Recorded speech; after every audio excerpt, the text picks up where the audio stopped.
Okay, can you do it in the next hour? Can you do it in the next hour? Can you do it in the next hour? Okay. No, it's okay. Yeah, but don't show it on screen. Don't show it. Alright, so how many of you have social media accounts? Instagram, Facebook, Snapchat, Twitter, Discord, whatever. Alright.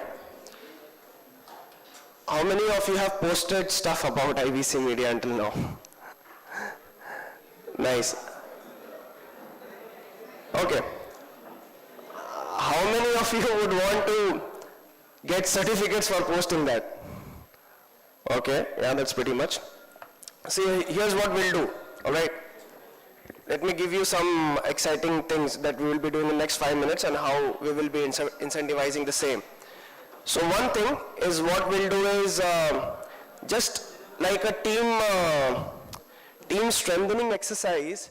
What we'll do is we'll take a selfie with the team, all right? And one selfie of yours with the background of IBC Hack, Alt Hack, and so what we'll do is we'll post that on our social media. Yeah, makes sense? You want to post that photo of your team members on SM, right? Doesn't sound bad, right? I mean, everybody will know that you guys are working on something amazing.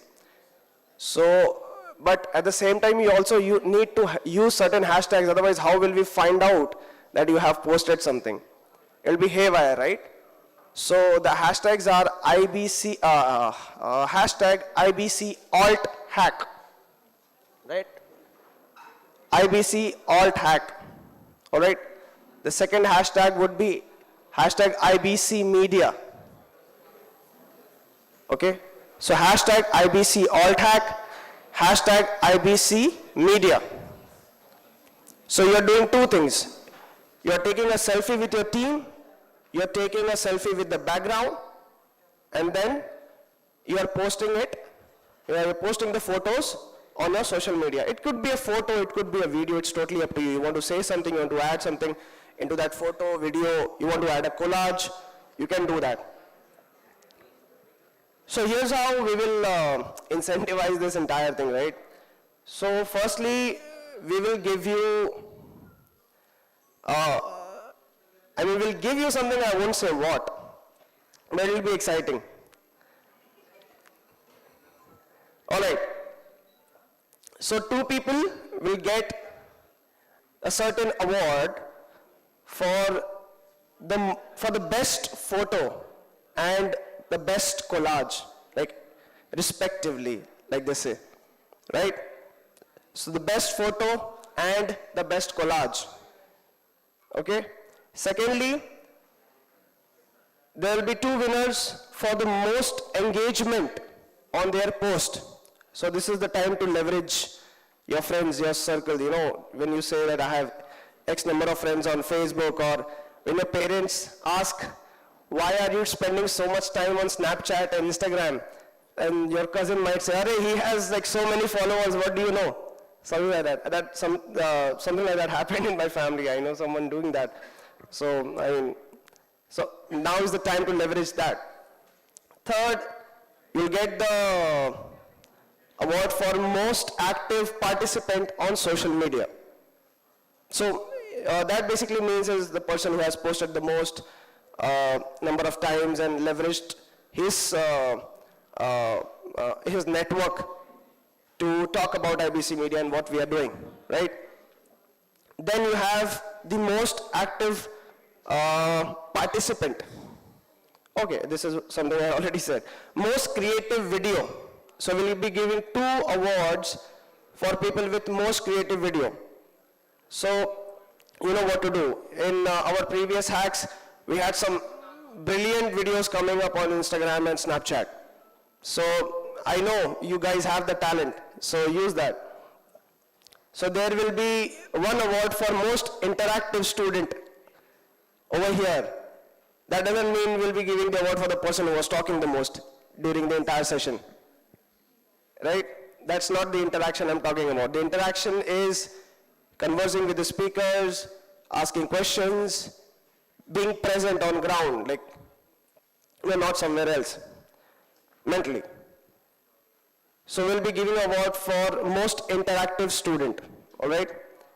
Then we have an award for participant who brings most number of invites on Discord. I think most of you already know that. In case you don't, this is the time that you start leveraging.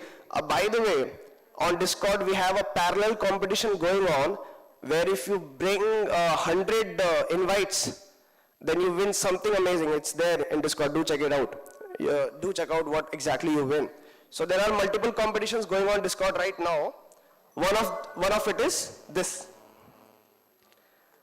All right. So there's a Star of IBC Army Award. You'll know once we give the award. I mean, we are focusing on each one of you for that. Then Best Social Media Engagement Award. Sorry. We have two awards for Best Social Media Engagement. And obviously, appreciation certificates from Alt Hack. So there are like, you just have to be active, that's it. I mean, we'll give you awards for being active. So let's do it for the next 5 minutes, guys. So your photo with the selfie with your friends or a video with your friends, your team members basically, and with the background of IBC Alt Hack with proper hashtags. The hashtags are hashtag IBC Alt Hack and hashtag IBC Media. And rest of the hashtags are like, you're free to use whatever you want. All right, so we'll take 5 minutes for that. You can come here, you can take selfies, and it's totally up to you for the next 5 minutes.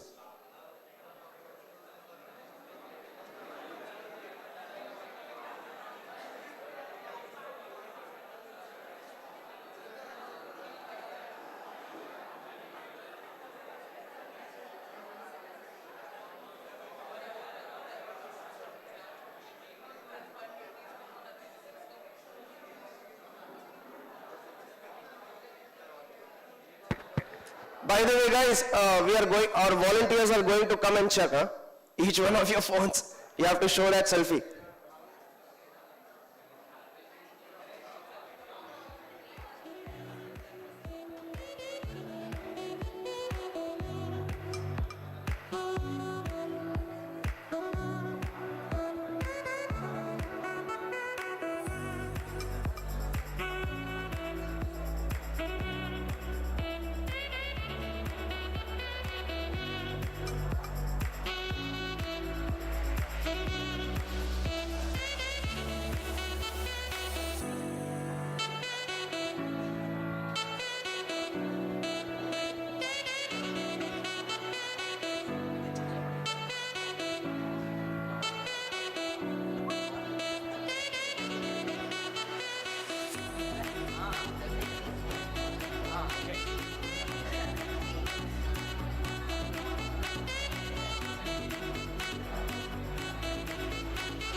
Requesting our volunteers, IBC volunteers, to keep a check if people are doing that. You know, just check the phones. Don't take the phones, just check it.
crazy if we decided to stay forever. Decided to stay forever, forever.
Oh, baby.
Yeah, so guys, 2 more minutes. Your conversations with Praveen sir, idea brainstorming will continue. But for selfies, we'll take another 2 or 3 minutes. Okay, and then we'll get back to work.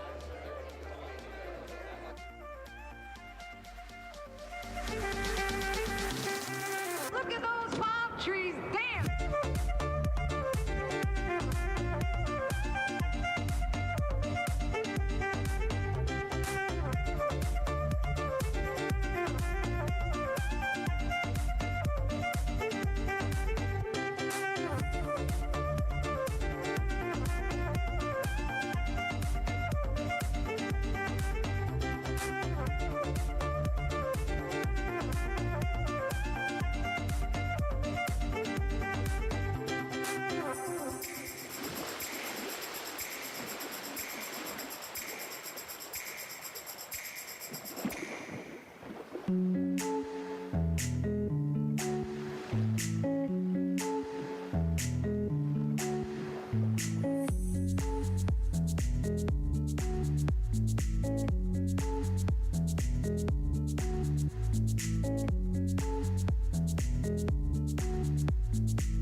You gotta put your past behind you.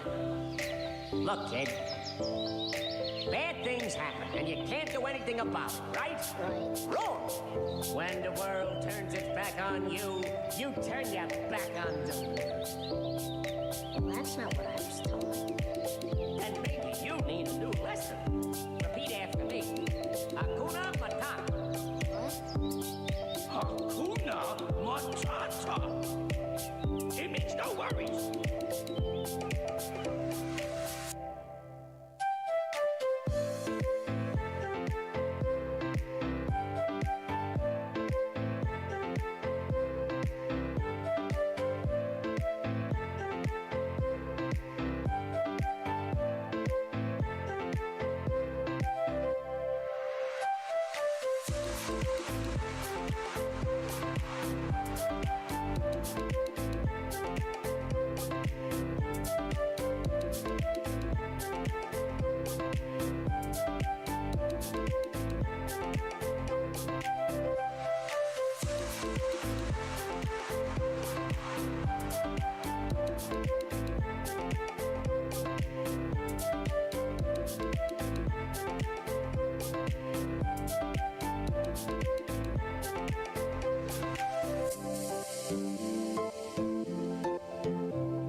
no worries.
Guys, you also have to post it, so get done with the postings simultaneously.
Just wanna be alone with you. The same old thing that keeps me around. If you wanna come around, baby, it's cool. And if you wanna fuck around, baby, I do. Just wanna be alone with you. With you. With you. With you. Just wanna be alone.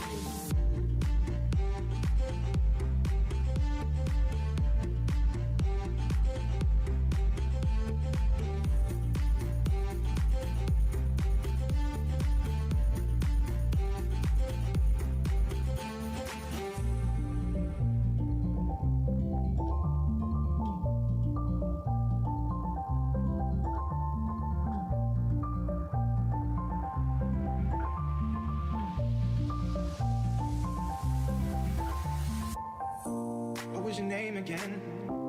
I've seen so many.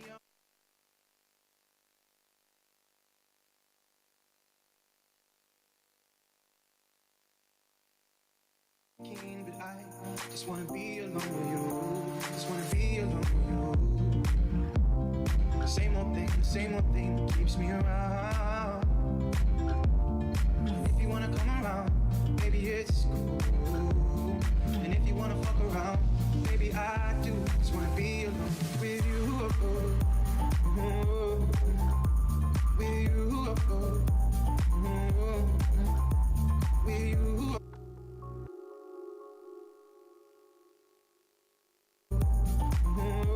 Just wanna be alone.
Guys, make sure you take pics with our IBC crew as well, right? That will have more bonus points for you. When I say IBC crew, there are people downstairs who take care of the registrations, there are people outside, there are people inside, make sure you take pics with them.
Candidly, yaar.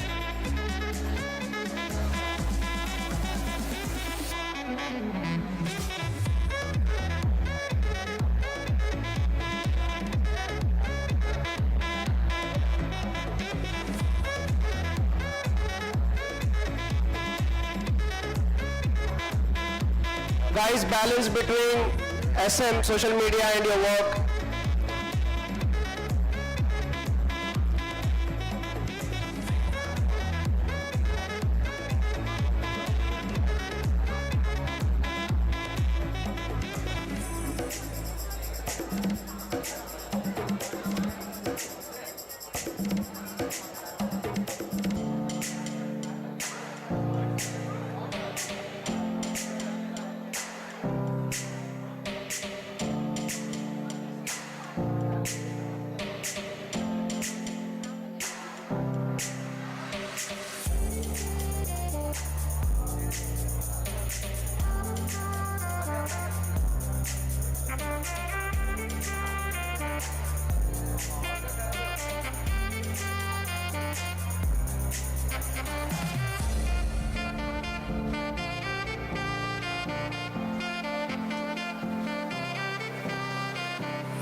So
okay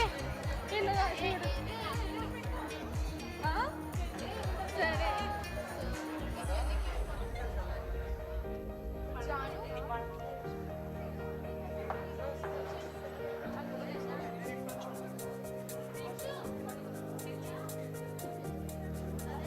sir వెళ్తున్నారు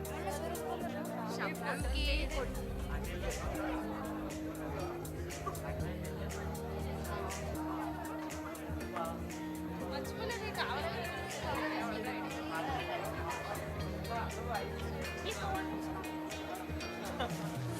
ఇవ్వాలి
ఇదైతే పడుకుంటుంది కంగారు పడు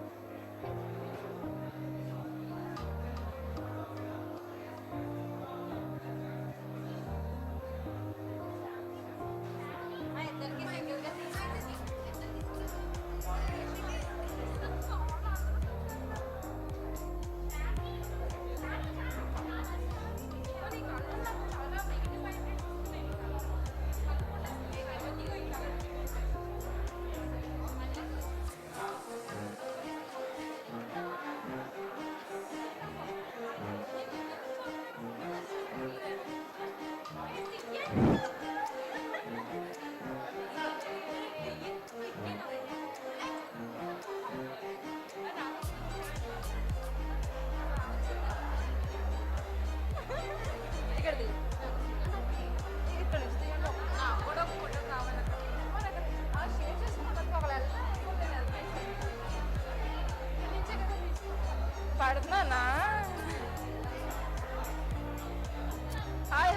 welcome sir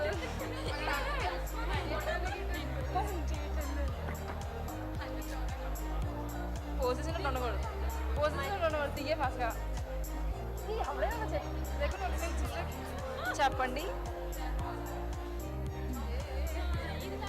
నా pose నాకు కూడా కావాలి యువర్ యాక్టింగ్ లైక్ నేను కూడా తీసుకోలేదు అలా ఉండదు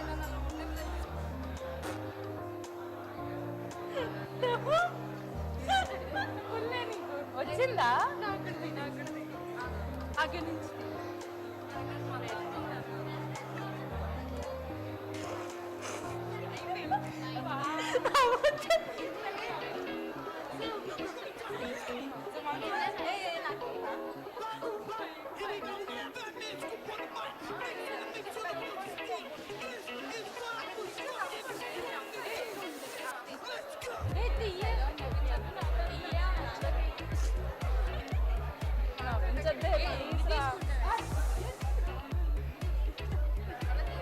నవ్వకూడదని ఓకే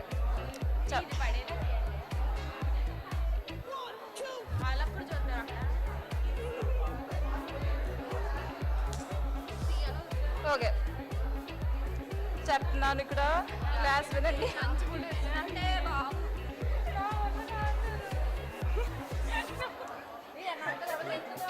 సరే చెప్నా ముఖ్యకి మాత్రం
me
Listen to me, hear me.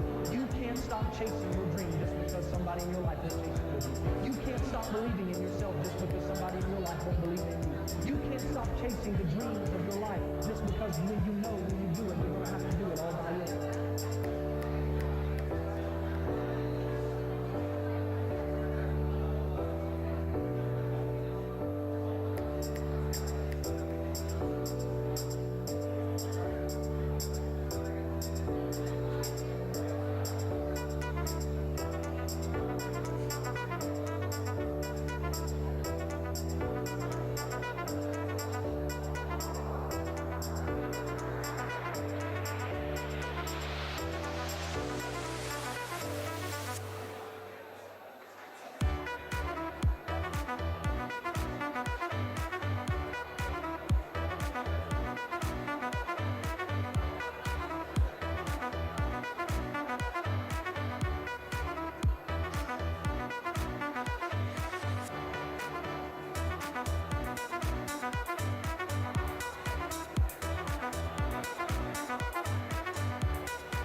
if we decided to stay forever? Decided to stay forever, forever.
Jump into the fire.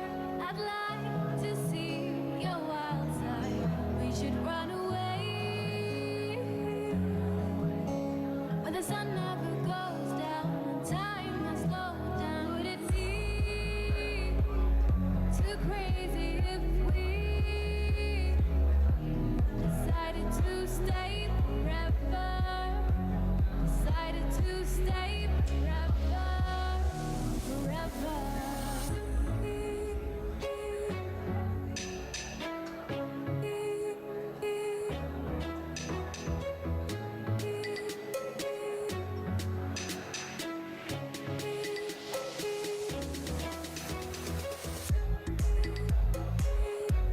Stay forever. Stay, stay. Stay forever. Stay, stay.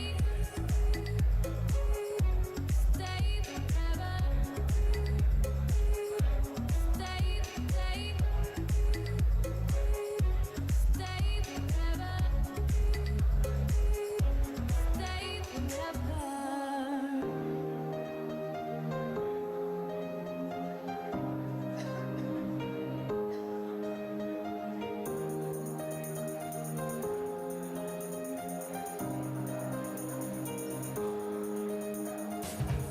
All I need one more chance. Oh, baby, let me show you.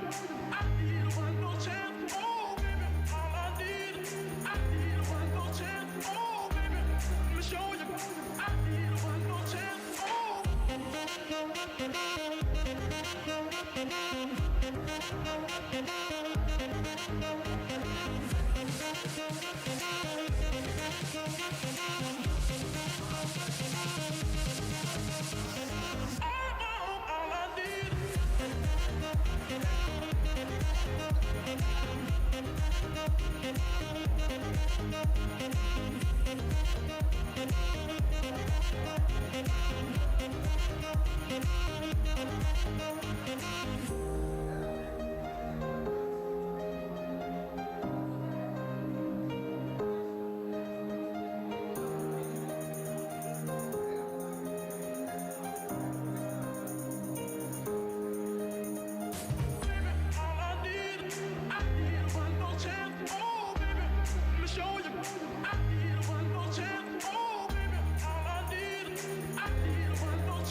All I need.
gotta put your past behind you. Look, kid. Bad things happen, and you can't do anything about it, right? Roar! When the world turns its back on you, you turn your back on them. That's not what I was telling you.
Good morning guys. Wow, చాలా photos దిగాం కదా ఈరోజు. Yeah okay, so community గ్రూప్లో ఒక link share చేసింది వైష్ణవి, అందరూ చూసారా? So ఎవరైతే ఫొటోస్ షేర్ చేస్తున్నారు, reels, photos, collages, whatever you are doing, just don't forget to tag IBC media and hashtag IBC Alt Hack. మీరు వన్స్ అప్లోడ్ చేసిన తర్వాత మీరు ఏ ప్లాట్ఫామ్లో అప్లోడ్ చేస్తే అక్కడ నుంచి ఆ పోస్ట్ లింక్ తీసుకొని ఆ ఫామ్లో అప్లోడ్ చేయండి. So that it will be easy for us to track the posts. ఓకేనా? బట్ చాలా ఫొటోస్ తీసుకున్నారు, నేను అందరినీ చూసాను, అందరూ పోస్ట్ చేయాలి. Okay okay, carry on.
Guys, how many teams are still working on the presentations? One team, one member in the team, okay. One member in the team, raise your hand. All right. Okay. Okay. All right.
So guys, here's what we'll do. After 10 minutes, we'll start with the same process like we were doing yesterday. One by one, I'll ask the teams to come forward, the teams who have already submitted the presentation, and eventually, I think by the time we end, all of the presentations will also come. So prepare the teams that have already submitted the presentation. You can prepare until then, and try to limit yourself within 5 minutes. Try to limit your presentation in 5 minutes to 5 minutes, because the final evaluation process, when it happens, when you have to present in front of the jury, you will have only 5 minutes. I mean, if you exceed that time, then it becomes a negative marking for you.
on WhatsApp and on email.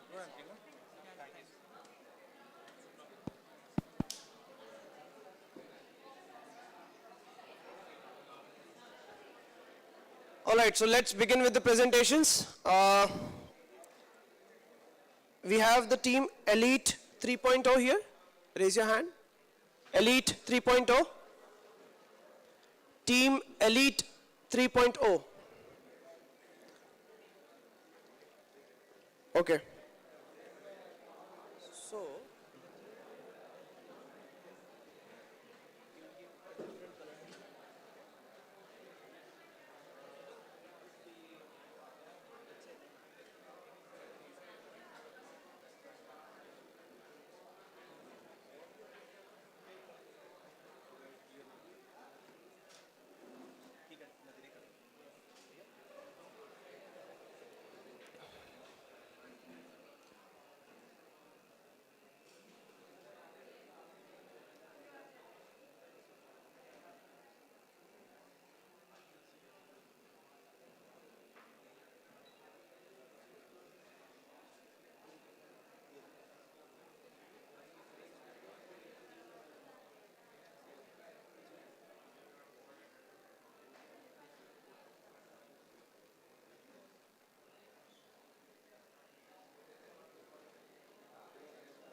all right, I'll ask again. Team Elite 3.0, you're here?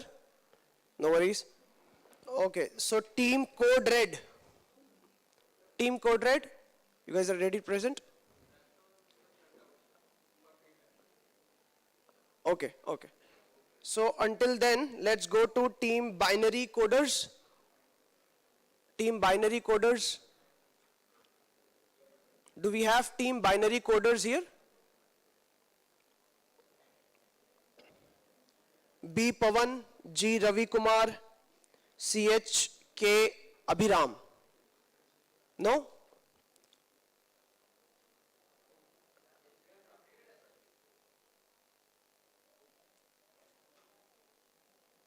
Yours was binary coders? No, right? No, I'm talking about binary. Oh, my bad, sorry. Yeah, I'm talking about binary coders who are Samba Shiva Reddy. They're not here? Okay, no problem.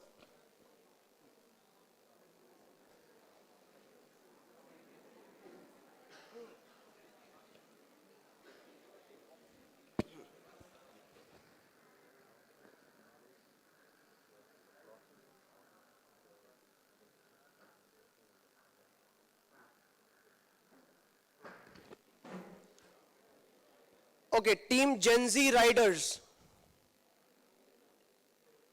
Team Gen Z Riders. Do we have Team Gen Z Riders here? Okay, Team Imposters, the Imposters.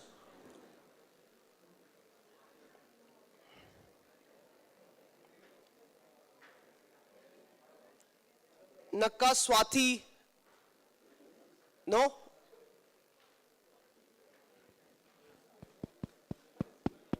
Guys, so what Deepak is trying to do right now, Deepak is trying to identify the best projects today based on, of course, your content, your idea, your presentation style. These guys will be given an opportunity to present their ideas in front of the whole crowd for sure, but the jury panel and other dignitaries tomorrow.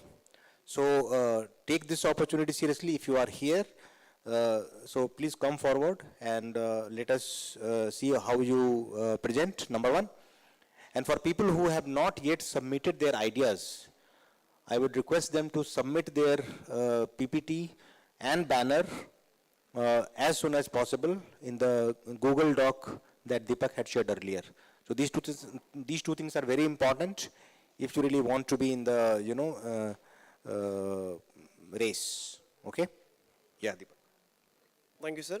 I suppose some of the students are out for interviews or exams, so most of them will join us back. Let me check. Do we have team encryptors? Team encryptors. Yeah.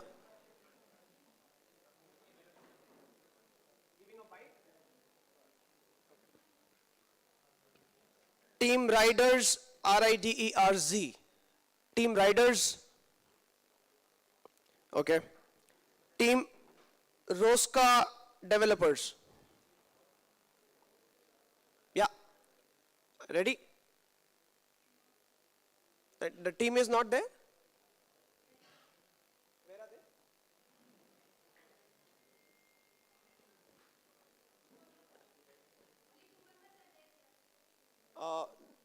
Third member is absent. It's okay, you guys can come ahead and present.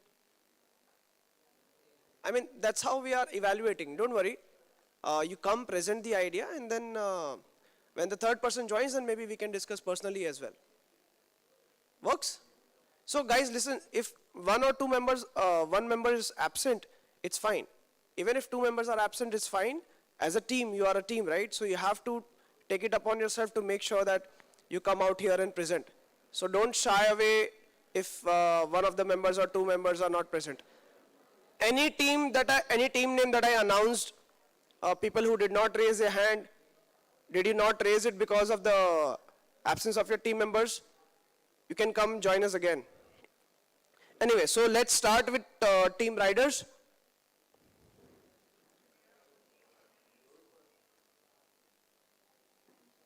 Guys, can you join us?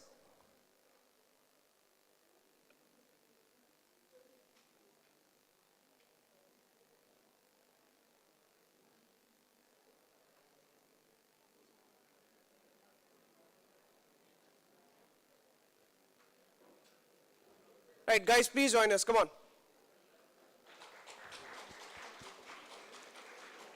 Team riders, please come forward.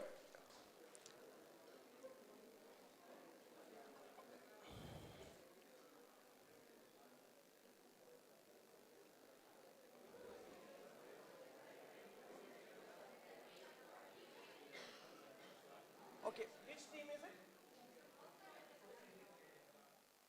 Rosca developers. Okay, so team Rosca developers, please come forward. No, we don't have team riders here with us, that's why. Guys, a huge round of applause, a little encouragement will go a long way.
Team Hurricane. Team Hurricane.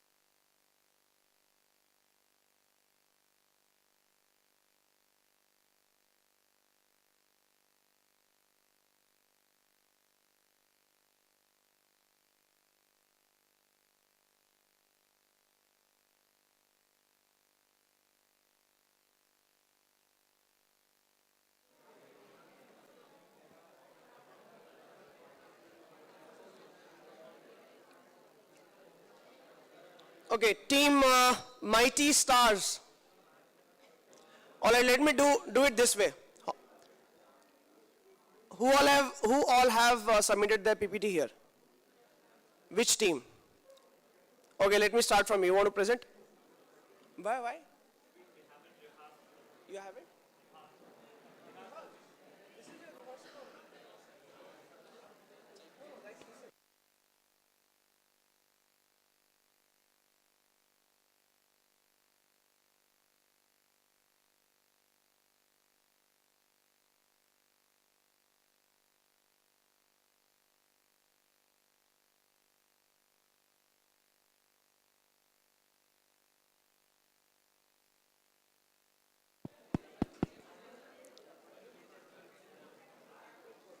Okay, so here's what I'm going to do. Team Coded is going to present now.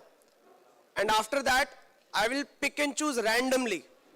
And nobody will be allowed to say, no, they can't present.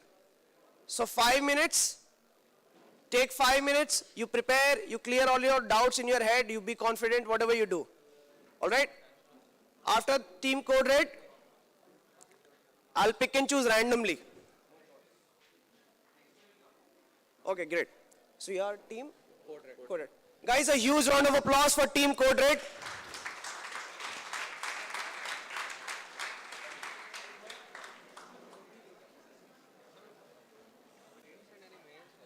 It's okay. No problem. So, sir, this is Team Code Red, right? Guys, you all can take the mic. So when you put it on, you wait for 3 seconds. Huh? And there's another one. Enough. Enough?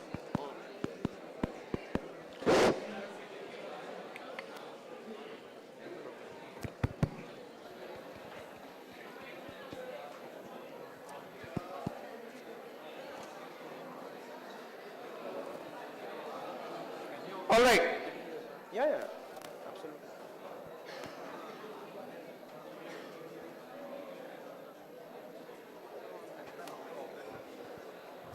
Right. Yeah, I'll show it. I think you guys have not given access to the PPT. Can you share access?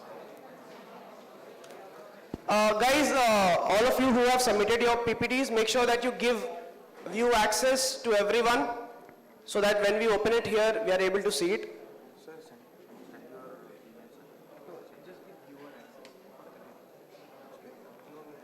Editing access. Yeah, so when I open it, you'll be able to switch it.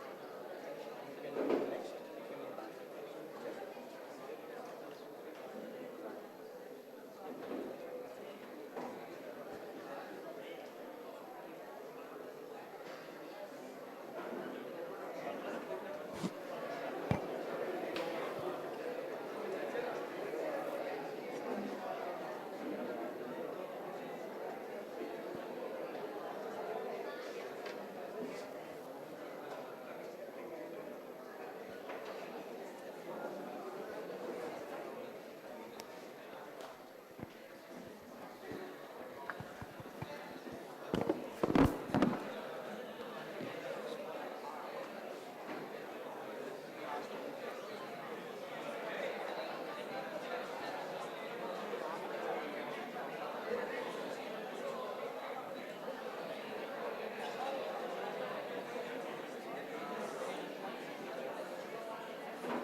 All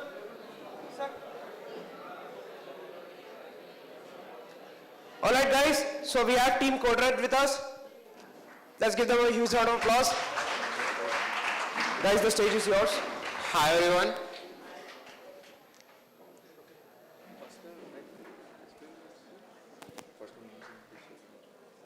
Myself, my name is K. Chaitanya, currently studying in Gayatri Vidya Parishad IT second year. He is my friend Kaushik, he is from the same college, and he is Hemant Verma, he is from Vigyan Institute of Information and Technology. We are here to explain about our idea, a digital wallet, where everyone can use the wallet not only for saving their money or cryptocurrency, etc., but also we can use this wallet for saving the valuable files and assets, etc. Here we can also exchange the cryptocurrencies in our wallet. We named our digital wallet as .connect wallet. Now my friend Kaushik will elaborate this.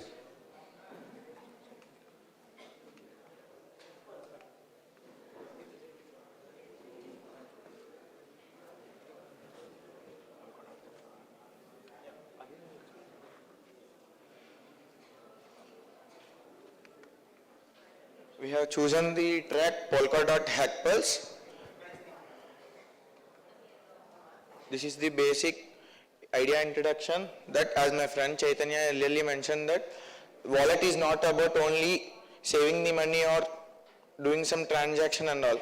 We have divided in this wallet into two parts. One is for cryptocurrency transactions and also for saving some files or some valuable assets and also. These are some basic types of wallets like hot storage, cloud storage, cold storage, and also some multi-signature wallets and multi-currency wallets also. Here comes the problem is that, see, we can't transact from all over the world or all over the globe. That's the main theme. We cannot do borderless transactions, and there are some geological barriers when we transact, and also there are different platforms to store some. See, firstly, there are different platforms, they are not combined. One is for DigiLocker, for example, DigiLocker is for storing some valuable documents and all. Most of us use Paytm and all. There we can only transact some money only. We can't do any file saving, storing some files and all. Now we are trying is that combine these both, we can do crypto transactions and as well as file storage also. Now my friend Chaitanya will explain about why we need a blockchain in this. A small question to everyone. How many of you here will use Paytm, Google Pay, Phone Pay such as? Okay, thanks for the...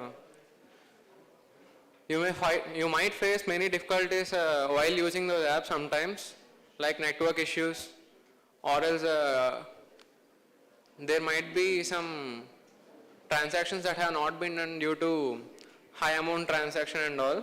But in this wallet, it's not like that. We can make multiple transactions, not only daily, but whenever you want to. So why only blockchain for this? Mainly it increases trust as there is security.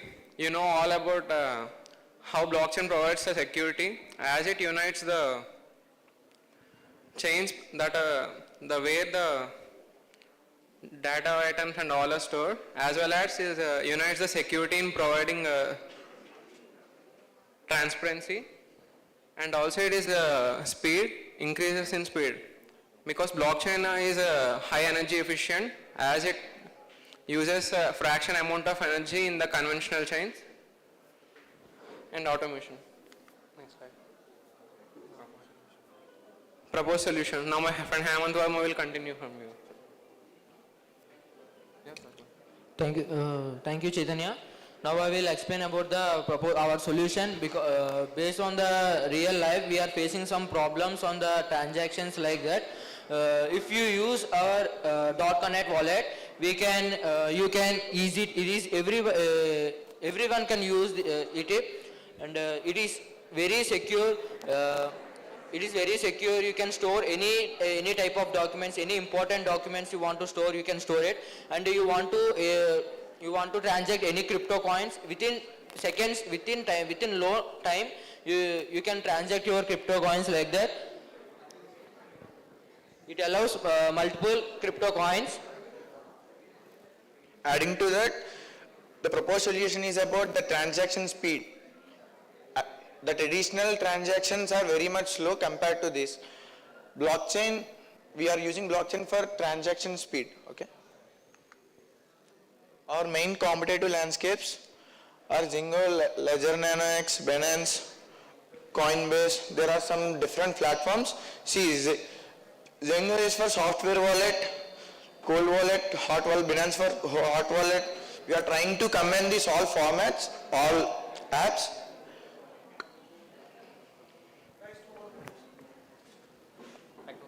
Haman. Economics. Mainly for us or for app, economics is for transaction fee. We will keep from certain range to this range will be the limit for the transaction, as well as we charge on the storing the any important files. So we will charge on that. Duration, we want to build this app in the within 2 months. So this is our team, and we named our project as .connect Wallet, and here are my friends. So impact of solution, impact of this, impact of income. We mainly we will keep some affordable price to for every transaction from this amount to this amount will be chargeable this some interest. So we will keep very low interest for the transaction. And impact on living standards, and transaction will be within no time you can transact your crypto coins and anything. So this is our impact on living standards. And impact on the sustainability. As the interest rate is very low in our .connect wallet. So any other impact means not only currency, but you can store any type of important documents like like Aadhaar card, driving license, or anything, any land documents you can store in our .connect wallet. Summary, any type of people can store, like now some apps will tell only these people can store this, now this only these people cannot store the data or any currency. So we given access to every people can store any documents or any crypto coins. There is no limit. Finally, it is free to use for every person. Many of you might have got that how the revenue is being generated. We are not charging the interest as per the transaction, but we are charging as per the range the amount is being transacted. It is not a static fee for everything, or the interest will be not in static one, but we are charging the dynamic fee. And for storing the files, assets and all, we are charging as per the annum.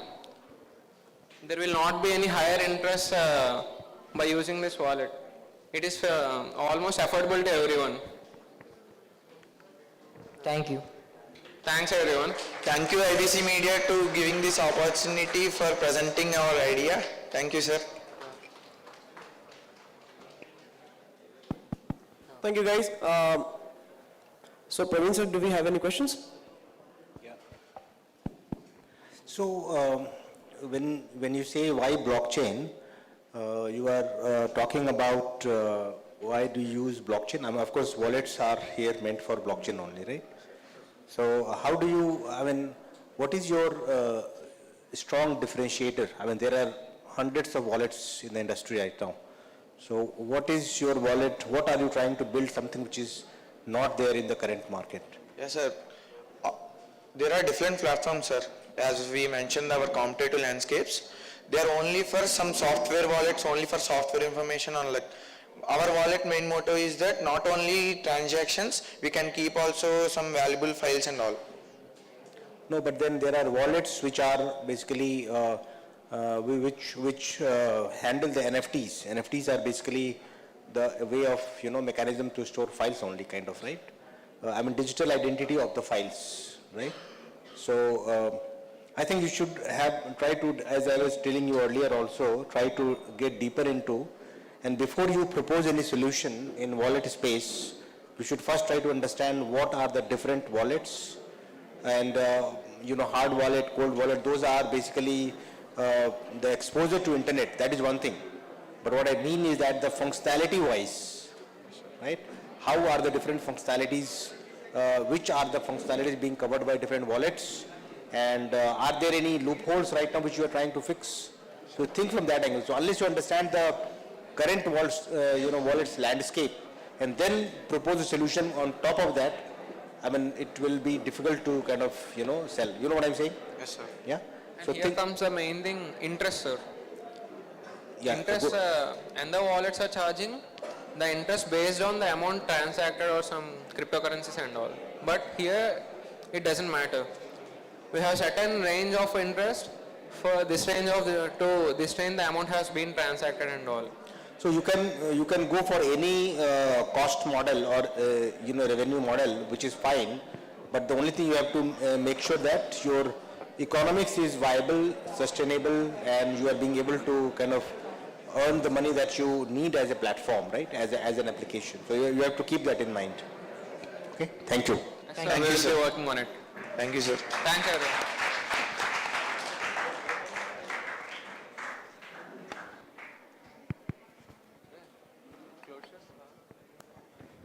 Thank you, guys. Which team wants to come next?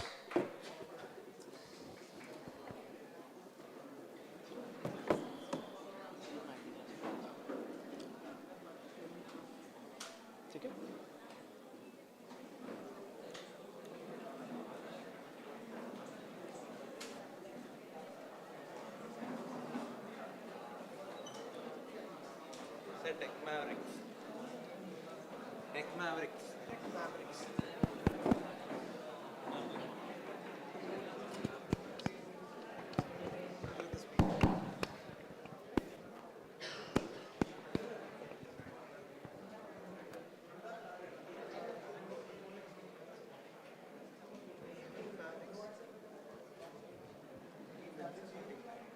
Yes, sir. Tech Mavericks. Yes, sir. Team Mavericks. Yes. Genius. Yes, sir. Yes,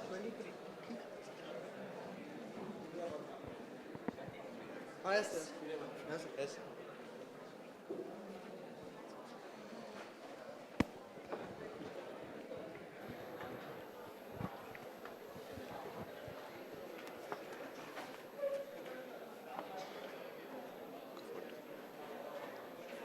Photo.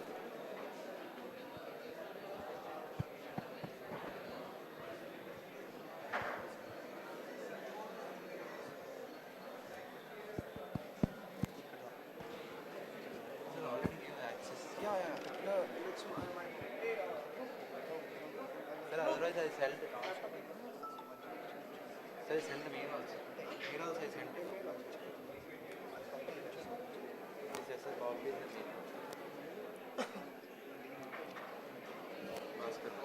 This?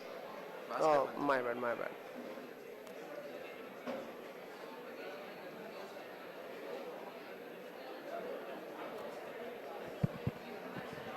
Guys? Yes, sir.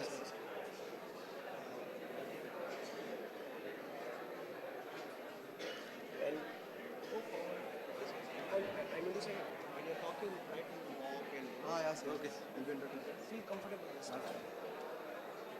All right, guys, we have Team Mavericks with us.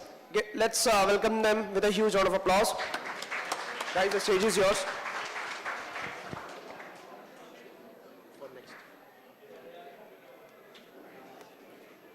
Good morning, everyone. Myself, Suri Verma of Gayatri Vidyabhushan College of Engineering, CSE second year. Me, with my team, Neerija and Bhaskar, are here to say about tracking the government funds. Now, my friend Neerija will explain in detail. So the track which we choose is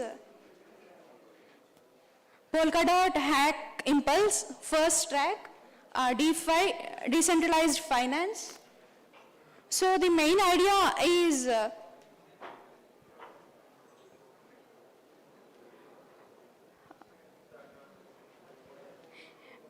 we basically see many government programs which will transfer funds from the government directly to the people, but we are not sure that all the funds are reaching the people. So we need something which will ensure that all the funds reach the people.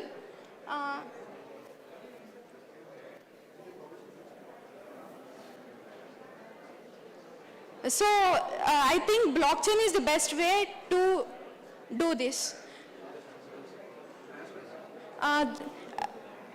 The main theme why we choose blockchain is it's very transparent and it's a decentralized, so that every single penny which the government released will be reached to the right person. So my friend Bhaskar will continue it.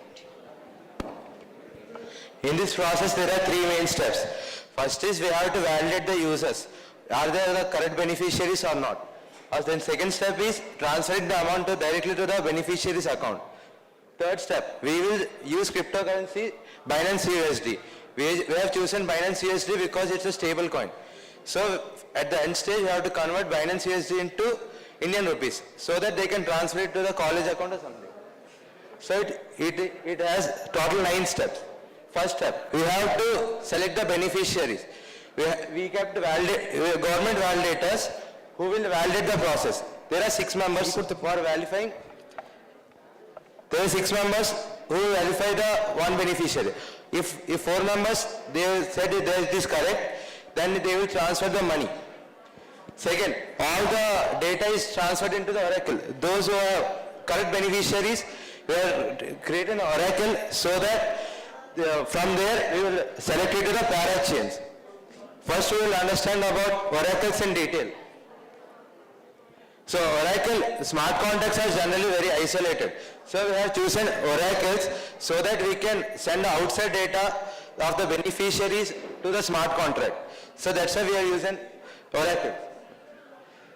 From where we chosen Polkadot because there are multiple transactions happening. So through multiple parallel blockchains so that we can easily handle the huge amount of transfer of money. So we have transferred it to the parachains. From parachains to relay chains. From the relay chains, we have transferred it to the blockchain. From blockchain, we have to transfer the funds.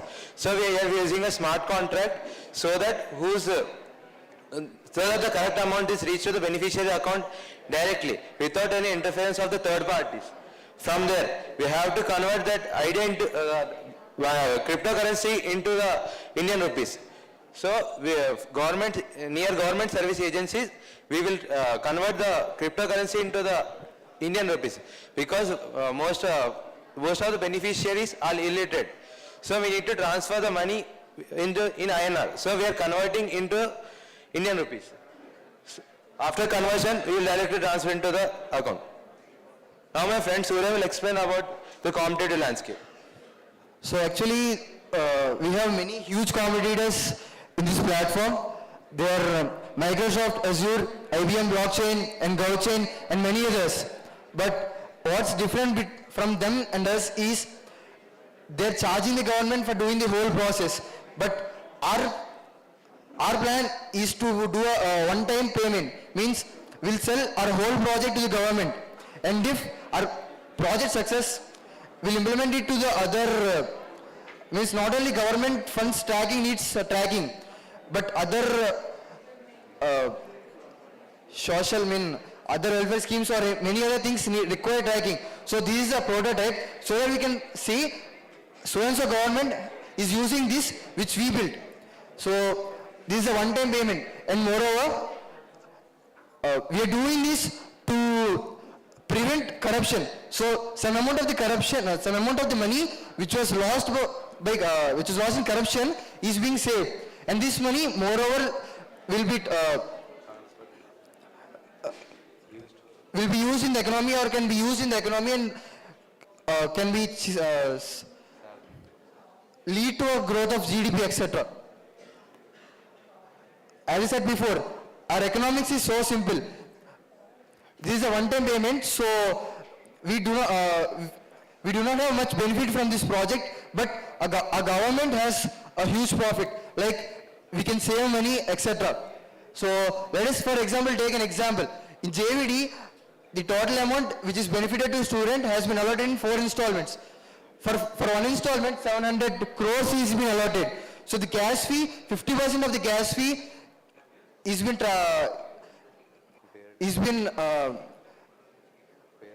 paid by the government, and another 50% is been paid by the student or the beneficiary. This is a simple beneficiary. So this is a template. Our project title is tracking government funds, and we are team Tech Mavericks. So if you see on the impacts, there is a huge impact on income, because if the money is lost in corruption, then the whole we should pay the money. So people should pay the money. So we can save the government's money from preventing it from corruption. Impact on living standards. Enhance individuals since they are getting the money. And some other impacts are, since the whole process is transparent, people will get some confidence on the government. No money is lost during the transfer of money. So people can build lots and lots of confidence in the government. To summarize this, we use blockchain and we'll show the transparency and we'll just prevent corruption. That's it. Thank you.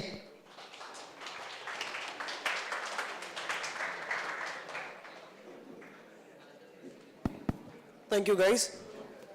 Sir, if you have any questions? Yeah, thank you. It was a nice presentation, team.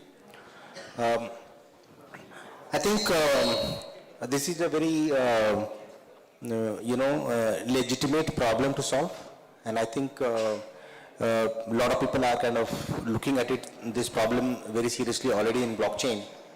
However, I think it's a good attempt. Like we discussed earlier, yesterday, I believe, that there are different, data points which are required here, because if you look at any fund, any grant for that matter, they all have some eligibility criteria, who all are eligible for that grant, right? So if you build a solution which is partially present in blockchain and it has a lot of reliance on the data from the conventional world, then the solution cannot be foolproof, right?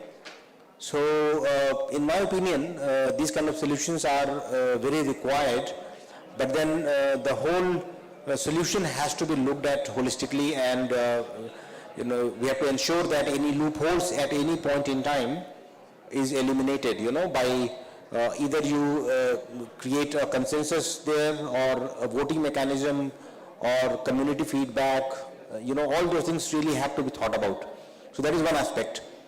Second aspect is that once a lot of that depends on how do you utilize the fund when you get the fund, right? So people could qualify for a particular grant or fund, but then once the fund is given to them, are they using it for the purpose they had claimed, right? So that tracking also has to happen. So I think it's a very good idea, but it really has to be built, further to ensure that all loopholes are eliminated, and it really finds the real value, what people kind of, what it is meant for. But it is a good effort. Thank you. Thank you, sir. Thank you, sir. Thank you, guys. Thank you, sir. Am I seeing any hands for the next presentation? Okay, so now it's a random call. Sir, we'll start with you. Not so random. Not so random.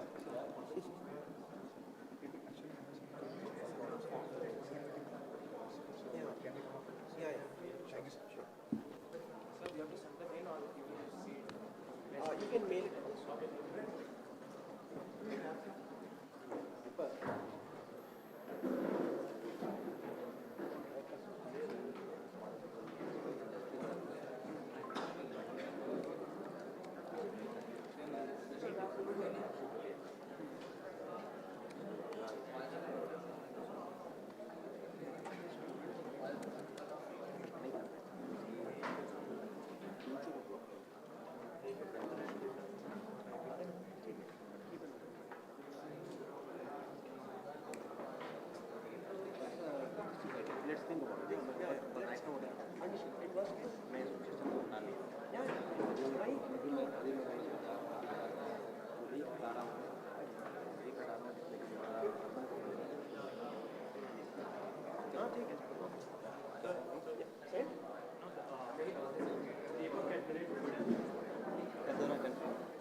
मैं बोल देता हूँ, बोलो क्या बोलो, बोलो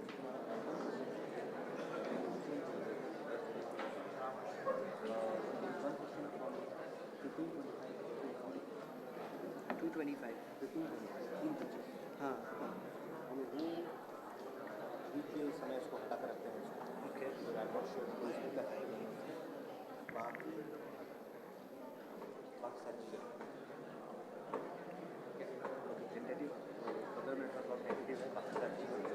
Okay, so we'll remove 1525 to 1540 for now. इसमें testis पे लिखा हुआ है ना, नाम नहीं डाला है। हाँ। उसको बोले कि वो टेंटेटिव मतलब अगर होगा तो होगा, नहीं होगा तो उसको बोले तो इसको इसमें से निकाल ही देंगे पूरा। क्यों रखना है टेंटेटिव ऐसे है ही तो। हटा दो। बाकी सारी चीज़ें ये भी बोल दो उसको स्पीकर्स माइक चेंज कर रहे थे अभी 8 दिन अभिषेक नहीं समरी में मतलब अभिषेक बोले या मैं बोलूँ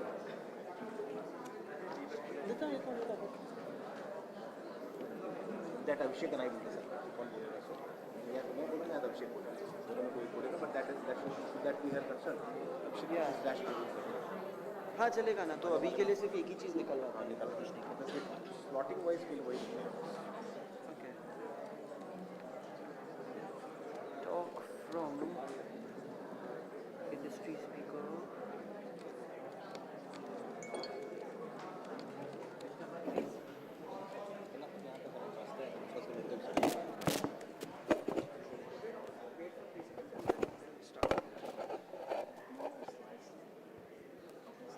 slide to operate chunani operators And then you have a clicker. Where is the clicker? remote I think so Guys, there was a clicker here. The previous team, did you mistakenly take it? Okay, it's over there.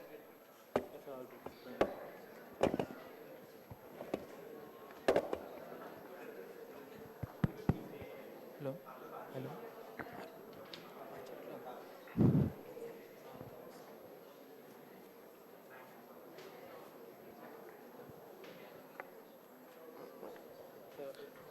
forward and backward Yeah, this is forward, this is backward.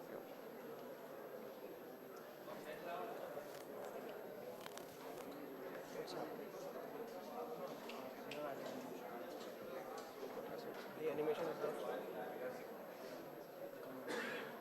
Oh, okay, understood. So guys, we have Team Akash here. Let's give them a huge round of applause. Guys, be a little more encouraging. Come on.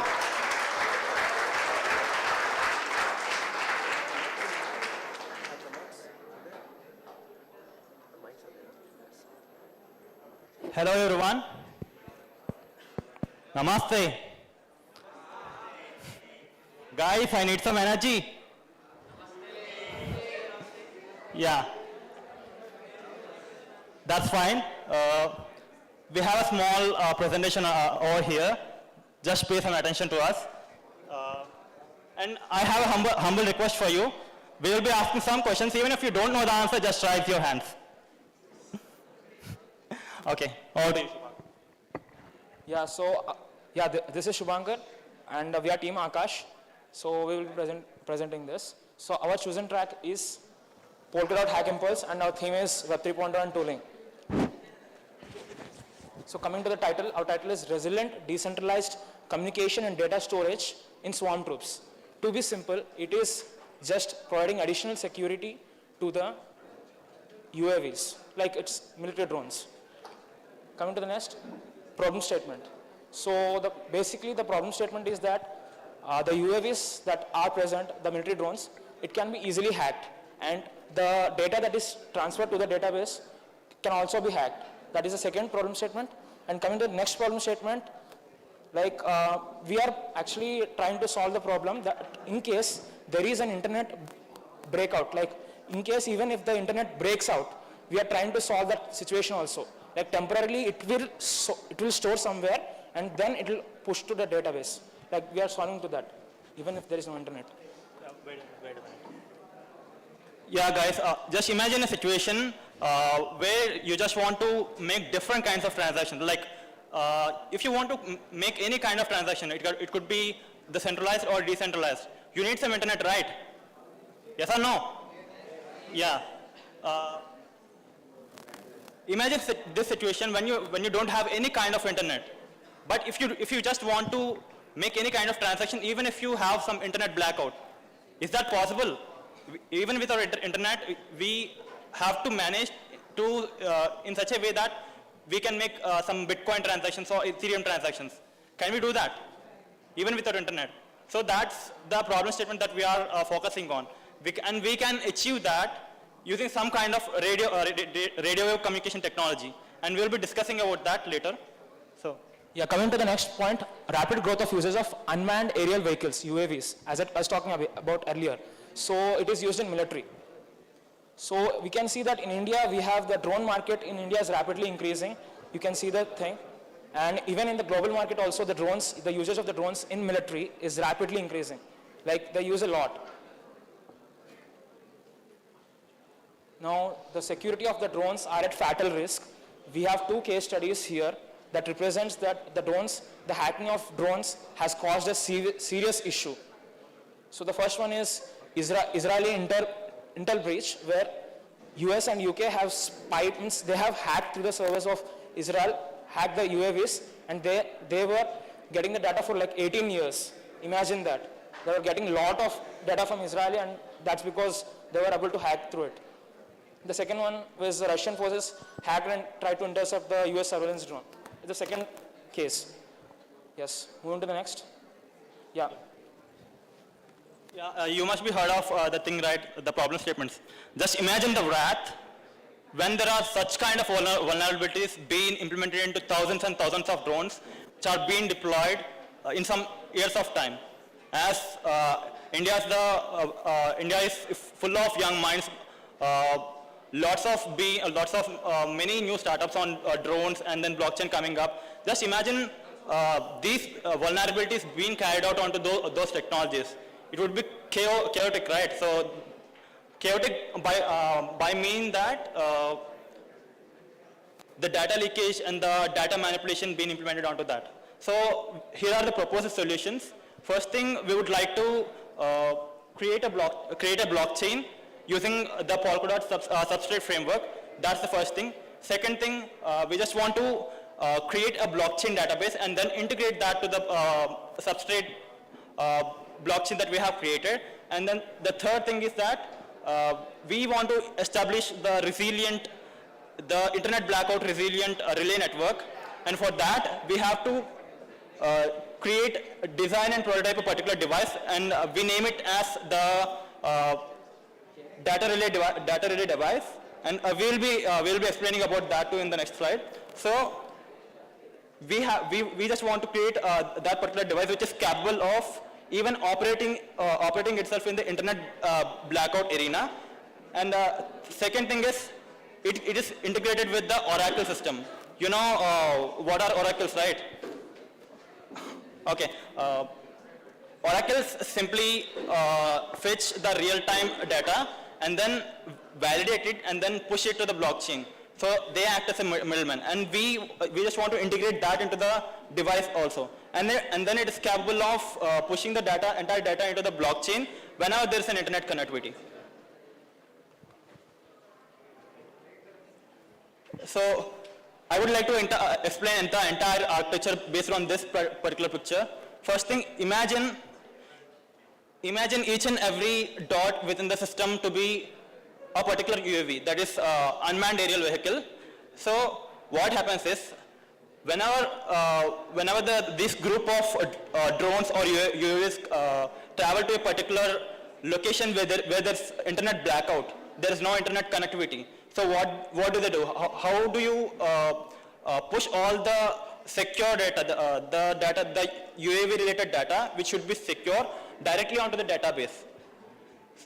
First thing, there is no internet connectivity. Second thing, it has to be pushed in such a way each and every data that's collected is not manipulated or intercepted at all. So we can establish via, we have the marked circles, right? So those marked circles represent a drone which is at a location where there's some kind of internet connectivity. So until there's some kind of internet connectivity within the entire swarm drones, the data generated by each and every drone will be circulating within the entire network. So when one particular drone is in internet connection at some particular geographical location, the entire data which was circulating within the entire network will get pushed up onto the blockchain database. So that thing will be done by the device that we are designing. Yeah, I would like to add one more point. Now, many of you will be wondering why what if there is no internet? That the thing is, in military, most of the areas will be out of internet. Like it will be remote forests, where terrorists will be living will be remote forests. So it will be out of internet. So that's why we need something that works even without internet. So that is the whole basic point. Yeah. So the thing is that when they plan a mission, in order to get some confidential data, like if they want to get the data regarding some terrorist activities in some very wide forest network, there would be no internet connectivity right there, right? So in that use case, we are planning to implement this kind of architecture. So, okay.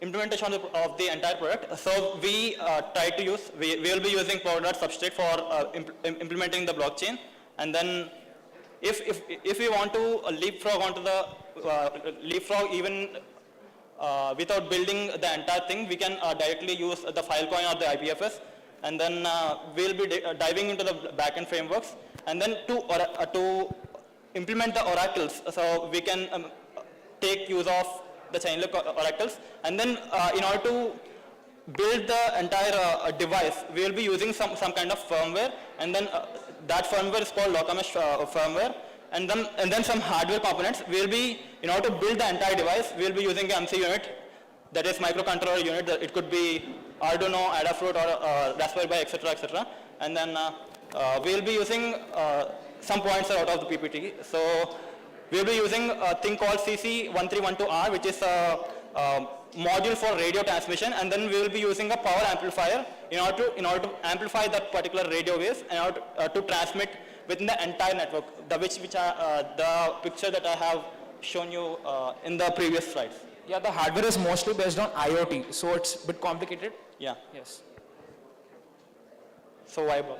Over to you, Shubhankar. Yeah, the main reason is why blockchain.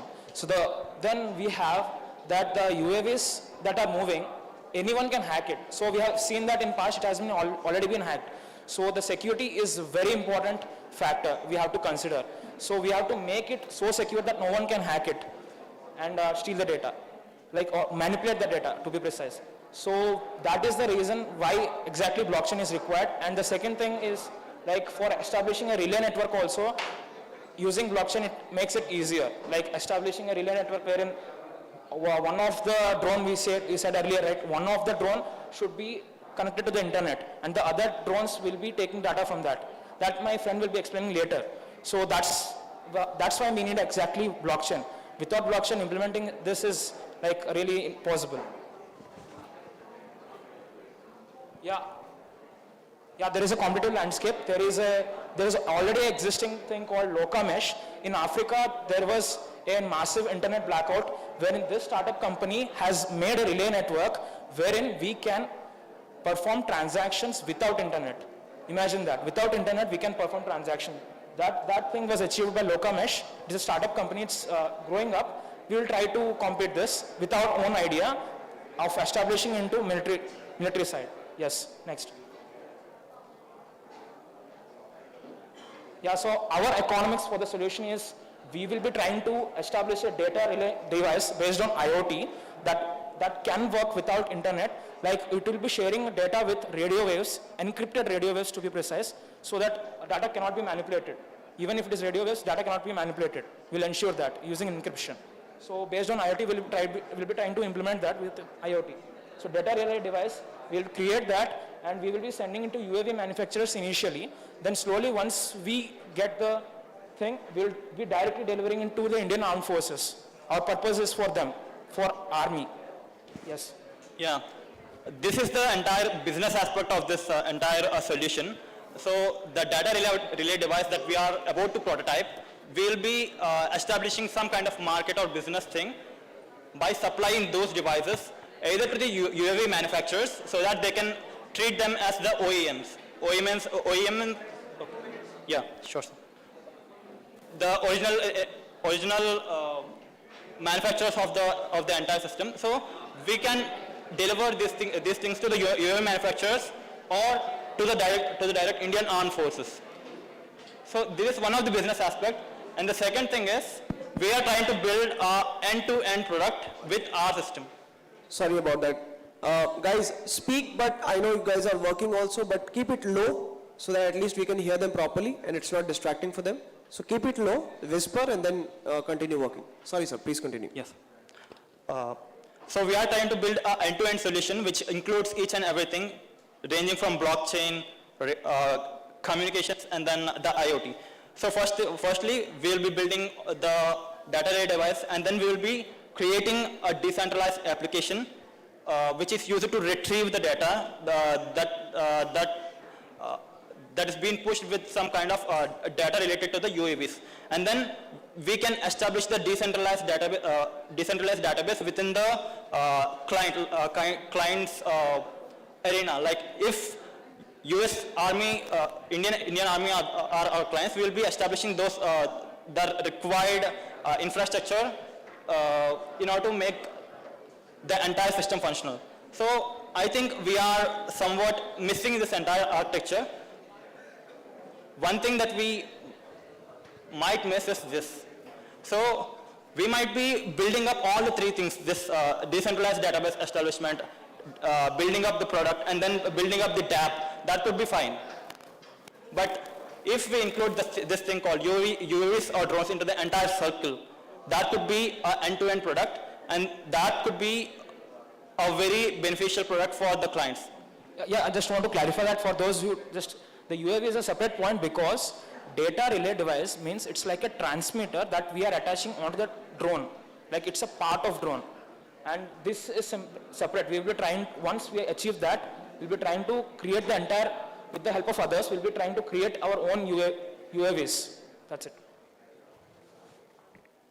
Yeah, this is the workflow that we are planning to do. Either we can directly use the IPFS or the block or the file point to directly push the data onto that decentralized database, or we'll be building it ourselves based on our custom requirements. And then we'll be heading towards prototyping the device, and then we'll be heading towards developing the DApp. So over to you, Padma. Yeah, the milestones of our project is initially we are going to build a blockchain with the help of a Polkadot substrate framework, and then the database the data which is provided by the UAVs are stored in the blockchain database, and then we are going to design our project and then building a prototype of our project, and moreover the data which is stored in the database, blockchain database, should be used by us. So it can be used with the help of dApps. And to complete this project, we are tentatively thinking it would take 4 months and over. Yeah, we have given a rough estimate. Like we are the beginners in this space, so we need some time to learn on it and then build on it. So we are estimating it to be 4 months. And then solution impact, as you know, defense is really important, so that's the solution impact for military. And then to summarize, just imagine this situation, guys. Like you have India is developing in lots of things, but especially when it comes to the defense forces, it is way ahead in terms of development. Just imagine this situation, like each and every drone, each and every armed forces deployed in that particular arena are highly secure, and they are beam backing the data in a highly secure manner and no manipulation is being done. So that's the thing we are aiming for, and we are not trying to build something fancy stuff. So we are highly focused on building solving one particular problem using the core and the crux of the blockchain, that is the security. And with that note, I end this PPT. Thank you everyone. Guys, we'll wait for Q&A. So you want to take a few questions? So I think only thing I will say that, it's a wonderful idea. Yes. And I think it really has to be, it really has to have more details into, once you start working on this. Yes. But when you are presenting it tomorrow, you will have, if you get selected, and if you are presenting it tomorrow, you will have 7 minutes to present. I think today you took how much time? 15 minutes around? Yes, I think so. You will have to be, you have to shorten it to accommodate within 7 minutes, and there will be question answer for 3 minutes. Okay. But then you think of that. Okay. Otherwise, I think what you said, I think I like the solution. But as I said, there will be, economics will not be that important from this perspective as such. But then, yeah, any business has to have some financial and economic viability, as I say always, right? So we have to think of that. But overall, good show, guys. Sir, Good show. apologies for being late, but there are many complex terms, so we wanted everyone to understand that, at least basic ideas, so we took time. Sorry for that. No problem, but then you may not get that much time tomorrow, that's what I was saying. Yes, sir. So the judges will be knowing everything now, sir, so no need to explain that much. Sure, no problem. Thank you. Thank you so much. Guys, a huge round of applause for Team Akash. Now, any volunteers to do the next presentation? Okay. Yeah, please come ahead. Amazing. So, just checking, how many are still working on the presentations? One member in the team, raise your hand. One member in the team, raise your hand if you are still working on the presentation. Okay. All right.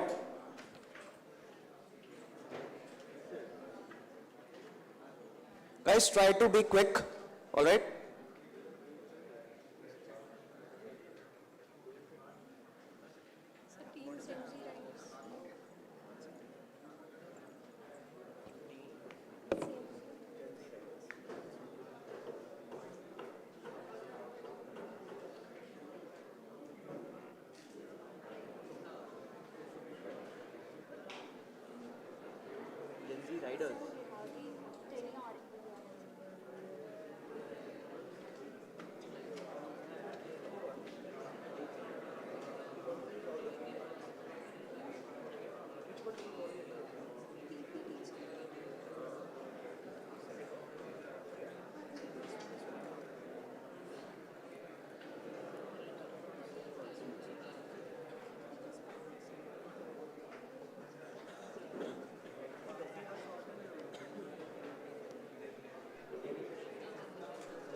Shared publicly, and I have a short email, short link. Can I open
All right, so guys, we have another team, and this is Gen Z Riders.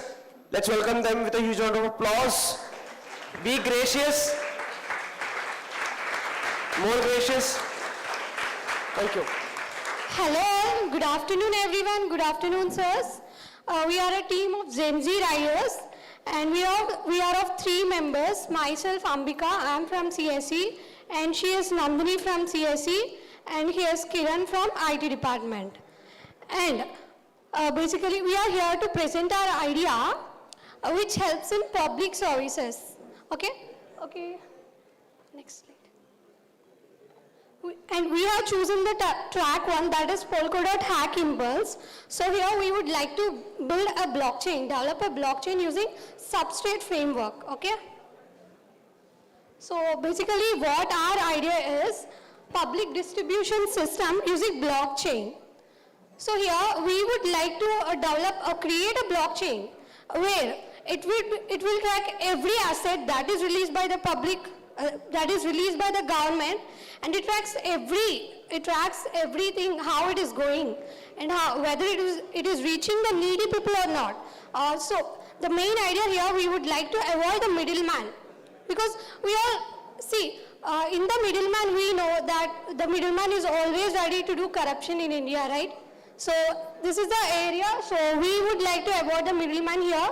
So our project is like, it will track the items that will be released by the government, and it will ensure that it is definitely reaching the needy people who are actually that they need, okay?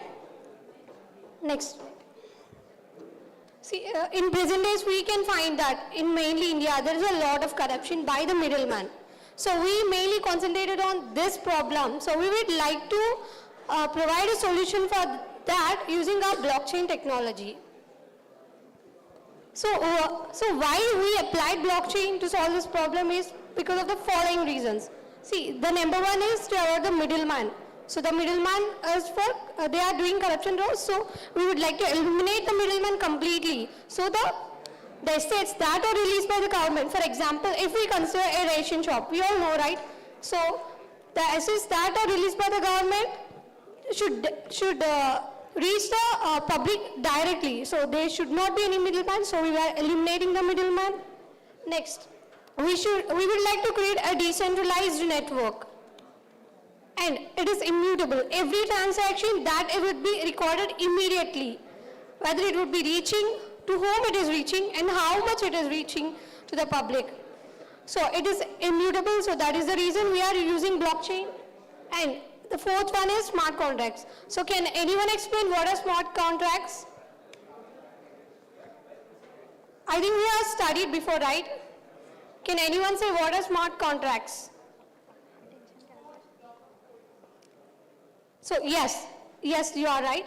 It is some software that it will execute only when particular action is happen. For example, if we consider a vending machine, if we give an input to that, like in the vending machine, we will be giving money as an input. Only when it reaches that input, it starts activating. At the other time, it will be in rest state. So here we would like to apply that type of nature. So we would like to use smart contracts here, where it will be tracking every information and immediately it will be updated. Okay? Next, integrity. So as everything is immutable, so it provides integrity. We cannot change anything that is recorded. So it provides integrity as well. Next, proof of every transaction. That is, every transaction that is recorded, it ensures that it is reaching the public exactly. Okay? And we cannot make any change to that. So because of that, we are using blockchain to solve this issue. Okay? And our next slide will be continued by my friend.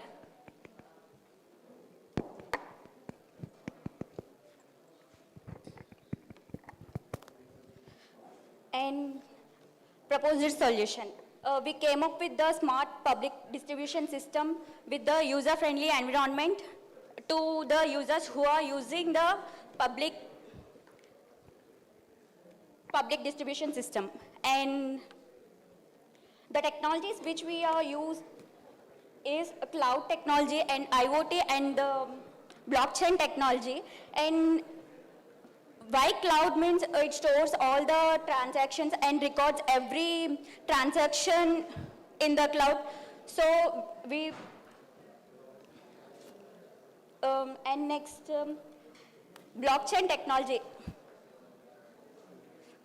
And we use the blockchain technology to and IoT to track the each and every item from starting from the release from the government to till it reaches to the public.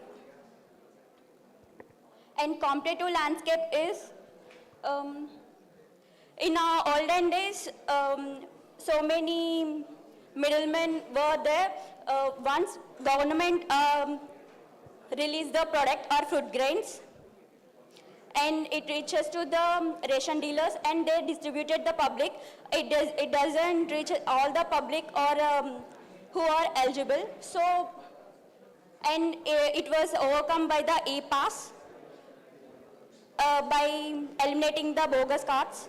So, e-pass has some drawbacks like networking issues and server downs and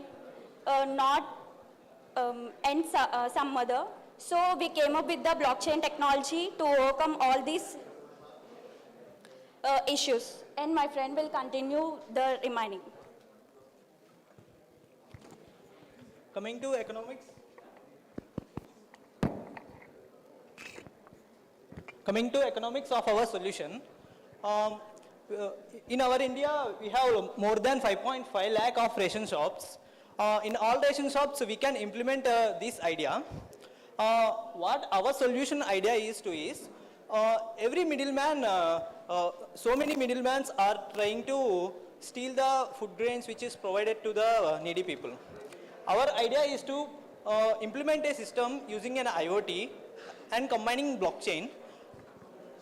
We implemented like a smart machine which can distribute the food grains to the needy people using this system.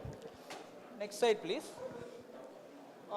Coming to milestone, we are expecting our project to be implemented in 2 months. Impact of our solution. Since it uses blockchain and we reduce the corruption, it shows a major impact of income of needy people and increases the standard of living and sustainability and impact of poverty. Because of getting lots of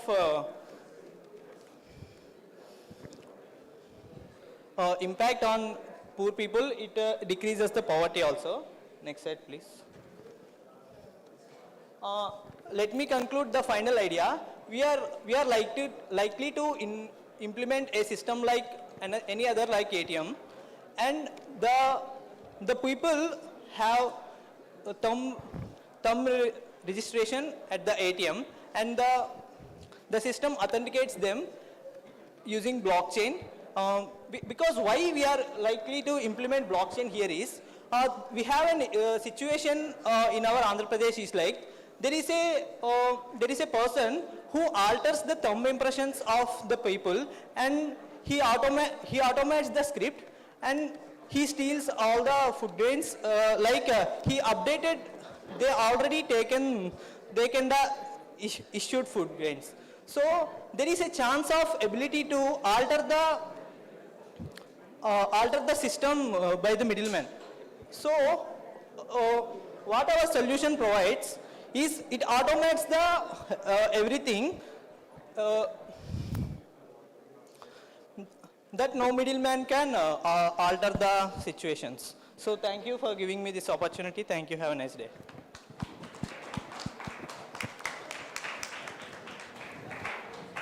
Guys, I think it's a very good thought, and I believe this system will be highly beneficial for the society and community. A few questions I wanted you to focus on basically is, so there is a supply chain involved here where, government has got some, mechanism of giving these extra grains what they have, right? I mean, they kind of use that. And then, of course, you have got distribution systems like the people who kind of go and they collect and then, so there are different levels of, participants in the whole process. My question is that when you are coming up with a solution here, have you thought about those different stakeholders and what is the role that they are going to play in this? Actually, our idea is to remove the middleman, sir, so that they can directly take the food grains or any other directly through the ATM. There is no middleman, only one issuing government, and the user is the end products. The food, it is like an ATM, which is authenticated by blockchain, sir. So these ATMs... Sir, we would like to develop a system, like if we consider an ATM, like if it will authenticate the card at the first, and other money will be given out. So in the same way, we would like to, we are thinking of like design a system like the card will be authenticated, like using a fingerprint, thumb impression or any other card that is issued by the government. And next, once authenticated, every transaction will be recorded, right? So there is no need of middleman. Like in ATM, before we use it, banks to deposit the money, but we are not using. We are using only ATMs. So in the same way, we will be using this system where when we authenticate the user and the amount of the grains that is granted to them, they will be deposited out. Okay, understood. So, can you please explain like a to me? vending machine. Yeah, vending machine kind of thing, got it. So, can you also explain to me how will this system be, self-sustained, like from where, who will pay you the money for using the product? Government? Sir, I didn't get it, sir. Who will pay you for using the system? Will the government pay you for using the system? Yes, sir. Ultimately somebody has to pay you for maintaining the system, right? You need to have some revenue mechanism, right? Or you don't think it is required? So any product that you make, say for example, you are making a product Swiggy or Zomato, right?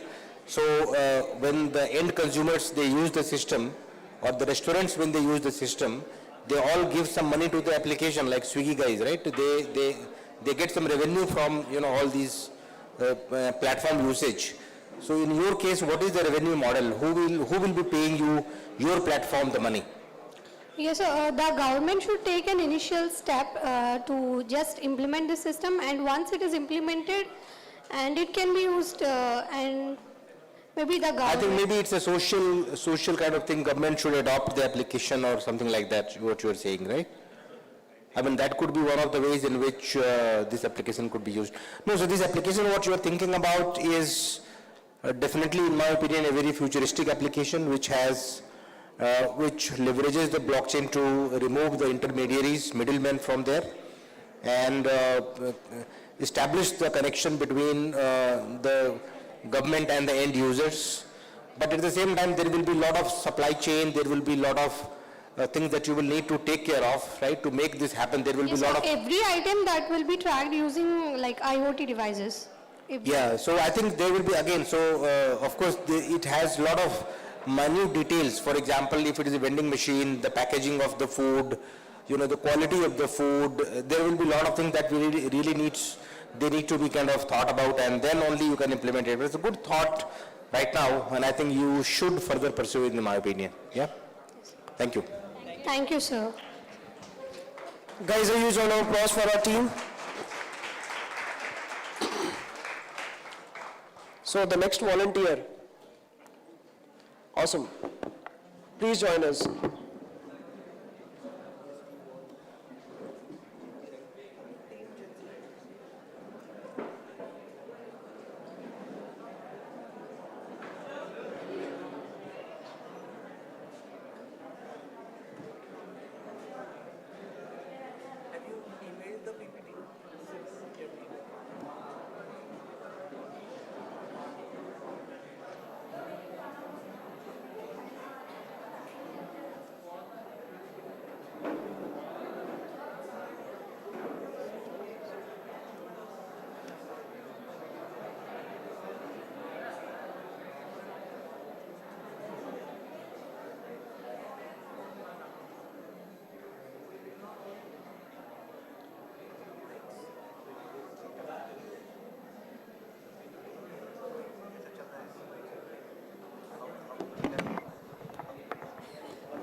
category I'll show you.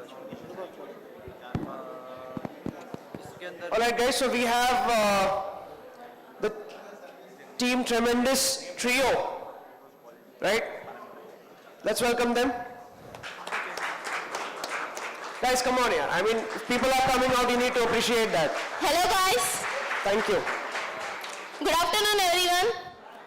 First of all, thank you IBC Media for giving us this opportunity. And today we are here to represent our team, Tremendous Trio. And myself, Yashashwini, studying BTech second year CSE here itself. These are my teammates. Myself, Vivek, from Gayatri Vidya Parishad, studying second year CSE department. I'm T. Nagachandu. I'm currently pursuing my BTech second year in the branch of CSE in Gayatri Vidya Parishad College of Engineering.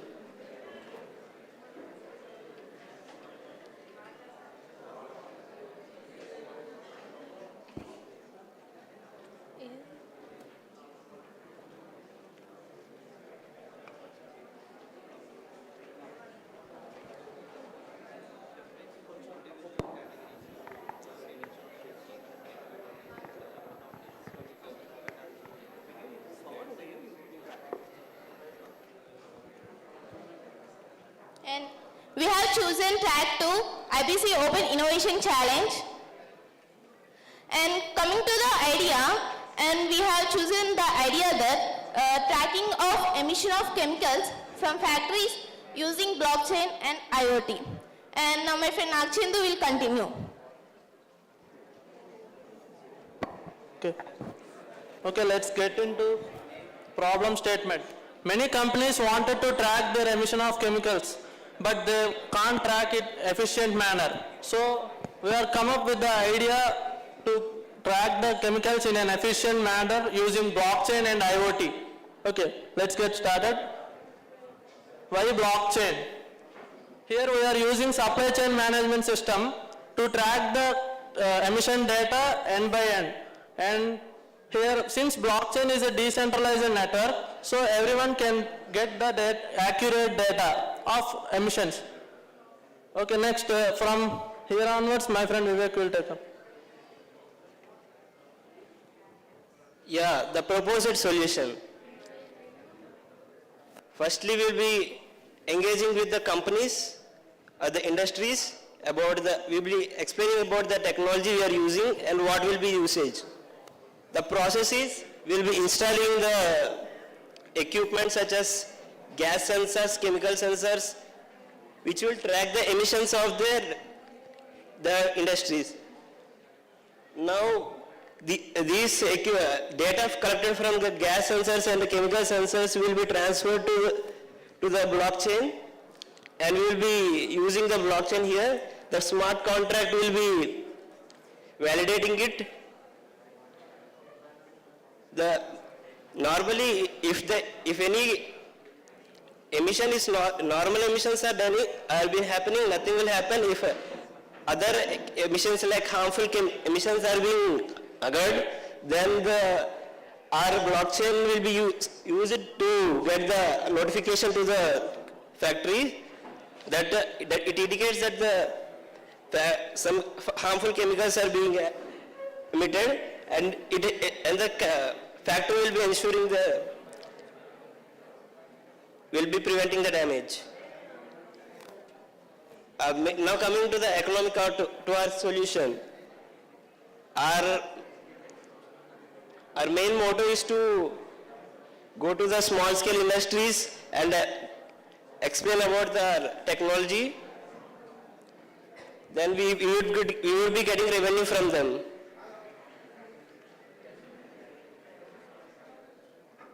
Competitive landscapes. Here we have two companies, Unilever and H&M. These are some major companies which are using blockchain system to track the emissions of the carbon dioxide. Here Unilever has its own blockchain named DE CO2DE, and H&M has their own blockchain system named Circlos.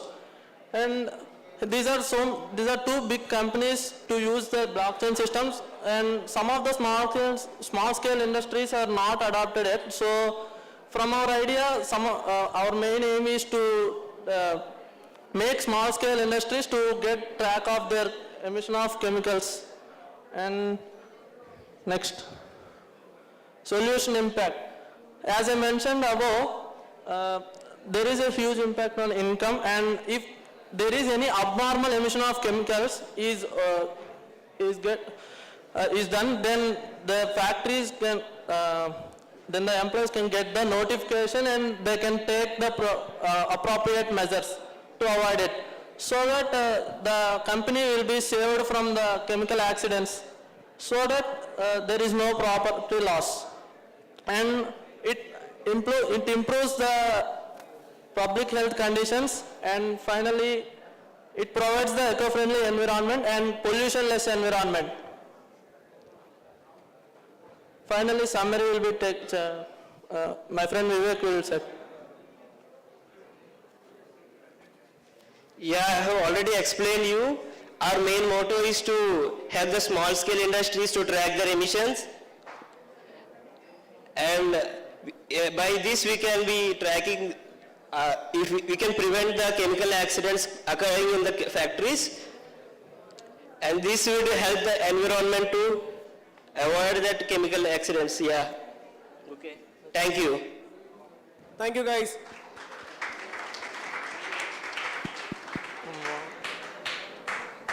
Kavin sir, meditating questions.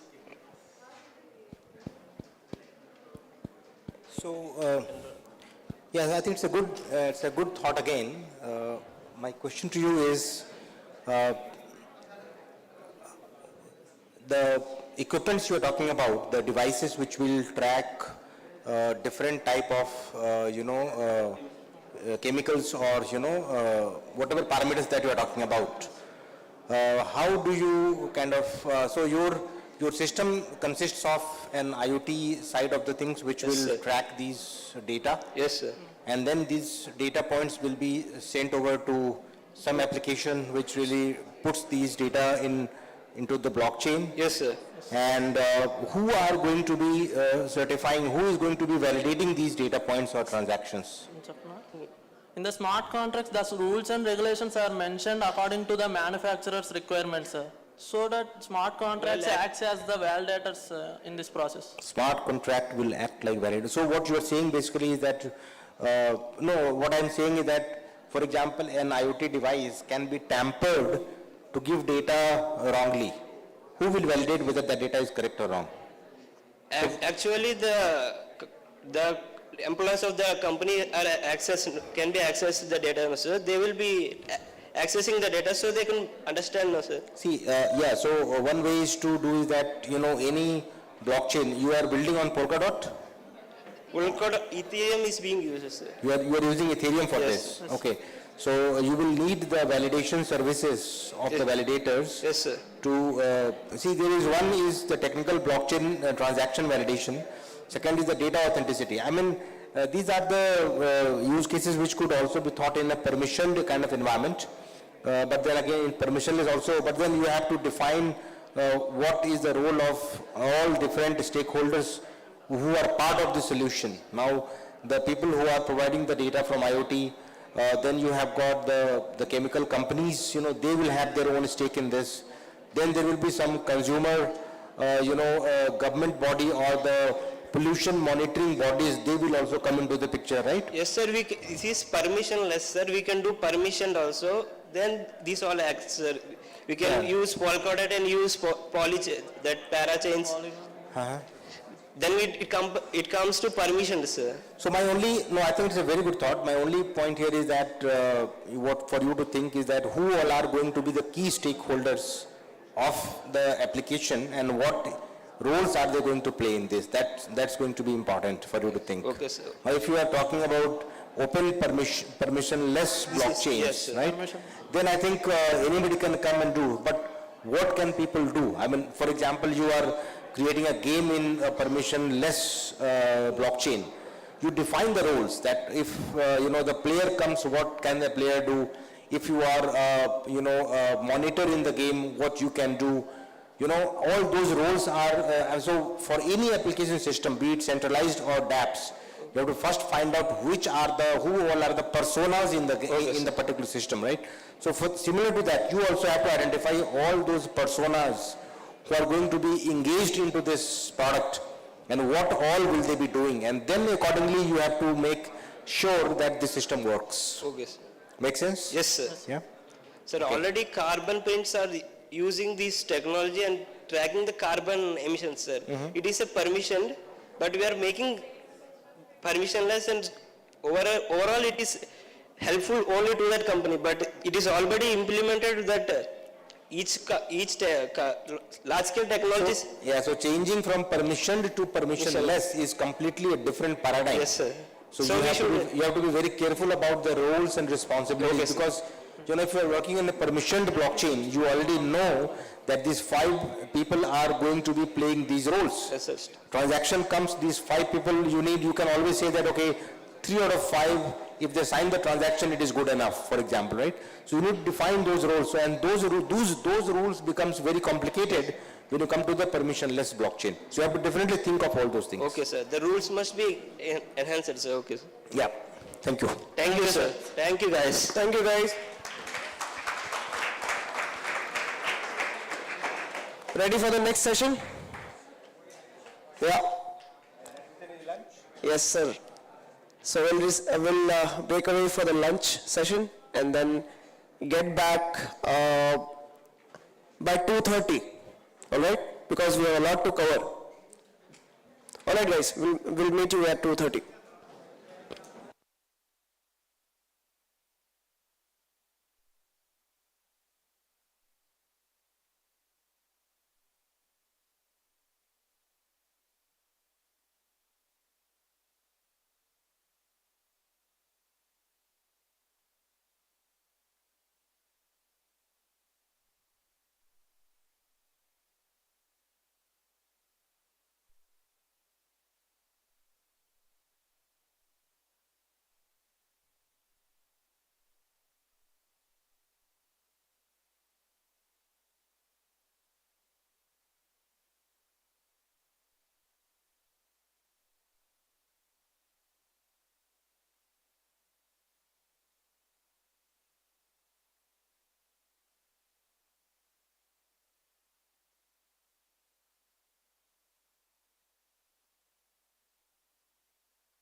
All right. Listen to me. You know, I want to ask you something. Have you ever wondered why it is we love this music? I want to tell you a little story. See, all about me and my friends when we're going to the club. We get up in there every Saturday night, and it doesn't matter who the DJ is. It doesn't matter what the crowd looks like. But baby, every single time we get together, talking about having a good time with house music. Woo! You can feel it on the inside. I know that I know that I know that I know.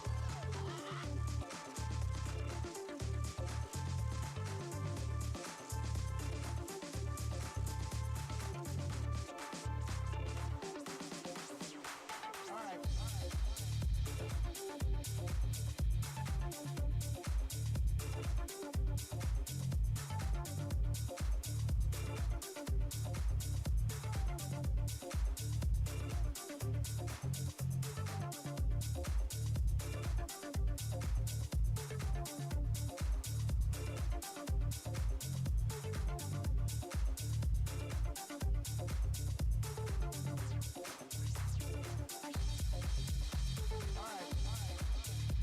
Listen to this. You know, I want to ask you something. Have you ever wondered why it is we love this music? I want to tell you a little story. See, all about me and my friends when we're going to the club. We get up in there every Saturday night.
Let's go.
Guys, who all here have completed their presentation but not presented over there?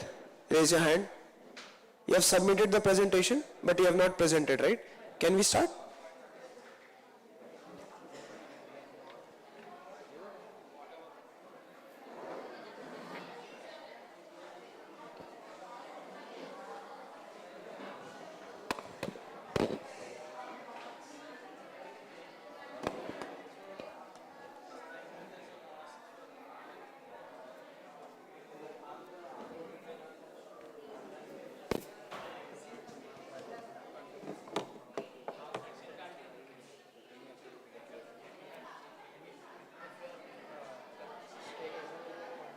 Guys, do you want to come?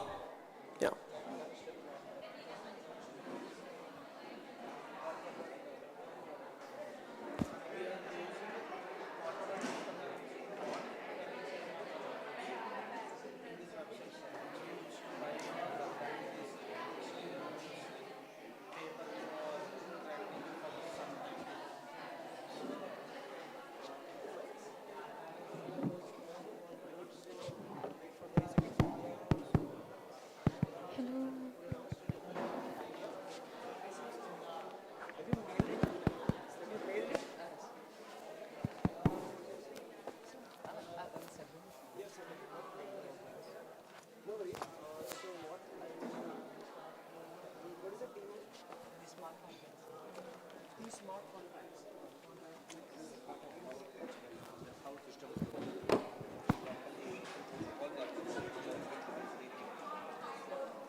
Guys, settle in, please. We'll start with the presentation.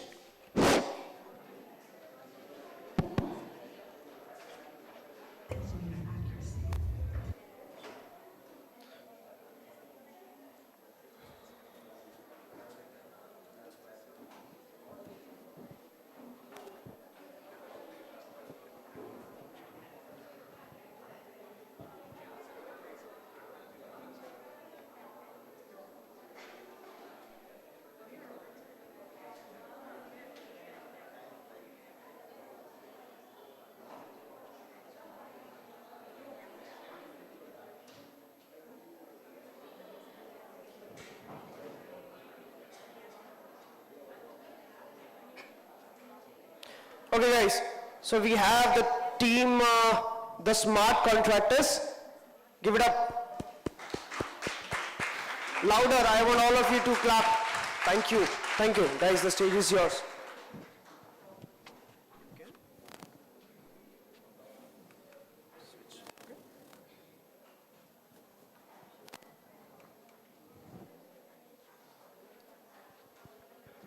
Good afternoon, everyone.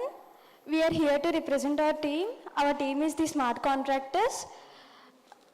Myself, Srividya, he is Revant, and he is Dvijesh. I am from BTech second year pursuing computer science in Gayatri Vidya Parishad College of Engineering. He is Revant and he is Dvijesh. Both are from Gayatri pursuing BTech second year in CSE. Our team idea is to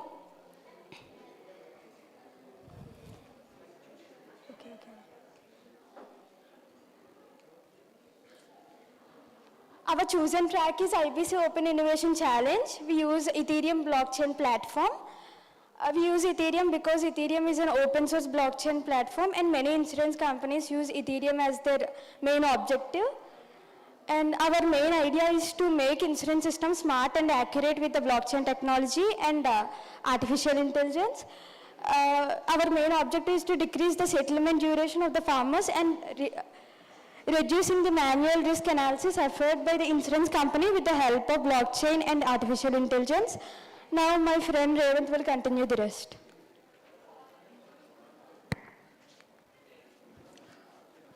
Our problem statement is insurance companies are facing challenges with the manual risk analysis process, which is time consuming and prone to be errors sometimes. There is a need for a more effective and accurate method for accessing risk in the insurance industry.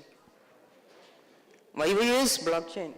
Because blockchain technology enables the creation of a decentralized that farmers can access insurance directly without any intermediaries, and the blockchain technology can automate the insurance system by using the smart contracts and provides the security.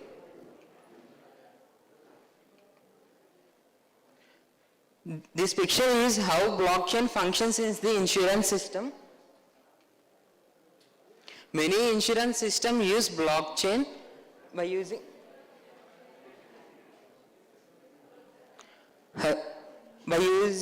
smart contracts, but we are using artificial intelligence to analyze the data which is stored on the blockchain to give better and fast decisions, and this helps the insurance companies to better understand and access the risk, and AI can be used to improve the efficiency of blockchain systems. And with the help of smart risk analysis, it can be identified in real time whether a drought or any other calamities hits the ground. If then the blockchain smart contracts will be executed and the fund will be transferred to the farmers. And my teammate will continue. These were all the companies which are competitors for us. And our investors are the insurance companies which gives insurance to farmers, and it will get more profits for the insurance companies. And on coming to living standards, farmers will be profitable.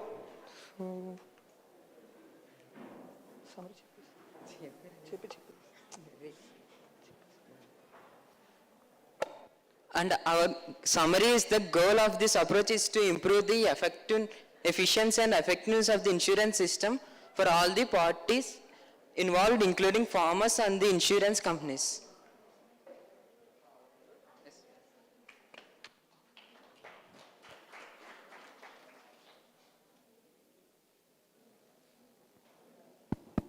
Thank you guys. Sir, do we have questions? So I think, again, my point will be that a lot of people have already done some work in this, but then since you are trying it for the first time, I think it's a good idea. And insurance has been a big deal, especially, of the unstructured nature of this industry. So agriculture industry deals with so many unstructured data inputs, and people try to misuse those data points, especially, the data points are available from some central sources, but then still you see that agriculture industry insurance is misused many times. So I think this will be a good solution for you to build. Can you explain to me how do you bring AI into this picture? So, but we are using AI to analyze the data. Be careful, yeah. We are using AI to write the code in the smart contracts. The smart contracts and the agreement will be put onto the blockchain, sir. Yeah, so how does AI or machine learning come into here? I mean, how are you using machine learning? But in smart contracts, we write the codeness. Yes. So that code will be written in AI to get faster and better decisions. But I think it is a good point, but then you need to have more clarity in what exactly you're trying to do there. I am not getting that. See, And AI just to analyze the data faster, sir. no, so you have to be more concrete in what you mean by that. I mean, that is a very 50,000 feet view description that you are giving. But when you say that you are trying to use AI, you have to be very precise as to which use case this AI solution will be used, right? You have to go to that level of clarity, then only it will make more sense. So think more about it. Okay, But then it's a good idea to progress. There are lot many people who already have worked on this idea, and there are lot many insurance companies which already have been built on Ethereum right now. You can go and analyze them as to what they are doing. Yes. And I always say that can you improvise upon that? Can you bring some more angles? Can you bring some more USPs, differentiators? That will be the true value creation by your team. Okay, sir. Okay? Thank you, you. sir. Thank you, guys.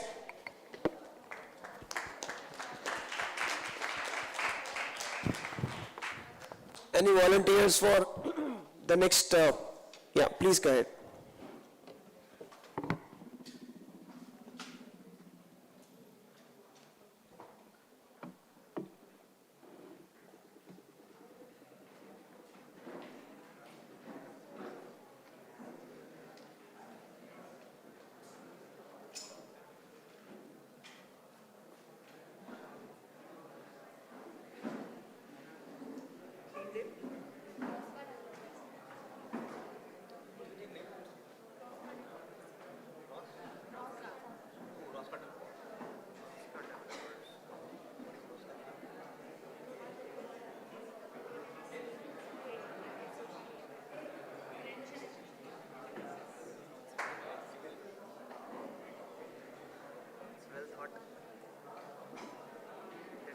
place in IBC for their creation.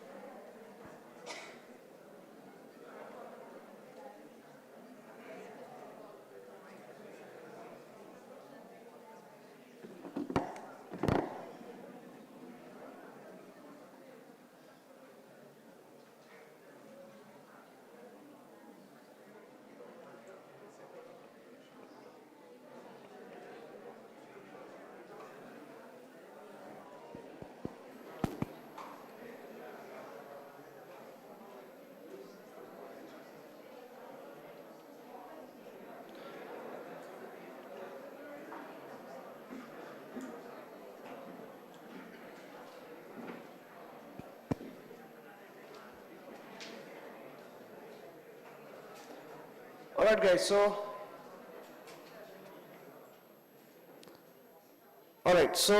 we have the next team, Rosecard developers. Guys, let's welcome them with a huge round of applause. I mean, that's not huge enough.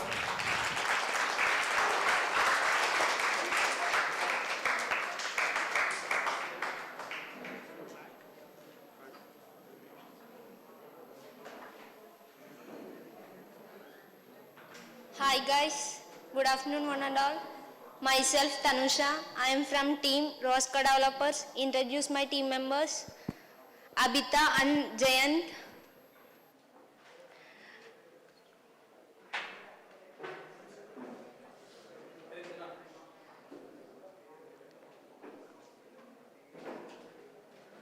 Rosca is nothing but rotatory savings and credit associations. We have chosen a track, Hack Impulse. And coming to the idea introduction, saving is the most important aspect in our life. In India and many some other countries, many people may not yet involved in the organized financial sector. Many people of the lower income opt to invest in the Rosca, nothing but chit funds. Did you know about chit funds? Yes. Okay.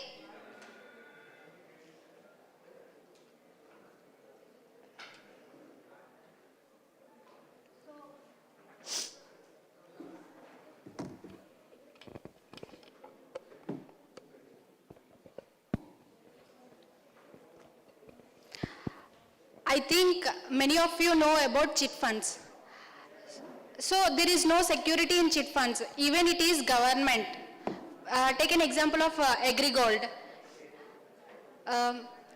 Before coming to the problem statement, I just wanted to give you the overview of what is chit funds, what is happening in the chit funds. So in chit funds, group of people forms a community and there is a foreman for that, and that foreman will collect the amount from the remaining members. And they saves the money, like they keep a, like we have data plans for 3 months, this amount. They will save a certain amount of money. They will fix an amount, like 1 lakh for each member. So they won't collect the month at a time. They will collect the term wise. For each month, let's say 5,000 rupees, like that. In the first month, they will collect the amount and it will be given to the foreman without any bidding. From the second month onwards, bidding starts. So we call it as a loss money. A person in need to that money started bidding. Okay, for example, me. In this month, I can bear even if I got loss of 2,000. So I will start bidding to that loss amount 2,000. But Tanusha wants need money more than me. So she started bidding that I can bear the loss of 5,000. So she started bidding. Okay, 5,000. So this bidding continues. At some point it stops. And that amount will be taken away and the remaining amount will be given to the last bidded person. So, for example, 1 lakh, she bidded for 10,000 loss. So, that 10,000 is taken from the 1 lakh and remaining 90,000 will be given to the Tanusha. And that 10,000 will be distributed to the remaining members. So, this is what happened in the chit funds. But where the fraud happens is that if the foreman is not correct, at that time frauds will be happen. Or if in the second month I took the money, in the remaining months if I won't give the money, then there is also fraud happening. So that is the problem in that.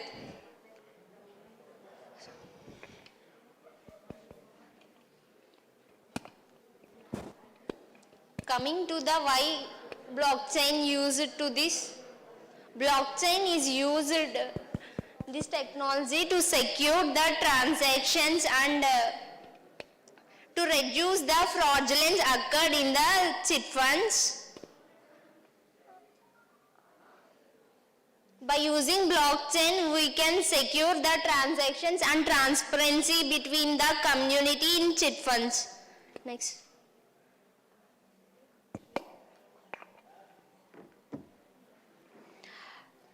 So,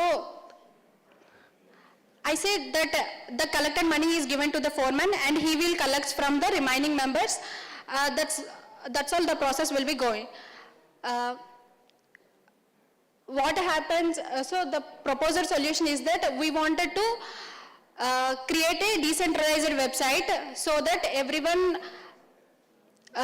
will interact with each other without any intermediary of that foreman. Even foreman is a part of that community, but here there is no chance of the fraud because every transaction is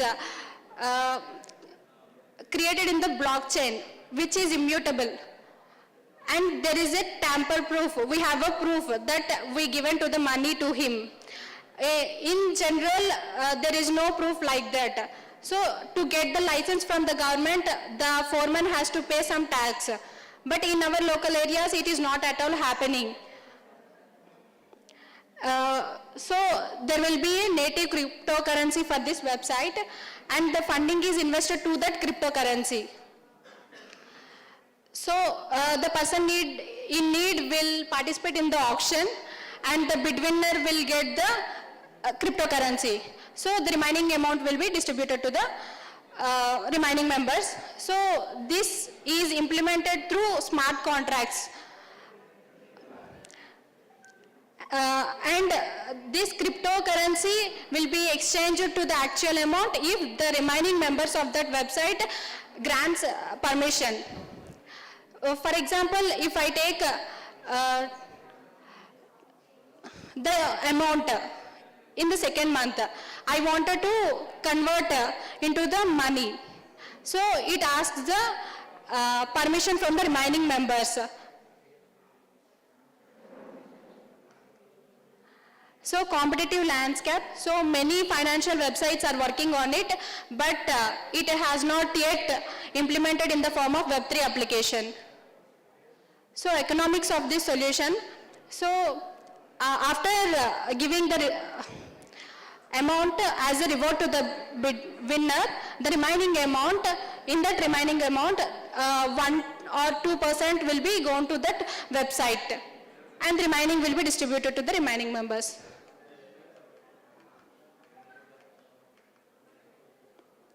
So impact on income, so there will be no interest, and we will get process in the form of bidding, and everyone can be able to interact with each other, and there is a friendly communication between the community.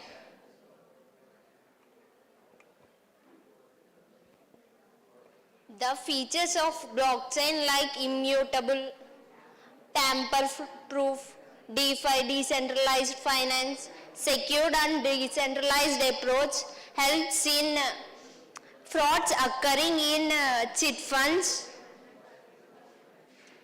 by verifying smart contracts. Thank you for giving me this golden opportunity. Once again, thank you IBC Alt Hack.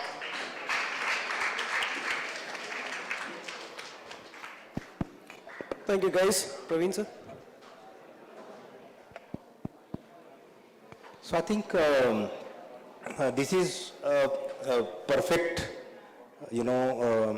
application of decentralized, network, blockchain. I think people depositing money like monthly basis, what you said, that could also be taken care by the smart contract, and the logic we could write in a smart contract as to when do we allow, all those logics can be there. So I think this is a good example of, a blockchain, in my opinion.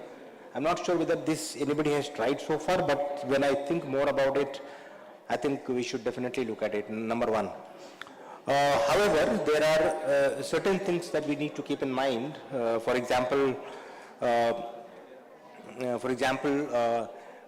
the usage of the wallets, right?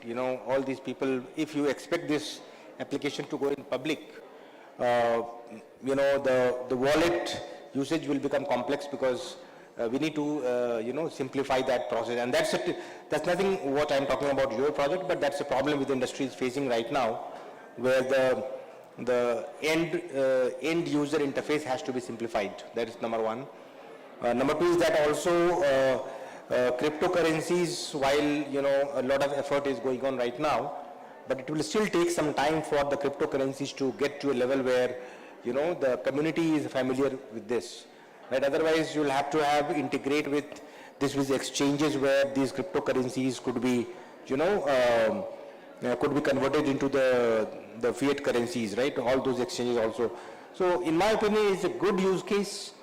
We need to again go into further details, but then, yeah, I think you should consider taking it further, in my opinion. Yeah, thank you.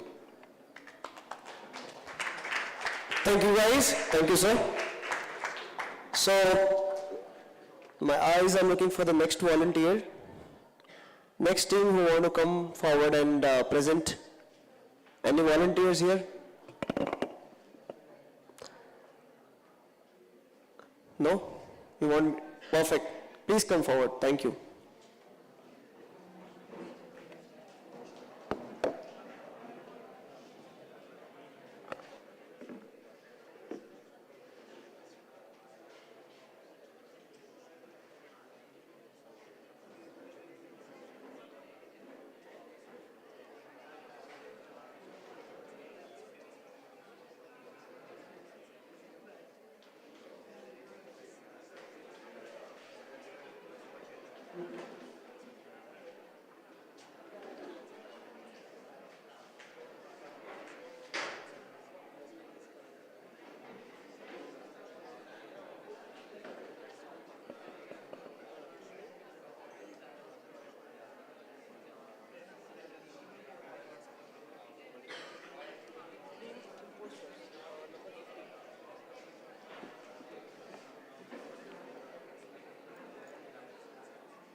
Ranveer ji नहीं आए अभी तक इधर, उसको short videos वगैरह के लिए मैंने बोला था। एक second sort it out.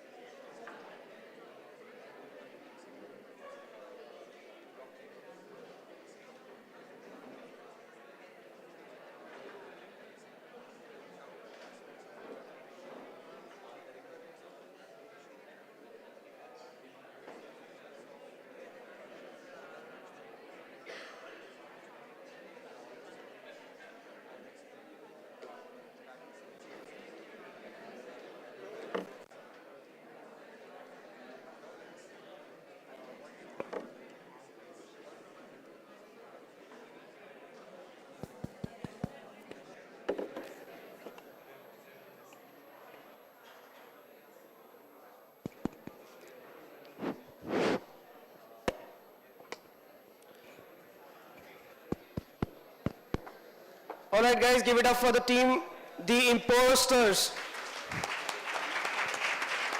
Properly. All right, guys.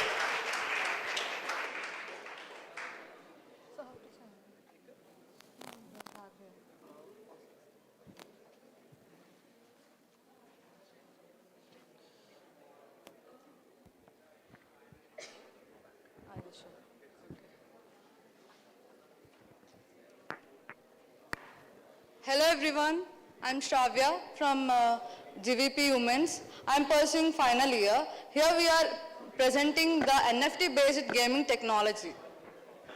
Our teammates are Swati and here Himaja. We are from Women's College, one from GVP Co-ed.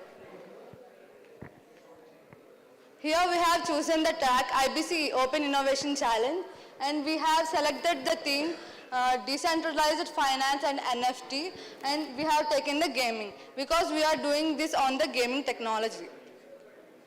Here I want to introduce the idea is about every gaming application is based on the centralized applications and server.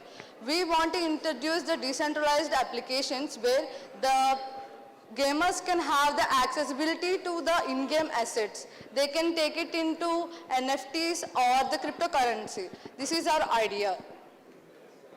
Here the problem statement is we have seen so many games where we have the cash, reward, tokens, but we can't able to access it. So to access that, we want to create a decentralized server or applications.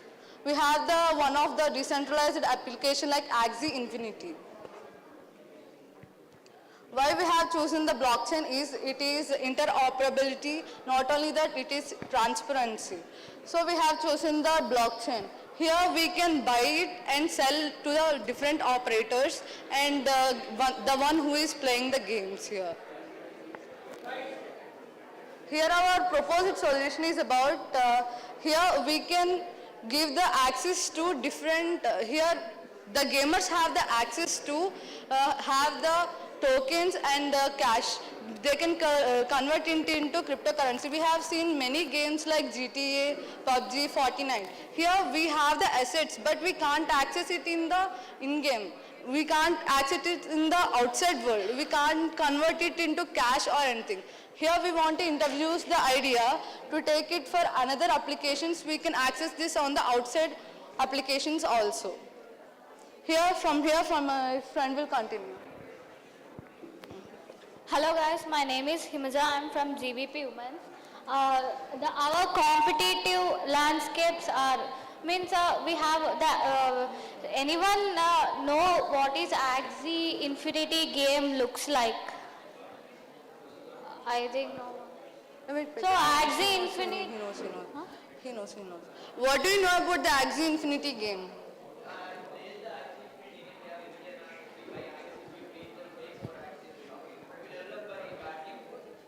Yeah.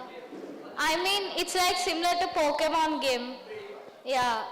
So, some of the Pokemon games are introduced like central games, and one of the Pokemon game we had seen yesterday is on Ethereum. So, Axie Infinity pretty much equal to the Pokemon game. So, in this game, first, after entering into this game, we have to buy the Axies. It is the first investment in this game. After that, we need not to pay anything. We will get all the money from the play of the game only. Next, this is the battlefield, how the Axie Infinity looks like. After this, the market distribution, how the market distribution has divided is in Axie Infinity, most of the market distribution is on gaming field, not on any like art, sports, metaverse, and not anything like this. Only people are concentrated on the games, not anything other else. They do not introduce any Axies or anything. Only the person who created the Infinity are owning the Infinity, only having that Axie only. After that, the economic solution of this game is we want to create a game on this NFTs. So we want to do the in blockchain.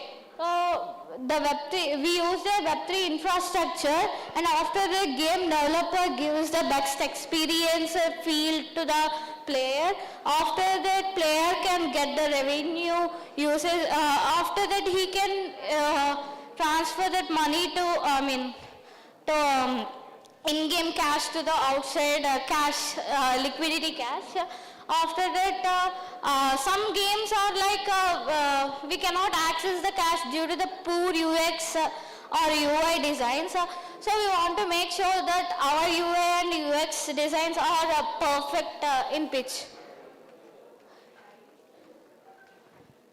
So in our we want to develop the game like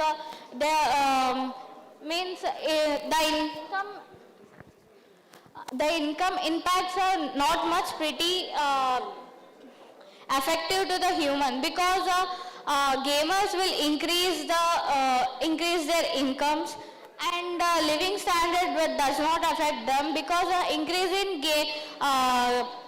incomes means they can live their lives happily. Sustainability, using that NFTs, there is a huge impact on gaming industries, because we want to do that NFTs as if in-game builds like Axie, they are buying only Axies and introducing them to the game only. We cannot do that Axie NFTs outside the game to find any other games to play like with that NFT card. So we are going to build, and we are planning to do that.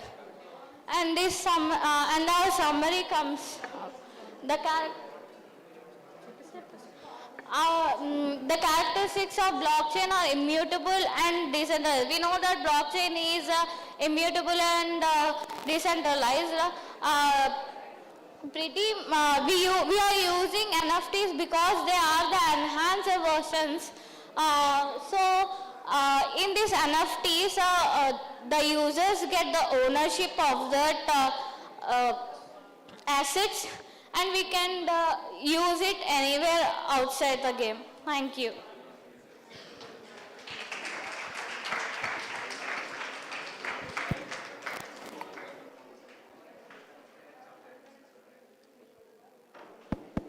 Thank you, guys. Praveen sir.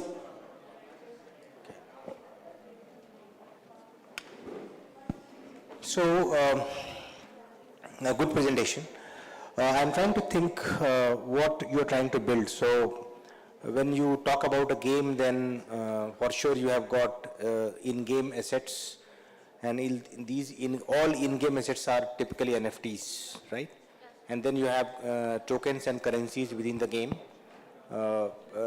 If you decide to list these cryptocurrencies or tokens on exchanges, then you create liquidity, and these can be exchanged for other currencies also. That's how this works. My question to you is that I'm trying to understand, what are you trying to build here? Are you trying to build a game, or what are you trying to do here? Actually, we want to build a game because we want to also try to implement on the existing applications. We have existing applications like GTA, PUBG, Fortnite. First, we want to create it, and we want to know how it works. Then we want to try it on the existing applications, existing game applications. Yeah, so what you're saying basically that the games which are there in Web 2, you are trying to bring them to Web 3 or something else? Actually, sir, first we want to create a game based on the decentralized application.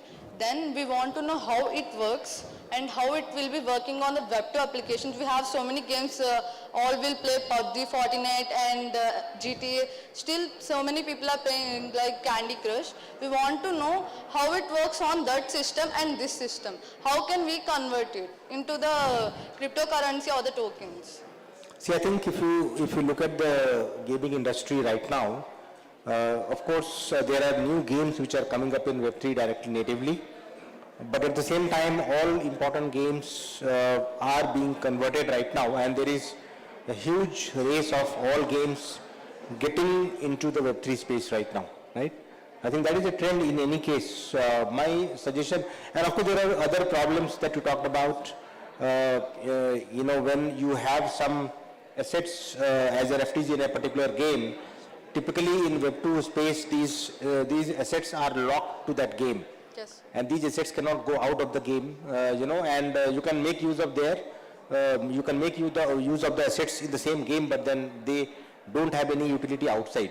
Yes. Now, in Web3, if you are creating games, then all the assets could be used outside. Now, there are conditions for that also. I'll talk about that. But if you are having the in-game cryptocurrencies, you can always go and make the liquidity available outside the game also. I mean, that is of course possible. Yes, sir. But then for the assets to be truly interoperable, a lot of things really need to happen, such as I personally think that a lot of standardization has to happen across the different games, where one particular NFT which is following a particular standard in a game is recognizable in other games on the same chain and on the other chain. So I think, and that's truly the interoperable blockchain system that we are talking about. And I think a lot of work has to happen. But I think what you showed right now is something which is happening in the industry. I would like you to think more concretely with respect to what you are trying to build. I think you need little more clarity on that. Yes, sir. Okay? Thank you. Thank you, sir. Thank you, guys.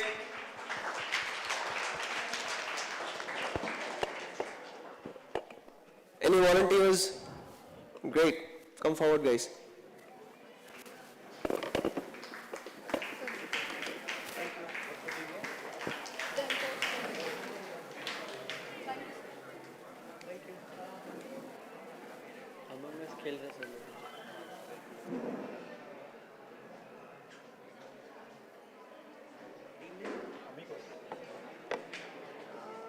Hola, amigos.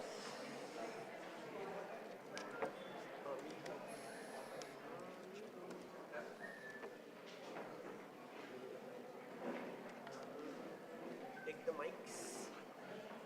Take the switcher. Yeah, these are all. Deepak, presentation. Mail. No, it's okay. It won't be required. You have submitted the form, right? What do you want the mail for? You want to submit it?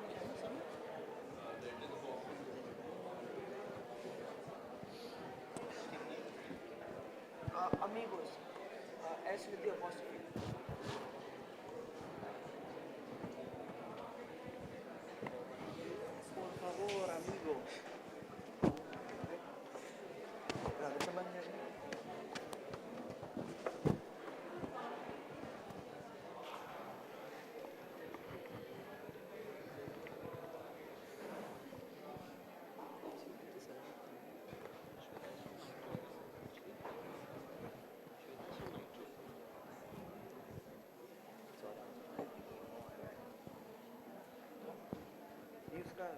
IBC email ID नहीं मिल रहा था.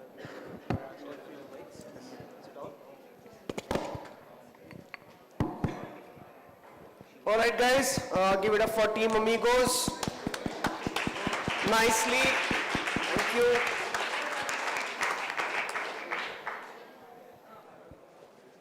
Good afternoon, everyone. My name is Janikram, and we are from NS Raju Institute of Technology, and our team name Amigos. So these are my friends, Bandar Lakshmi Naidu and CHMV Satyamurthy. So our track number 4, that is Robonomics Autobus. So the next will be continued by my friend Murthy. Yeah. See, our idea introduction for this concept is actually in many e-commerce platforms we may see that the order will be written back if the order will be written back if the order will be written back if the main person is not there or to collect it. If it contains any medicine or any important documents or all are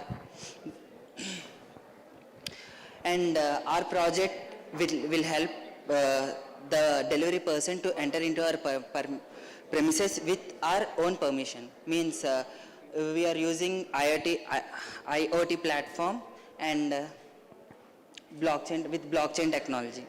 See, we have used the blockchain technology for the fast data rate of the information. Means if any person has entered into the near our door, the CC camera or the sensors which are allocated in the door will locate him, and the data will be transferred with the low latency.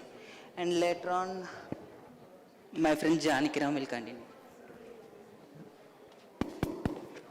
So yeah, why is blockchain? So basically, this blockchain helps in smart automation, smart homes to get more security, and when during the authentication of a delivery person, the direct authentication will be given to the owner of the house. So he will be authenticating it, and he will be allowing him to enter into the home if he is not at the home. So like this, not only for the delivery person, so we can invite like our guests and like any important persons or any important meetings that when we are not at home. So basically this blockchain helps in IoT, like it will be having confidentiality and integrity and authentication. So coming to the confidentiality, it will be storing the data, and it will be storing like it will be not revealing the data to the other side, so like hackers or say anyone else. So it will be secured using this confidentiality, and during by the integration we will be integrating the data, and by the authentication the fingerprint or the face ID will be authenticated of any person that will be he or she will be going to the home. So next, it will be continued by my friend Naidu.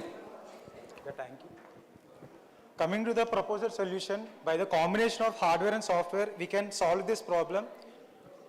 In this proposal configuration, we have 3 layers. First one is a device layer, next one is a gateway, next one cloud layer. In device, it consists of a sensor which can collect the data and it gives the second layer, which is a gateway. It can in this gateway, we have used a blockchain technology, and that it gives the third layer of which is a cloud technology, cloud layer, sorry. Cloud layer, it will be create a ID registration for the authentication person who give the delivery person to in front of our house. It can collect the data with a fingerprint. Next one, face recognition also. Then I continue to move this. Thank you. See, in the present scenario, we can see many security companies which will offer the security mans or IoT with less monitoring system. But there is none a company which is having a technology like automatic door opening or giving permission to the third person to enter into the premises of our area. So this may help some new companies to take over in the competition. And in economics, the economics of a solution. See, nearly 20 to 30% items are returning to the parental company due to the lack of the person in the area or in the delivery address. But by using this, this problem can be reduced. And if, for example, if I am a diabetic patient, I need but I was in some traveling condition. But I will reach my home within some 1 day or 2 days. I need my insulin injection within the next day. But I may get the insulin injection with in the limited area or in limited shops. So if we adopt this, then the person may secure my insulin injection in my refrigerator, so that I may take my injection on time. So this is my economics of the solution. And later on the solution of the impact will be continued by my friend Naidu. Coming to the impact of income, where there is a product price, when there is a positive effect on a product, then income also, individual income rises, also the demand of these goods. Now coming to the impact on living standard. If there is an emergence of particular product, by then delivery option, the user can enhance the situation, can use the delivery option by like this. And I give to Janaki Ram.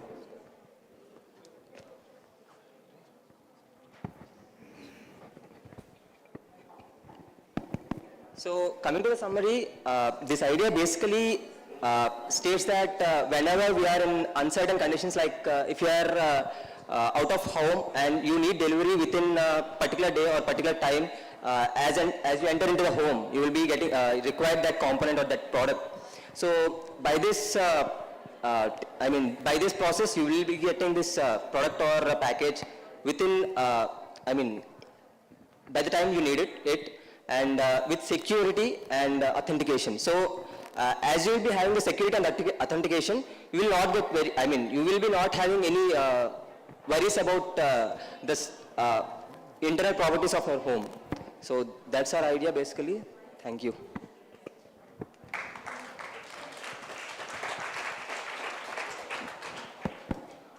Thank you, guys. Praveen sir, any question? So, I was trying to think of the solution that you are proposing. So, for example, if somebody comes at your door when you are not there, right?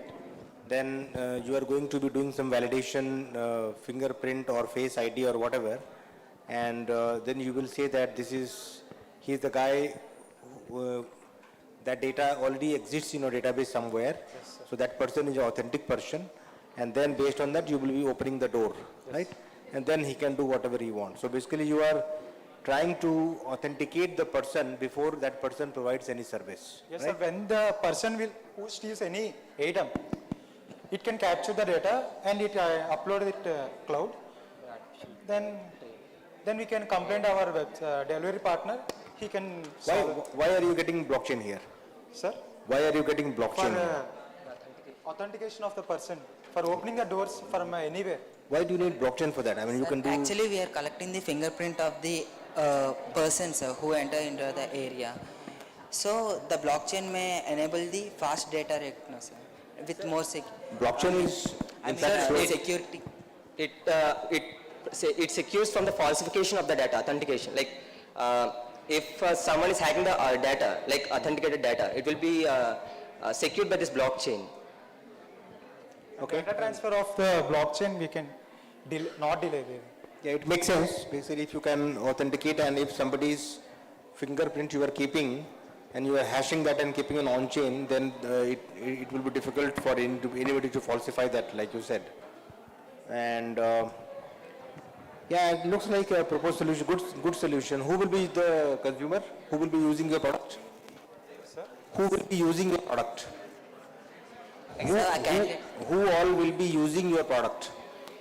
Sir, in domestic purposes or the highly influential industrial persons can use, or any common man, means it may take, it will be cost effective, but for the more security purpose, if you must have the more security, then you can use, if the person. It can be used as smart home automation also, sir. So using the IoT, we can use it as smart home automation, and with this, it will be increasing the security of this smart home automation. Yes, I like the idea. I think let's work further on this.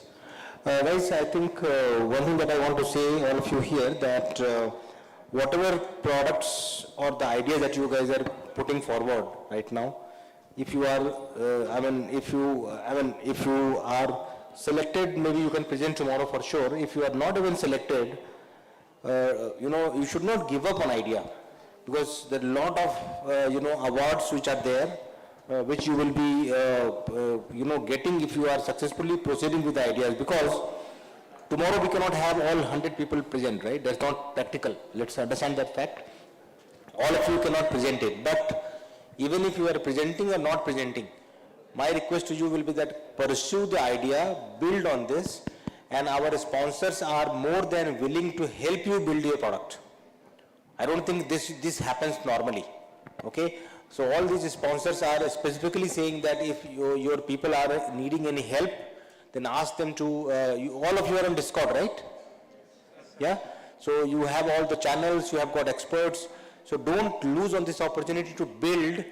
When you are building, then you are learning, and you are winning prizes. I think there cannot be any better opportunity, so don't get disheartened that whether you are not presenting tomorrow, then it is the end. No, it is not then, it is just the beginning. We will be forced to pick up few people for tomorrow's presentation, right? And that's what we are trying to do right now. So please be as effective as you can when you are presenting with respect to your ideas, your communications, right? Yeah, thank you, Deepak. We thank IBC Media for having us on the stage. So thank you, everyone. Thank you, guys. Thank you, sir. Guys, a huge round of applause for the team here. Thank you so much. Do I have the next volunteer? Perfect.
Take the mic.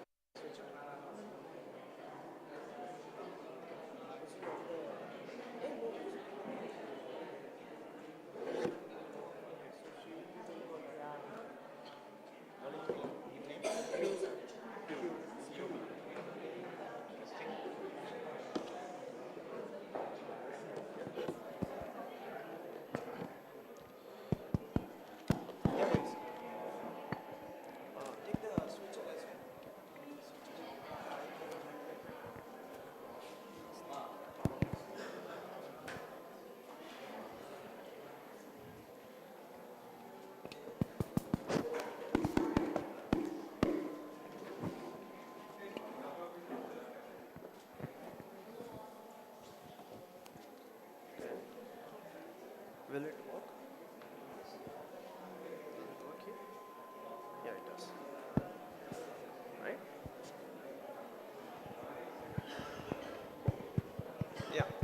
Can we have the presentation on screen?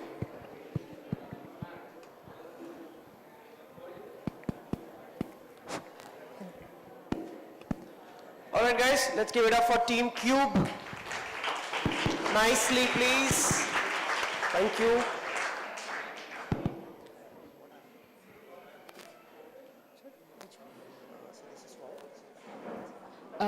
A very good afternoon to one and all.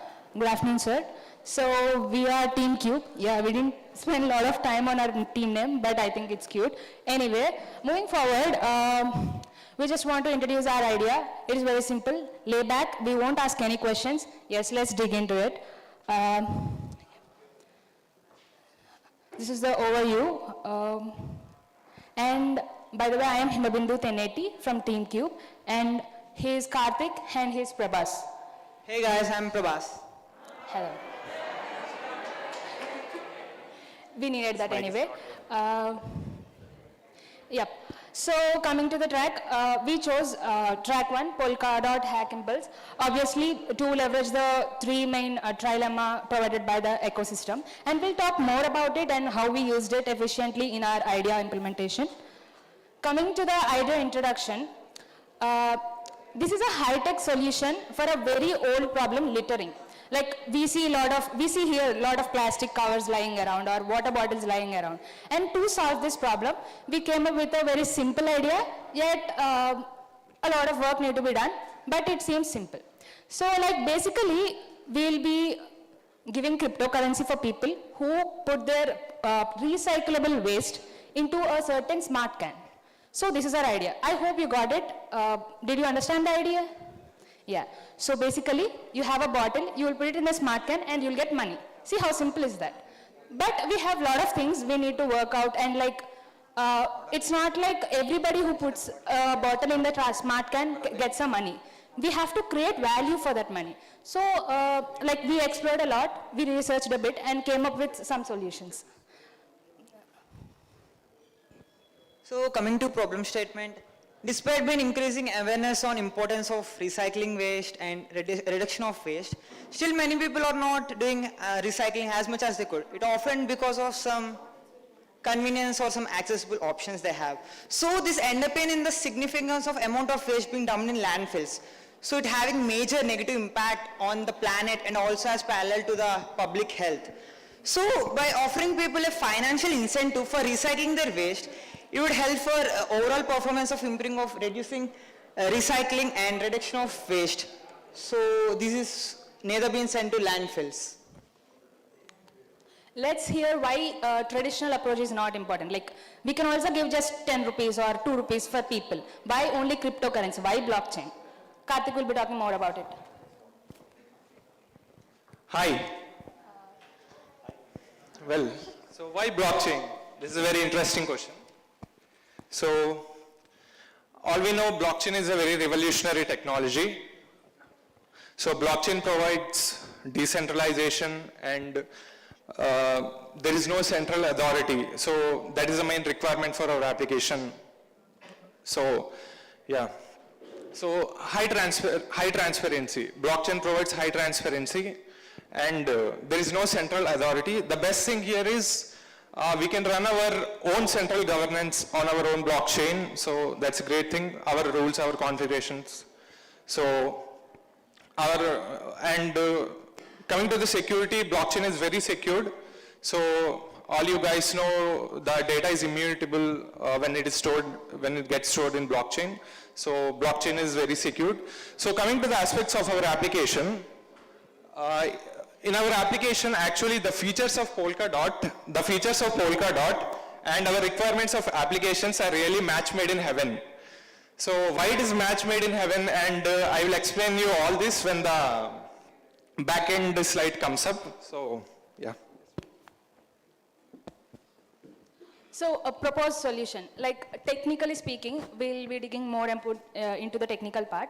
So basically, we have a can, like a trash can or something which is smart enough to generate a QR code when we deposit a water bottle or some trash. We also had a few designs in our mind, product designs in our mind. We'll be talking about in the next slide, like design, how we are trying to implement it and how we are trying to sense that is a trash deposit in that can. But after depositing the can, the trash can will be generating a QR code. And using a D app, we will scan that QR code and it will detect the profile and it will transfer the money to that profile user. So this is basically what happens. To dig more into UI perspective, backend perspective, and product design perspective, we'll talk more about it. Prabhas, do you want to talk more about Yeah, sure. So these are UI element design. So basically a user profile will be there and one QR code. And I will show our Figma design how it could be impactful. Okay.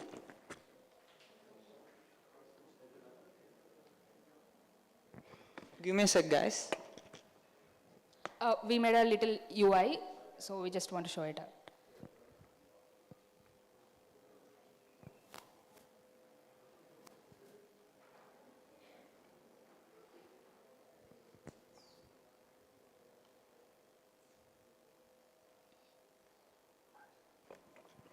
So these are basic login page which we can have login and sign up.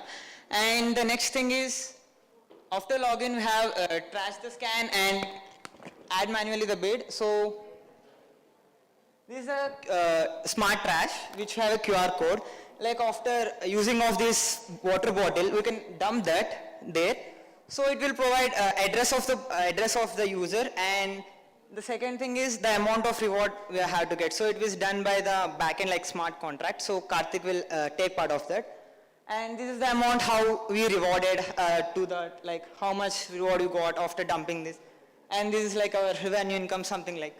And next we have some history like how much rewarded we accounted. So yeah. That is basic part, yeah. So basically, as Prabhas told, we will be transferring two main elements, address of the user and the amount of reward we need to transfer. Those two elements will be transferred to the backend. Backend will be spoken by Karthik. Hello. Yeah, it's fine. So guys, let's see what is going on behind the scenes. So that is in backend. Well, so basically we are developing a blockchain, our own blockchain network using Substrate framework. So yeah, we are deploying this into one of the slots of one of the parachain slot. So next, the best thing here is the advantage here the Polkadot is providing us is we are leveraging the features and the security validation from Polkadot. So no operational overhead for us. Well, so on the top of this blockchain, we are developing our own currency called 3RC. So this is a currency we are going to reward to the users. Well, so coming to the use case, so yeah, so every user will get his own wallet to store the 3RC currency, right? So coming to the use case, so in use cases, first, the front end is there. So basically it is a decentralized app, right? So it is a D app. So front end means JavaScript. So this JavaScript will sense the address, and the amount that need to be sent to the backend. Backend is basically a smart contract which runs on our own blockchain, which is written in Rust. So what it will do is, the smart contract is, it will evaluate the parameters, and it will immediately execute the transaction. It will immediately sense the funds, immediately release the funds to the user's wallet. So voila, that's all. So user is happy, we are happy, so yeah.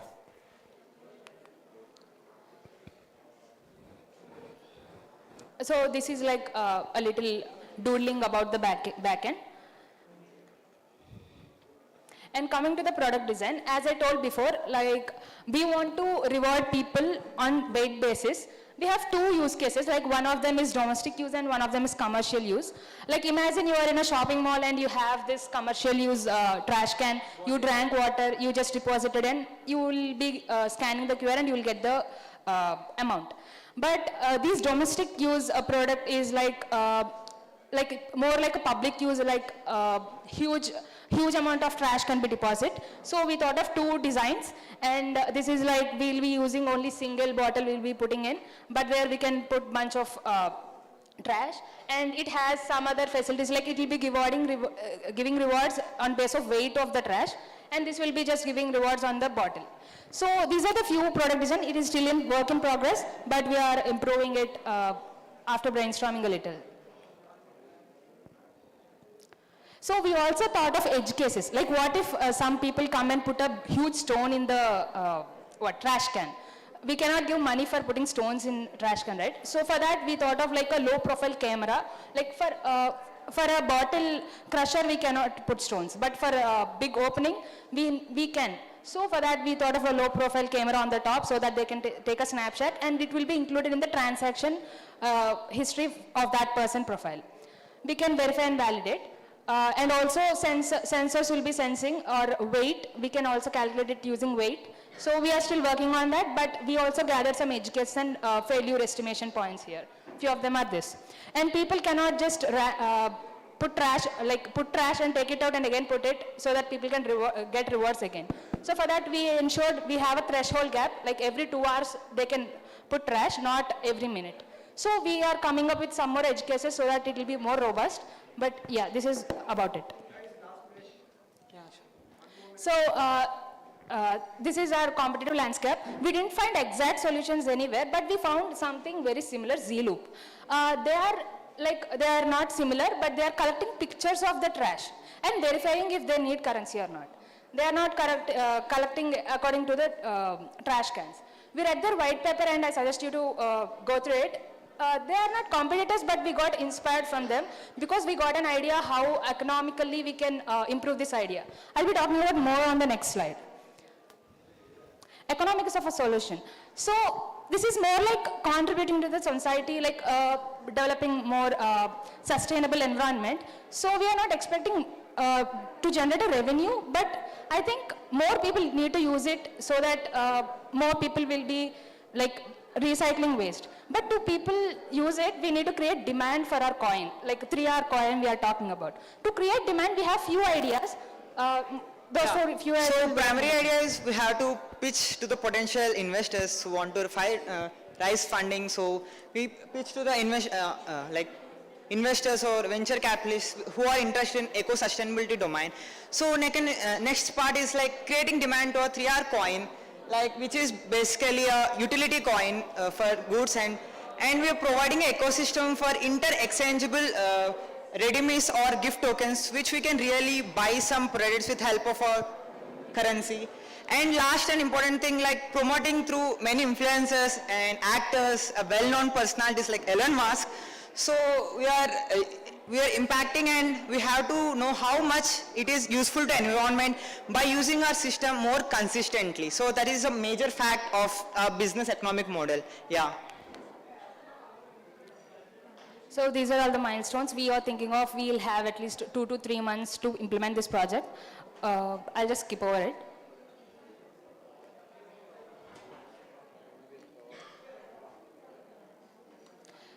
This is solution impact. Like this problem is directly taken from the environment, like to solve environmental problems. So I think it will affect public health, and sustainability is the main goal of this solution. So this is about the solution impact.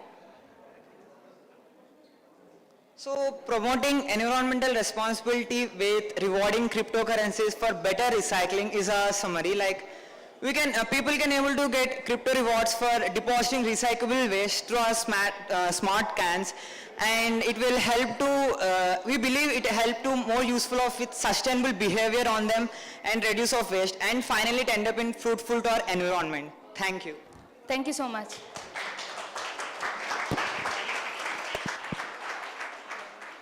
All right, guys. So let's hear from Praveen, sir.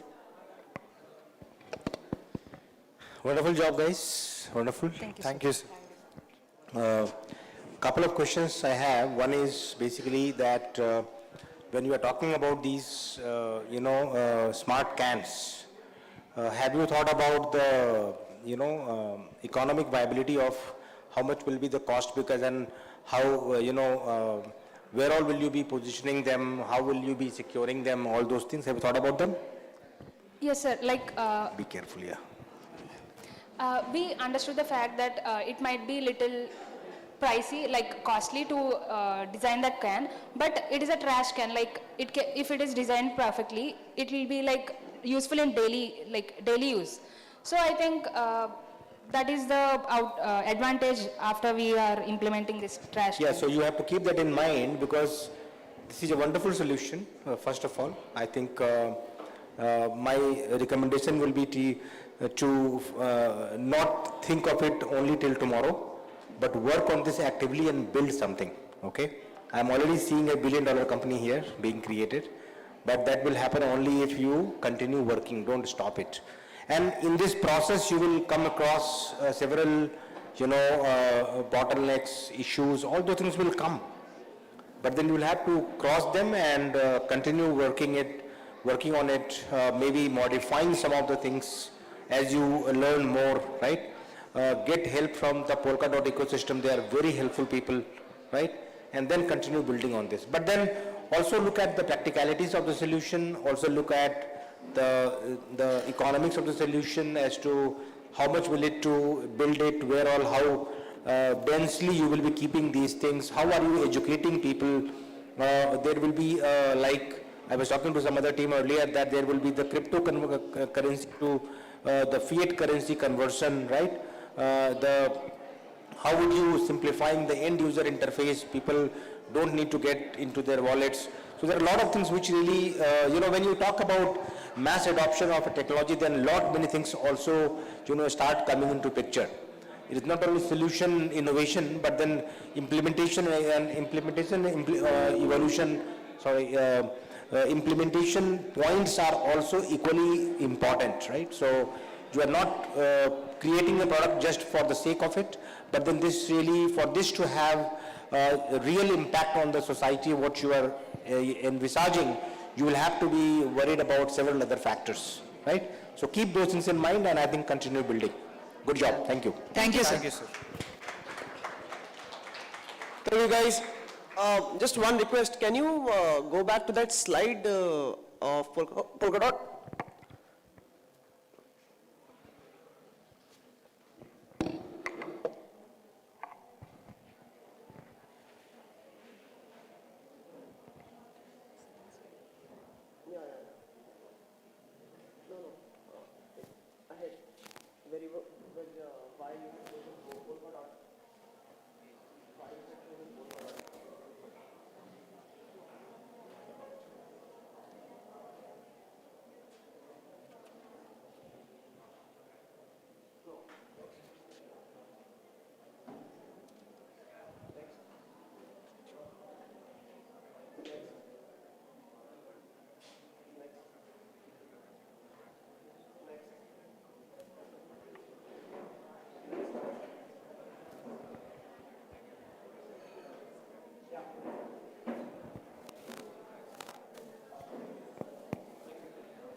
All right, who's going to be the next volunteer?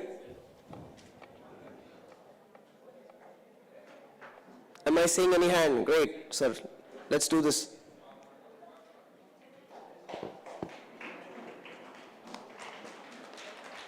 Yes, some interesting people at the back are very good at clapping. I really appreciate that. But you might be next.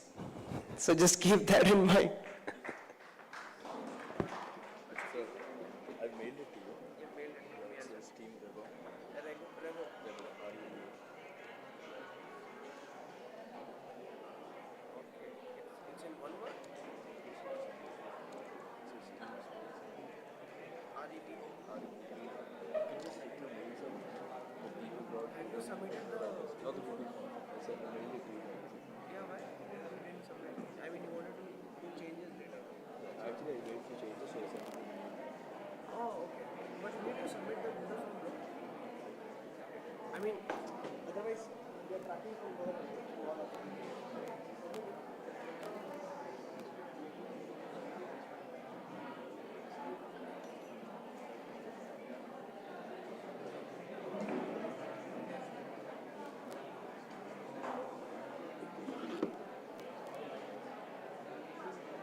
चलो आ रहा है, data आ गया थोड़ा।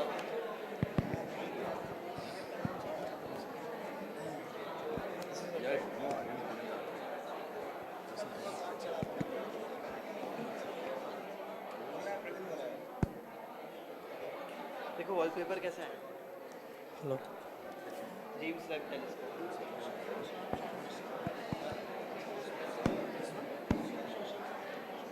वही अपना जो मैं नीचे कर रहा था।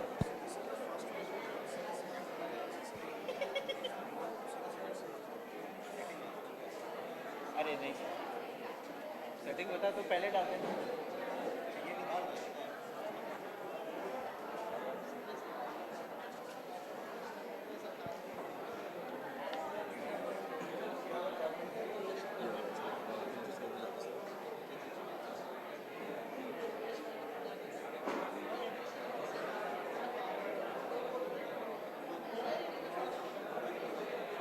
कर दिया वीडियो में इसको बेचारे को।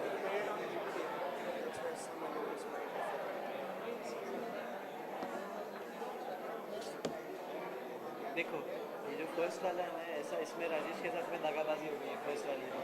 बाकी सब भी अच्छे हैं।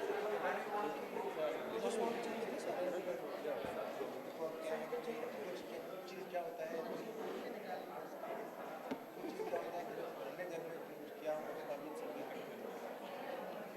अरे भाई वैसे भी फाइनल थोड़ी है, तो सब नॉमिनीज है, मतलब अभी देखेंगे फाइनल कब करना है सर आप बताओ। क्लोज कर देना, अवार्ड्स कल दे देना, बांटने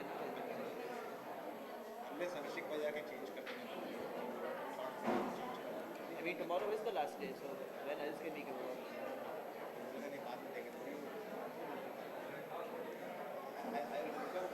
And what are we giving them? Certificate, no? और हमको भी दे दो सर एक।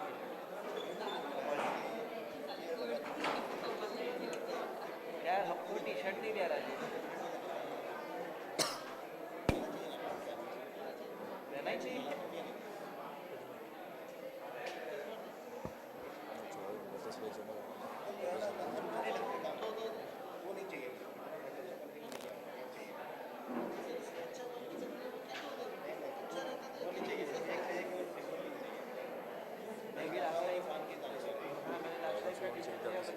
मैं देखी थी अपना हैदराबाद वाला टी-शर्ट, वो क्वालिटी नहीं बोला पूरा दिन पहनना है, जाने तो छोड़ो पूरा दिन। यू नीड कंफर्टेबल तो मैं बोला जाने दो, इतना कंफर्टेबल। योगा करना है, yoga you need to be stretchable. Yoga का पता है? बाद में पता। अच्छा पता है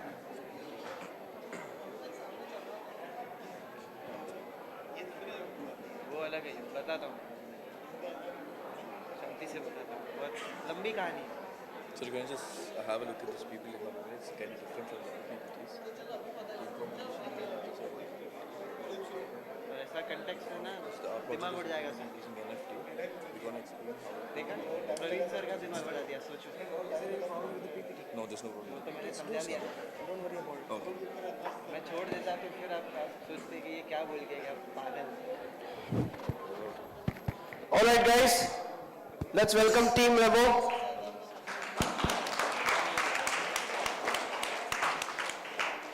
Good afternoon, everyone, guys.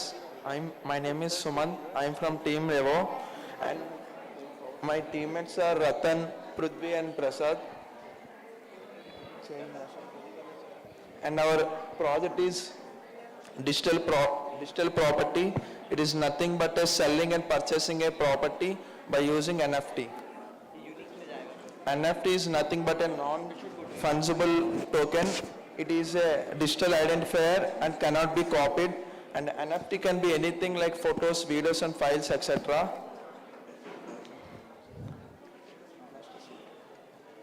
And now my friend Prithvi will continue the next slide. Our problem statement is creation of fake sale deeds, transfer of property using fake documents. When power of attorney is increased, sold land might be fake. Creating of NFT. If we take a piece of land and we put it on for a sale as NFT, choose the blockchain you want to choose it, create it on. set up our NFT wallet to NFT platform, create the NFT and list it for sale. Blockchain we can use any blockchain, but I am using Polygon blockchain, which is second layer of Ethereum blockchain. It is 0% gas fee and it is 100% secure and efficient. So good afternoon guys, I'm Ratan. Purchasing of NFT. As my friend told how to create a NFT, we got to know how to purchase an NFT. So basically purchasing an NFT is damn easy. It's not so difficult. You just go to the platform, you search for the NFT you want, and then you click on it, get the wallet address, and then... Guys, slow. Please whisper. Don't distract him. Sorry, I myself distracted you, but... So you purchase NFT. Coming to our project is purchasing or selling their assets digital in the form of an NFT. So as you can see on the screen, there is a piece of land over there. Now that's an NFT which we create, and then as you can see the plots over there, they're going to be divided into fractional NFTs, which means suppose if a person wants to purchase a piece of land, let's say a 1 acre, that would be one NFT. And in that, the fractional NFTs would be up to the cents or yards or square feet, the way he wants to purchase it. So that's the way we divide it, and using the smart contracts, we just use this NFT and divide it into different parts so that not all can purchase the whole 1 acre, but then they want to purchase a part of it. So using this, they can purchase it like that. So why did we actually plan to make it as an NFT? Let me give you an example. I have a land and I sold it to that guy for 50 lakhs. I said it would take 2 to 3 days for registration. The next day, I sold the same land to another guy at the price of 70 lakhs. Now my total income would be 1 crore 20. I sold the same land to 2 people at the same time. The next day, I'm gone. I sold my lands, they purchased it, but the registration wasn't done. I got my profit, they got the loss. So there are a lot of scams like this which is going on over there. A lot of people could do these kind of things. So when we come to the part of blockchain, when we put it on a blockchain, there's no point when another person can tamper it, because it's already put up on the blockchain. Everyone has a copy of it. So everyone gets to know that piece of land belongs to you. And when you sell it to someone, the transaction gets recorded and they know, oh, so-and-so person sold it to someone. So by this, there wouldn't be any kind of the fraudulent happening over there. And now, why we use blockchain will be told by my friend. Why we like blockchain? Its users secure, transparent, easily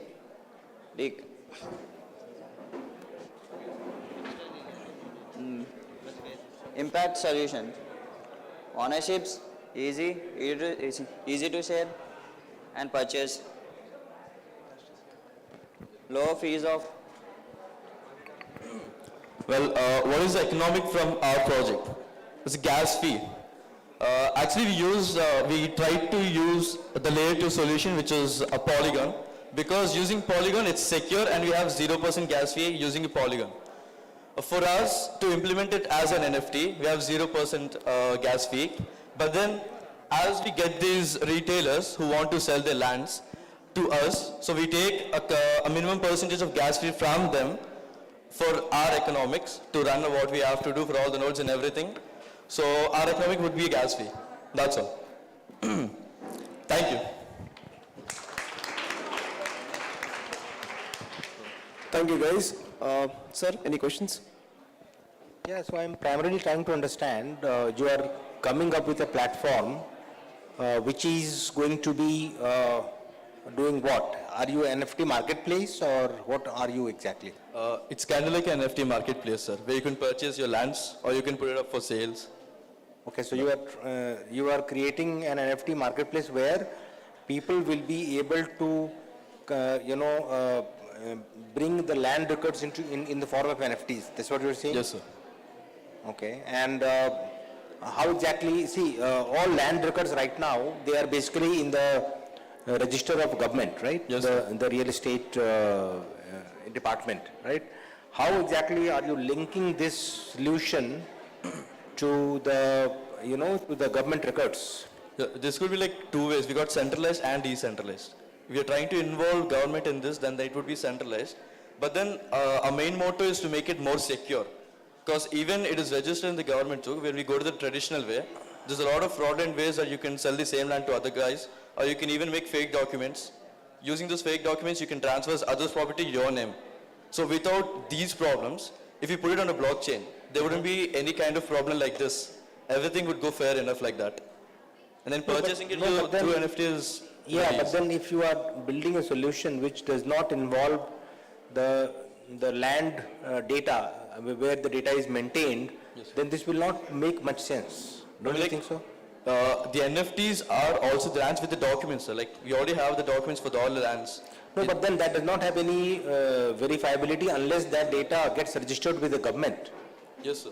See, for this solution to work, first of all, what should happen, and I think many states are working on the same. I am not sure whether Andhra Pradesh is working or not, but I think they must be.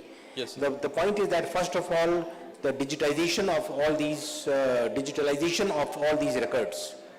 So once these records are digitalized, where the ownership data that the government has, if that comes into the digital form, after that converting them into NFTs makes sense, because ultimately, the sale deed is one thing, but more than sale deed, what is important is the ownership of a particular land piece. Yes. Of dimension with the, the surroundings, etc., right? And then if, say for example, if this data is has become an NFT in the government's record, and then if I am selling this to Deepak, then it makes sense, right? Yes, sir. So I think it really is more complex in my opinion, so you should think more deeply into this and try to see how can you come up with something which really is realistic and which solves the real problem. So I think more into this, but it is a very, very stable and very, very important use case for blockchain. Yes. So I think we definitely should pursue in this. Sure. But good thinking, good direction. Thank you. Thank you, sir. Thank you, sir. Guys, I have a couple of questions. One is, how exactly will this work? Like for example, let's say you and him are there, right? You have a certain piece of land. He wants, you want to sell to him, and you have no idea about technology. You both have zero idea about technology, right? Because most of the land that is available today is agrarian land. Yeah. It's not the land in the city. I mean, this could be more practical in a city, but if you want to actually implement it on a larger scale, then you'll have to enter the agrarian landscape, right? Yeah. So how does it work? How the entire process of this buy and sell works? Well, actually, according to your question, basically just now the technologies are getting boomed. So as we go on, I'm sure that everyone will be getting known about the blockchain technology and everything, how it uses, the way how to use the NFTs and everything. So soon things will be digitalized. Everything will be, of course, will be digitalized. That's the main motto of the advanced technologies, to digitalize everything. So once everything is digitalized, there wouldn't be any problem, because it will become the basic component of life. Being in this digital world. I understood that. Okay, forget that. Let's say I just want to understand how exactly the transaction will work. How will you sell the land to him? How will he buy from you? Suppose let's say this is a piece of land. Yeah. And we got the documents. Both are NFT'd. And then... When you say you mean you as in the platform, or you as in the seller? You're getting the seller, he is the buyer. Yeah. So when you say you, so exactly you're referring to yourself as the platform? No, we have a platform. Yeah. In that platform, we got merchants who want to sell their lands. Right. How do they do that? How will they do that? They just come into a marketplace. Okay, they will have to first go to your marketplace. And over there, they will have to buy and sell the land. Yeah, they have various lands with different dimensions, the parts of land, the square yards and feet one. It depends upon the location they want to purchase, how much they want to purchase. Depending upon that, it goes like that. Okay, but from where will you get the data? You're saying the government will give you the data. Yeah, as we say, if this is centralized, if this goes in a centralized way, then we'll get all the documents from the government. Okay, but still, I mean, I think he covered most of it. There are a lot of challenges. Yeah. But the idea is in the right direction, but there are a lot of dependencies. Yes. But in the direction where you are thinking is a very good space. So you might want to look at different ways where you can implement this. May not be today, but maybe tomorrow, but today and maybe in the next couple of years, how exactly you can use this. Because I understand, I come from a rural background, I know how complicated it is. For example, if there's a case going on, Yeah. right? But the land is registered under his name, but there's a case going on of fraud, and that gets, that turns into NFT, and you do that. Yeah. So that's an added complication in your process, right? Yeah, that So would be an issue. a few things you will have to figure out before becoming a wholesome platform. Yeah. So at the same time, you also have to look at the physical ways where you can actually implement it. Yeah, we got But I to like take the care of idea. all the precautions and everything. Yeah, and yeah, then yeah. we'll Yeah, go it's a for- good idea, but yeah. Yeah. Thank you. Thank you, sir. Thank you, guys.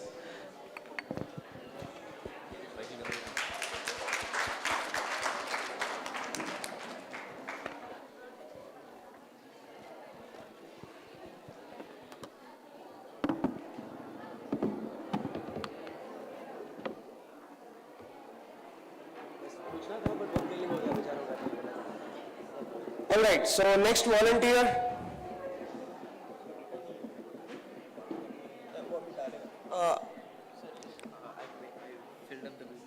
Okay, just 1 second. Guys,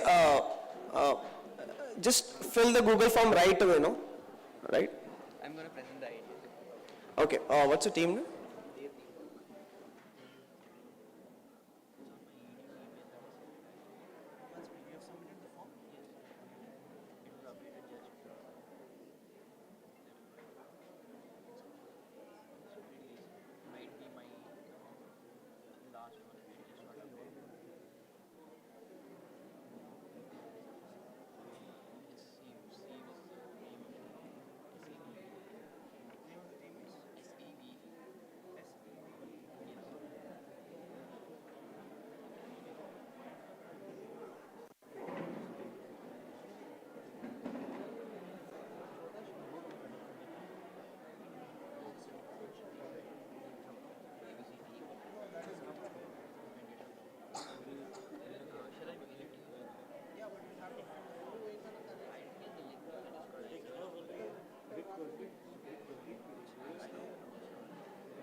Guys, do take the mics from there. Yeah. There might also be the switcher. Switcher.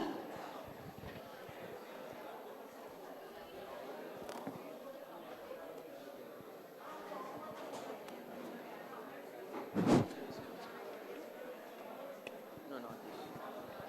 iroti.devi@gmail.com. Just a minute.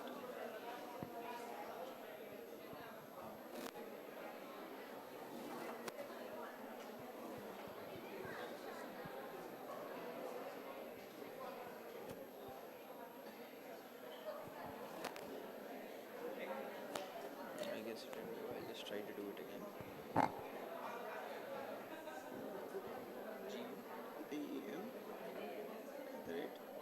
GEM@ibc.media.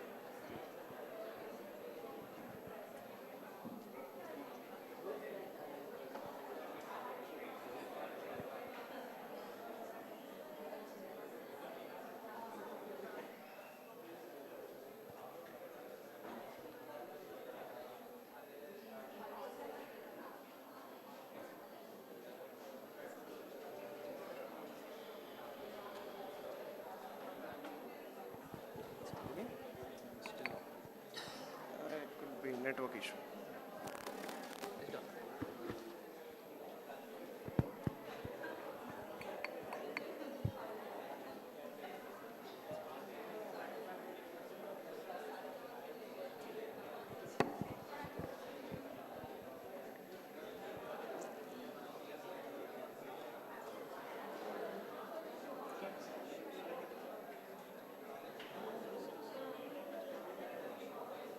No, Gudem, Gudem. Alright, forward it, forward it.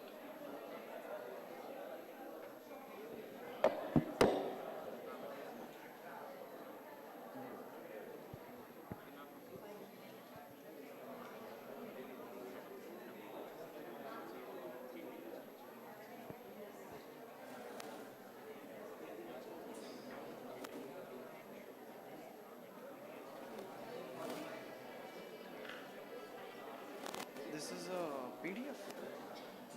Right now it's in the form of PDF. We couldn't get the Canvas thing downloaded. No, it is a live link. I'll give you a live link. Canvas with a live link for copy paste. I'll send the live link to you as mail. Okay.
Okay, it's on Canva. Yeah.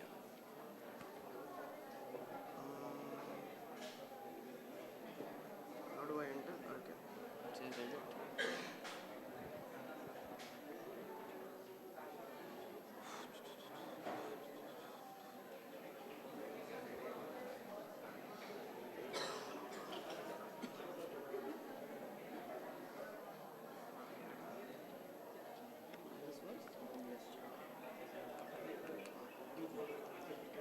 How do you pronounce it? Yes. All right, guys, let's give it up for Team Sieve.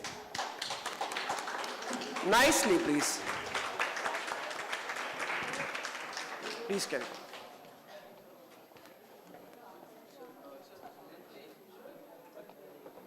Excuse me? Sir?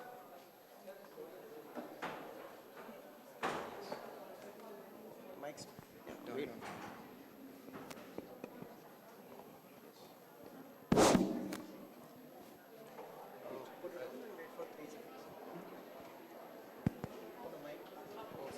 So, hello everyone, I'm Lakshmi and we are coming from Vigyan University, Vigyan College, and our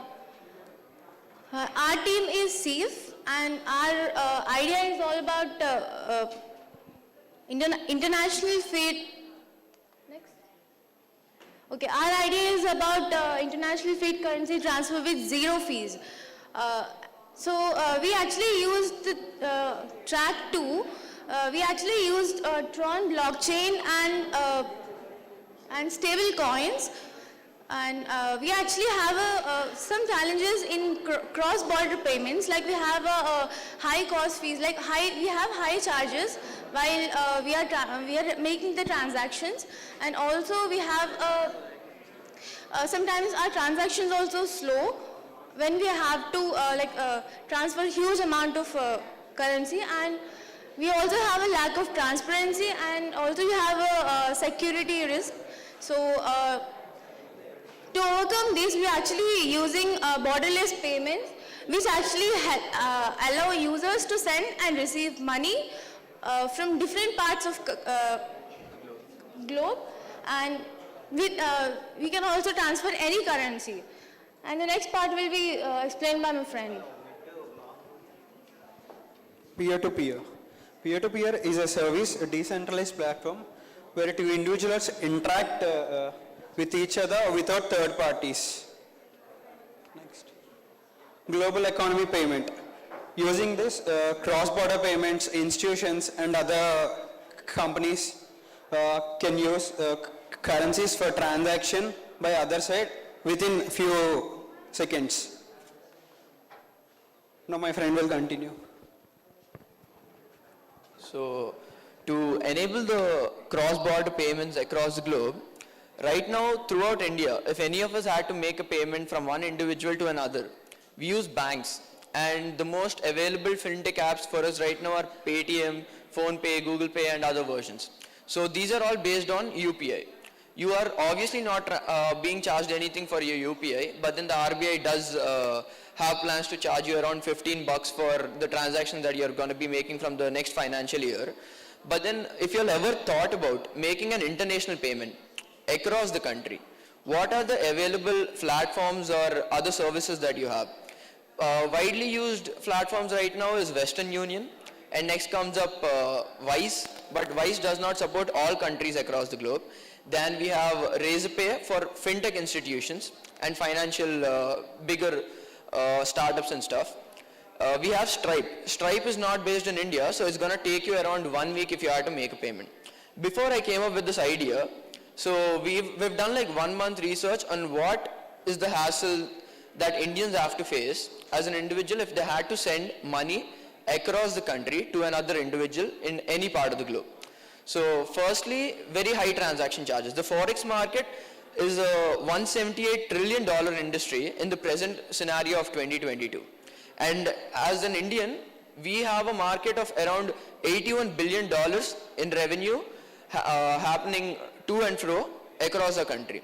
And you must have been reading the papers that the Indian rupee has been falling against the dollar by 76 to 82 today. All of this is based on our GDP and also the import-export market that the forex Indian RBI holds. Alright, so to come up with a solution, I've already implemented this. We are planning to carry out this in phases. And in phase 1, I'm going to explain you what the basic idea is. And in phase 2, we are planning to maybe take up a Polkadot parachain and create a DApp, a whole different environment, or create our own blockchain where P2P users as individuals can participate in the blockchain, and they will also be rewarded with our own token. All of that is going to be done in phases. And right now I'm going to be using the Tron blockchain because any transaction that I made, if we use Ethereum, can take me up to 32 ETH. But Tron would be taking me around $1 itself. And also it's one of the fastest way to, make a transaction. It takes us around 60 seconds max. Then as the RBI guidelines and other fintech startups, I'll have to be taking a SEBI license. We've already applied for it. So we're already in the process. We've already built a good capital with this particular procedure right now. We'll be, extracting the KYC, phone number and all various different details just like any other exchange, Binance or, FTX, just because we have to abide with the guidelines of the government. So we'll be authenticating their validity and identity details. Once that is done, they can come on to our platform. And I'll put it to you in very simple words about why is this a good $1 billion startup and how were we able to make a really great profit. If you had to send $1,000 from US dollars in America, from the States to India, you'd be receiving 82,701 rupees. That is $1,000 in India would be 82,701. But in real time, if you use a Web2 based platform or a Forex exchanger to send your money, all that you'd be receiving is 81,918 rupees. Whereas you were supposed to receive 82,701. So there's a lot of money that is being lost, and you can see the fees that is being charged by the, the Forex exchanger and also the other transactional fees that they take up. To get rid of all of this, to make these charges zero, 81,918 and 82,701, nobody wants to lose their money. We have come up the main flaws that other foreign exchange companies right now they have extremely high charges depending on what platform you use. And also you're not guaranteed that your money is going to be instantly transferred from your international bank account to another international bank account within 24 hours or probably a week. Wise and Stripe take you around 2 to 5 business financial days. Western Union takes you at least 24 hours, 2 hours minimum. And also they have very less transparency. Your money can be transferred through n number of banks because that's how, the telecommunication services of the banks work. And there are a lot of security issues where your money could be stuck with another bank and they'll have to provide it from their liquidity. But then using the idea that we came up with, what we are providing right now is zero charges. If you're sending $1,000 from America to India, you'll be receiving this 82,701 into your bank account, just like the Google says, with your everyday forex market rates. There is no additional transaction fees and there'll be an instant transfer. The max that we guarantee that any person would take for their transfer is 60 seconds. We'll also have liquidity pools, especially given up with stable coins. All of this is going to be run with stable coins because we cannot rely on another currency as of now, because every currency is as fluctuating as possible in the markets. There is reliability and transparency. We'll have a ledger book on the website where you can see which wallet to which wallet is your money being transferred. All of this can be done without even having to buy a crypto. It's pretty quick, 60 seconds, there's zero cost, it's very scalable, and we are only using stable coins, so there's no point that you'll be losing your money to, let's say Polkadot or any other currency, Bitcoin. It can be fluctuating every single second. But the whole point of having a stable coin is because it is pegged to the real-time market value of a currency in the country. It's sustainable, and this will be distributed to a network of P2P lenders and borrowers throughout the globe. They will also be having a risk-reward ratio, just like when they participate in liquidity pools. So we come forward to put down borderless payments as hassle-free as possible with the least impact, by creating the greatest impact with just a simple touch on your own phone. Thank you.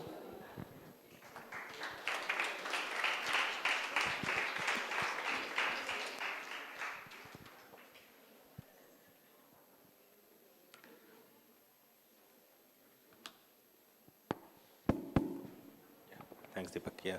No, so I think we discussed on this yesterday, I believe. So I think it's a wonderful idea. Only one question that I am thinking afterwards is how different you are from Ripple, for example. I mean, Ripple also, yeah. So Ripple also does. I mean, their primary use case was money transfer, right? Very true, sir. So Ripple is basically a whole different blockchain. If you had to transfer money using the Ripple blockchain, your financial institution or your company has to take up tie-ups with Ripple. You'll have to use their own blockchain and their own cryptocurrencies where you are entitled for their currency. Let's say Ripple is 4 rupees today. You made a transfer of $250,000 and the very next moment somebody plans to crash down Ripple or the algorithms. Ripple is not 4 rupees anymore, it's 2 rupees. So your $250,000 can come down to 150,000, right? But then my platform, when we created app, you are going to be sending money with your own fiat currency, that is Indian rupees here. It can be Chinese yen, Japanese, Singaporean dollars, Nigerian naira, any currency in their own fiat currency. So this is not particularly based on any other blockchain. Ripple is not a stable coin. So it can be depegged, it can be uppegged also. So when you use a financial institution, Ripple also is facing a lot of lawsuits right now. That's right. All of that's happening. So I'm trying to bridge down every single problem that is coming through. Everybody has the flexibility to, it's very versatile, just like the Terra Luna fiat currencies. Every country gets their own fiat currency. They just have to deposit it. I cannot reveal the other details about how I'll be converting their fiat currency into stable coins, and I will still be making off profit through arbitrage. But all of that is taken care pretty well. Okay. So we're not based on any blockchain, but then we also plan to create a stable coin that is very flexible and versatile, that it is a fiat currency in every person's country. Just like Terra Luna had Luna A, Luna B, Luna C, we are planning to take it out that Understood. Yes. Okay, yeah, thank you. Yeah. That's how I'm overcoming the solution with Ripple. Sure, yeah, thank you. Good job. Thank you, sir. Thank you, guys. So do we have the next volunteer ready? Any volunteers to come up next?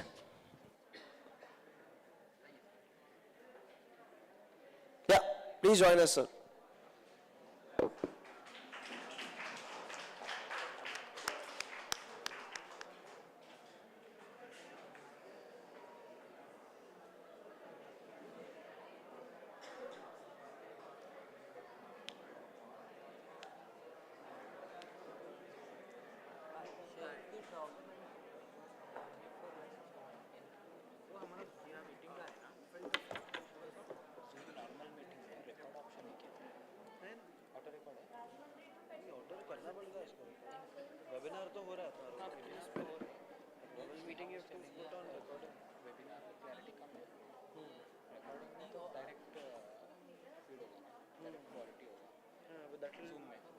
that will only be the speakers का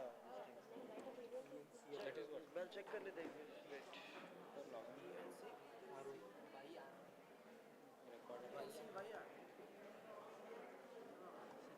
I mean if it's recorded on that drive अभी मैं वो log out हो जाएगा नहीं अभी कुछ नहीं खाली versus speakers है भी नहीं ना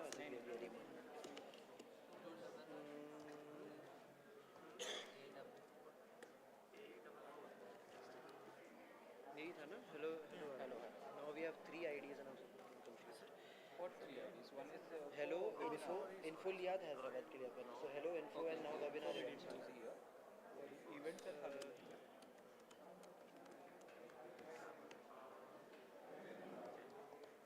I just broadcast the password we detected sign active from device this was you check your devices to verify the sign yeah I think I'll get on it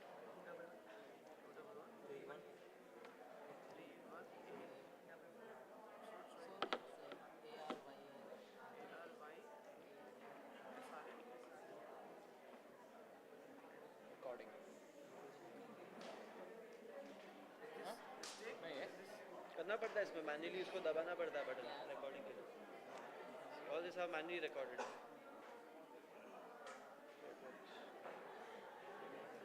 Sneha told me this yesterday but कल मैंने phone पे check किया तो मेरे को नहीं मिले recording so even right now actually ठीक है विल रीकन्फर्म बट या because for every webinar I've done I've never done it automatically kabhi nahi I always had to press the button to start it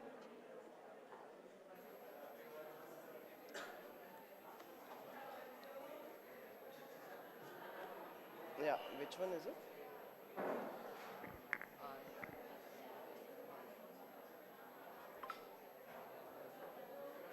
auto recording was not on right no it was not you have to record it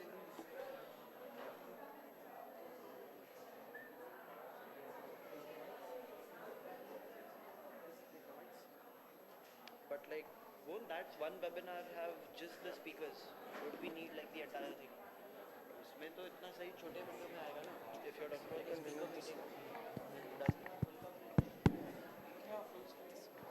नहीं full coverage as in like इधर का camera feed is also continuously or no तो फिर वो recording में जितना मतलब कभी नहीं है speaker वाले का what can we do with that All right, guys, let's give it up for Team Encryptors. Guys, a little bit more strength. Come on.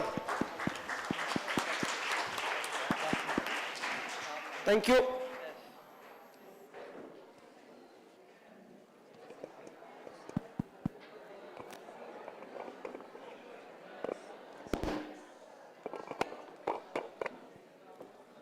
Hi friends, good afternoon one and all. Our team name Encryptors and myself Sheikh Kaif Mohammed and this is Uday Kiran and this is Aryan. We are from second year CSD. This is our team logo. This is the overview of this presentation. And we choose in the track of Polkadot Hack Impulse and the themes are Web 3.0 and tooling, DAO and governance and NFTs. And the problem statement is patent registration and copyright protection. My friend will continue. So imagine if you all are having an idea separate, one of them is having NFT creation or something. So in case I stole your idea and present it before the sir and tell that this is genuinely my idea and all the credit I am going to get and all your hard work which you have done is going to be vain. It's like devastating, right? So that is the problem. In traditional patent process of patent registration, it's complex really because even big companies struggle to get patents. So next. So our idea introduction is we are going to use blockchain and using blockchain we are going to have patent registrations for individual owners. We are going to store their whatever work, assets or any art which they are doing, we are going to store them in blocks which are basically immutable, and they are going to get patent rights, and those are in safe hands. So why blockchain? This is the major question. So blockchain is tamper-proof data distribution. It also has timestamp and anti-symmetric encryption and smart contract. So using this, we can save all the art and the assets in blockchain, in blocks, and which should definitely reduce the thefts of one artwork and innovative ideas. So basically, we have some third-party companies which give copyright, but the problem is other companies and private individuals buy those third-party companies, and all the copyrights which they have, they sold it and steal the ideas. So, proposed solution. So the solution we got is obvious. Using blockchain, we are going to have patent registration and copyright protection. The founders also have big advantage on blockchain, and basically timestamp.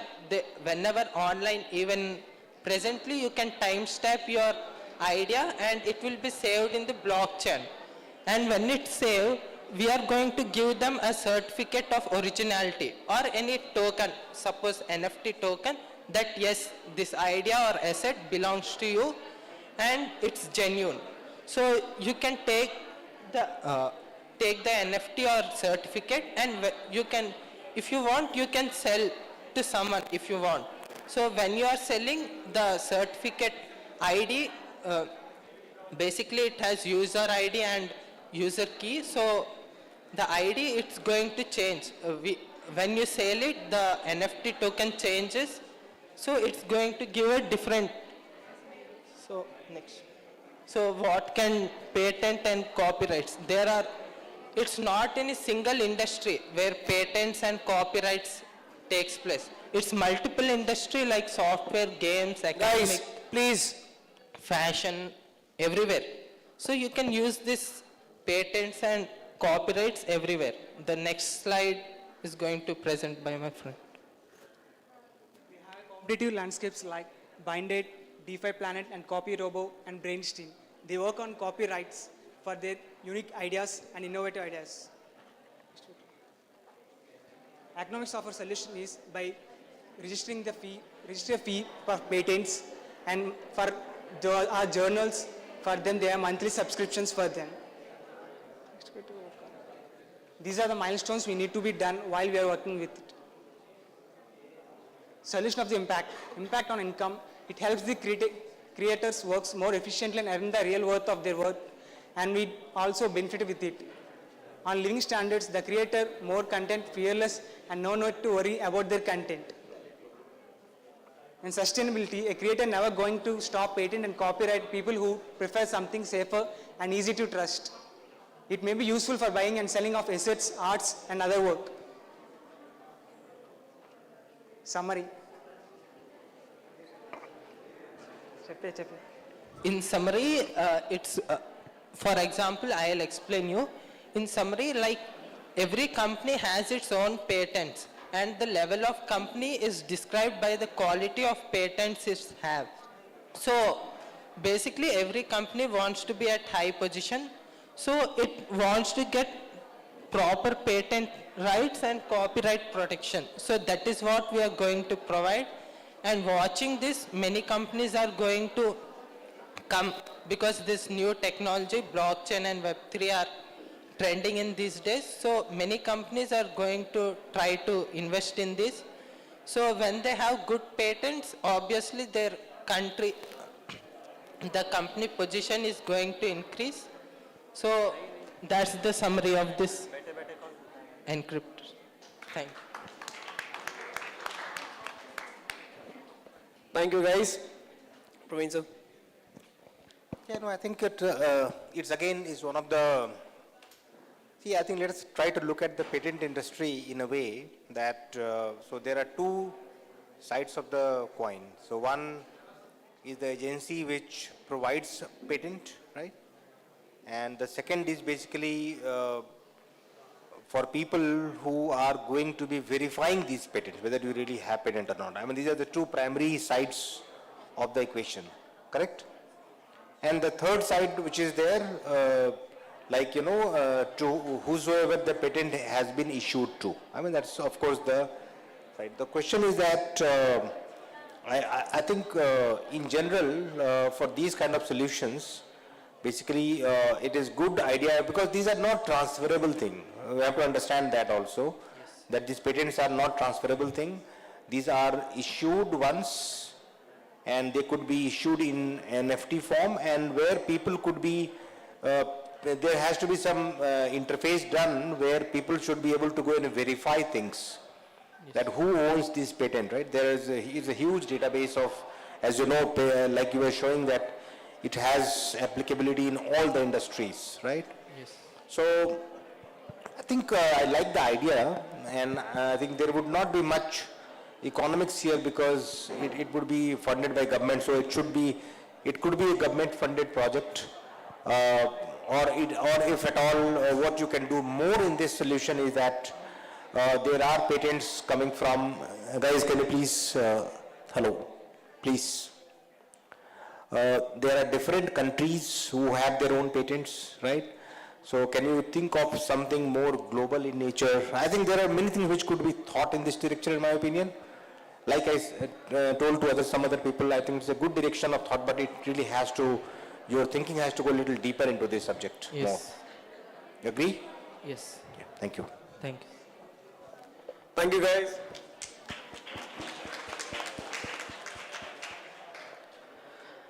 Okay, so you want to?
Government has to decide कि one day अरे हाँ ये चाहिए अच्छा है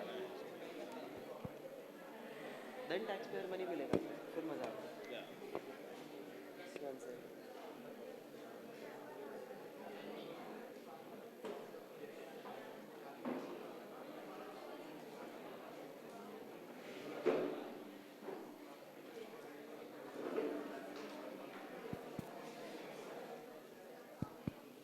Hello.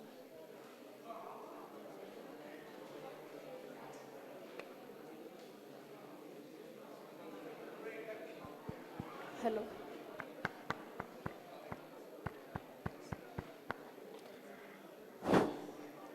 All right, guys, let's welcome Team Hurricane.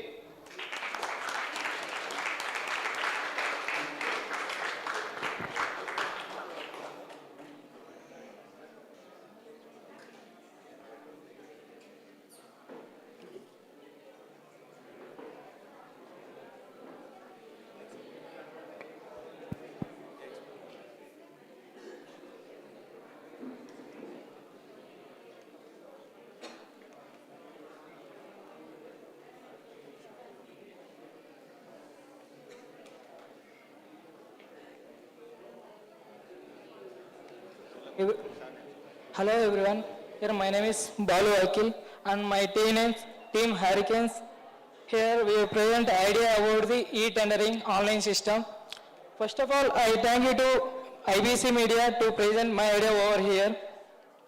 And my team members Jahanavi and Kavya and Balu Akil, we are studying at Gayatri Engineering College from Data Science second year.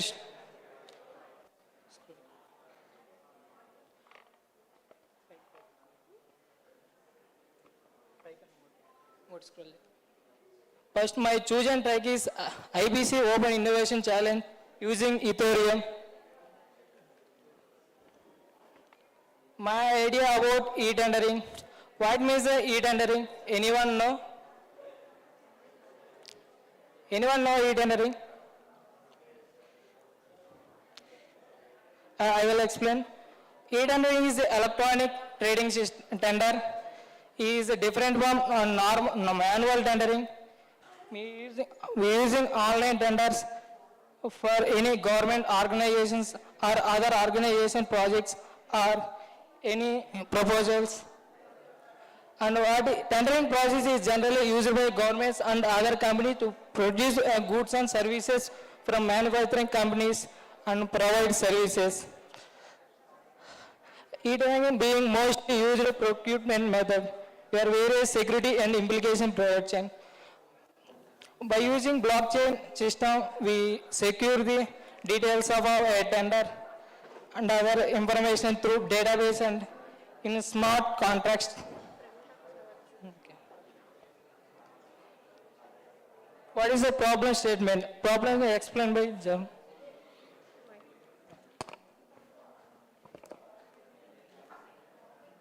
Hello everyone, I'm Janvi here to talk about our problem statement. We all know that there are existing so many e-tendering portals and systems, but they are centralized, means there is a need of third party. But involving third parties in e-tendering portals really cause lack of transparency, inaccurate data about tendering, and failure of adopt technology, and provider onboarding problems. To overcome this, there are many apps like based on e-tendering systems. We can introduce blockchain using Ethereum API. As you all know that Ethereum API is very much useful for distributed applications. And next slide. Why blockchain? Yeah, we all are here in a platform learning about blockchain. In our project, there is a need of blockchain for making the main use of blockchain is it employs the property of immutability. Yeah. After collecting the databases from traders and bidders who bid to get the tender, after putting that database into a blockchain, it need not be immutable. So it's the main reason for using blockchain is immutability and fraud prevention and security, and secured by encryption. Yeah. Next. Proposal.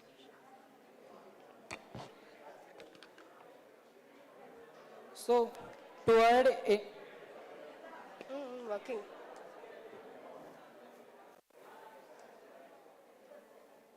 avoid these problems, we are using a proposed solution using smart contracts DApp. What is my smart contract DApps? We have a smart contract between and a dealer and a proposal. We have two agreement and the details of the smart contracts will be encrypted through database and it's stored in blockchains. First of all, we firstly created any decentralized app. Any government was to build any project or propose a project, and the details are encrypted by admin through the decentralized app, and the admin can view, update and delete the upload in any tender projects. And if any private sectors want to propose wanted to bid any tender or projects, first, a private sector can log in into D-app through a company profile and company details, and the company can view ongoing tenders and shortlist the feasible tenders and the details and budget, what the time needed to complete any tender, other application uploaded into block. Before moving to competitive landscape, I want to add a point to what my friend said. That is, as we all know, SHA-256 and KCAC-256 are widely used hash functions in Ethereum blockchain. Yeah, moving to competitive landscape, many countries had higher requirements of making a decentralized e-tendering system, and Hardwick, Acrom, Markanotics, and designed some frameworks for government procurement, but in addition, they made some suggestions in improving the blockchain-based e-tendering system, and the suggestions and the additional implementations, what we done are, we are planning to create a blockchain technology and making the e-tendering app into a D-app by, as bidders place bid on the tender, providing a code to some quotation clauses. The bids are encrypted twice, means like with bidders symmetric key and tender's public key. It's nothing but address of tender on the blockchain. Yeah.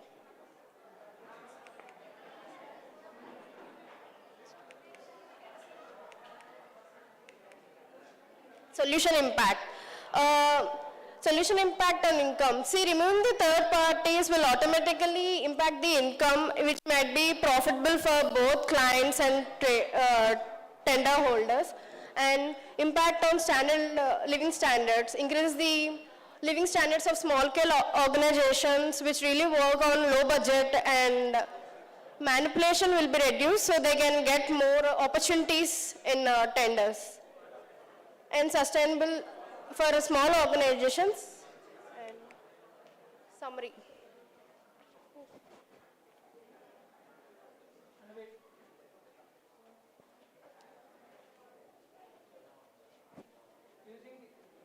By using blockchains,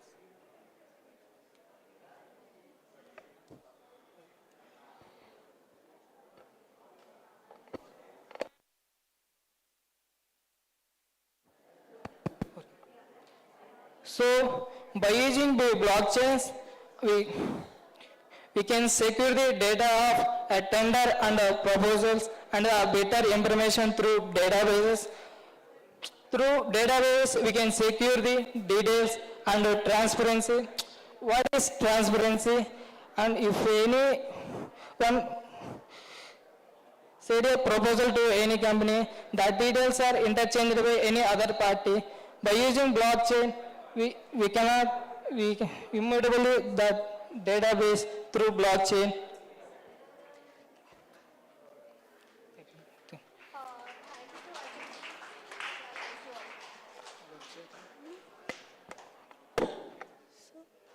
Any questions?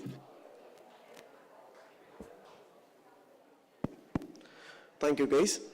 Sir, any question? Yeah, so I was thinking about your solution. So the tendering mechanism that you are talking about, tell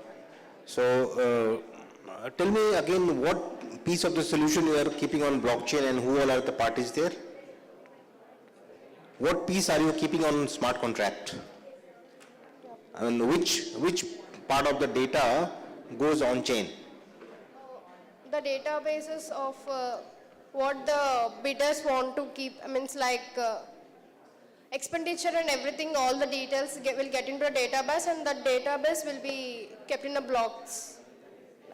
See, I think you also have to think of that who all are the validators here, what kind of data are people supplying, who is validating those data points, right? Then only I think this data can be called as authentic data to be stored on chain. So I'm not sure, I think I will have to think more and maybe discuss with you to find out what exactly we're trying to do in terms of, the data identification, transaction identification, and then on-chain storage. I think let's think more about it, but I think it's from a business perspective, it is a good idea because, for example, there are different ways, you can either show the data or hide the data. For example, the system could be made in such a way that everybody is bidding, but then you can keep those, data points secret from each other, right? And then a smart contract can go, and once the and you can automatically make these things in such a way that when people give their bidding amount, smart contract does the logic and magic and it awards to the right person, right? And when it does that, after that, no changes are allowed there. So it is a very good business use case, but my suggestion would be that to kind of go a little deeper into this, look at all the possible use cases, look at, like I say, who all are the people who will be using this system, what are the ground rules, and then maybe you could think of it more maturely. Sure. Make sense? Yes, sir. Sure. Yeah? Okay, thank you. Thank you, sir. Thank you, guys.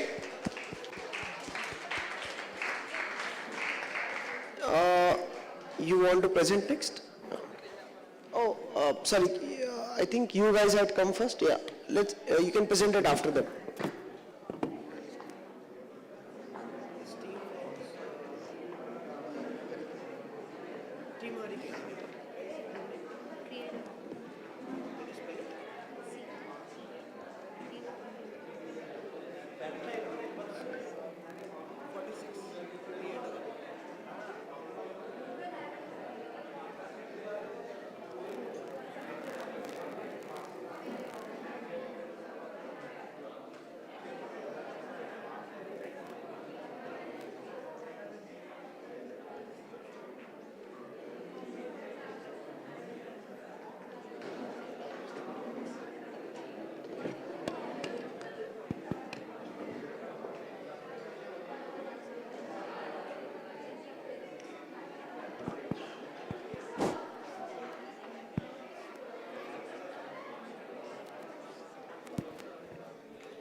Guys, give it up for Team Creatora.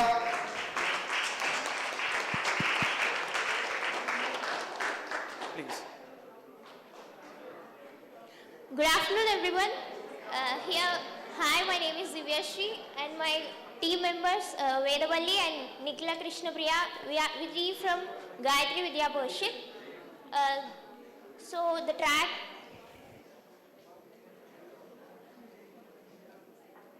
So the track we choose is Polkadot. Why Polkadot?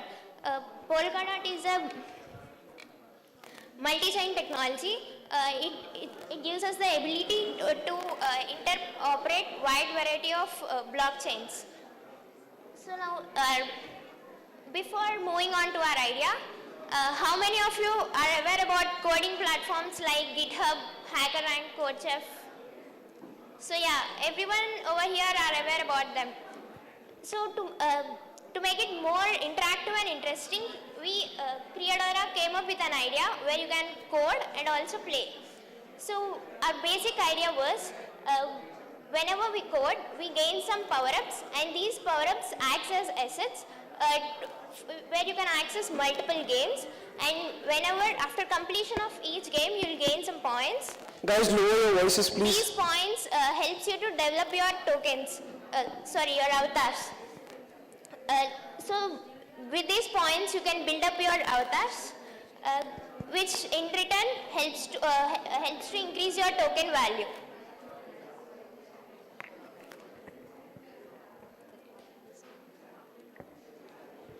Coming to the problem statement, as we have already discussed, coding is no longer an option and it became an essential thing in most of the young people's life. We want to make a platform where coding will be more creative. So, and even cryptocurrency is something we all just listen about, but we don't have any clarity about it, or even to just experiment with it, we may lose our some money, which is very valuable for us. So, we with this Creodora app, we are going to will be able to experience some about cryptocurrency along with working with tokens. And coming to the competitive landscape, there is no exact similar application which we have found, and something nearest to the gaming hubs we present which are popular are Axie Infinity, as we've already listened about it, and Alien Worlds, Super Mario 64 and Mass Effect 2. Coming to Y blockchain. Now in this D app which we are going to create is we are going to run different game applications parallelly. So for them to work continuously, we need a multi-chain. Like we want to work in the independent in governance and united by security. Since there were many gaming apps, games in this, we want them to be connected by a same security. And there will be part of tokenization also in this. Coming to proposed solution, our solution is to produce a D app where you can code as well as play. Firstly, you need to crack a code and get some power-ups. You can use these power-ups to play games and get points. These points can be used to access your assets, which will build up your avatars. These avatars will act as tokens. As you level up, the avatar value increases and the token value increases. We think about producing more avatars, and these avatars can be used for token exchange and tokenization. Economics of a solution. Since this is a D app, it's going to be decentralized. The economy of our code comes from the registration fee paid initially by the user. We initially make the user pay some registration fee so that he'll be able to access the codes and the app. And we are going to collect a commission charge after the user wins some points and give access to tokens.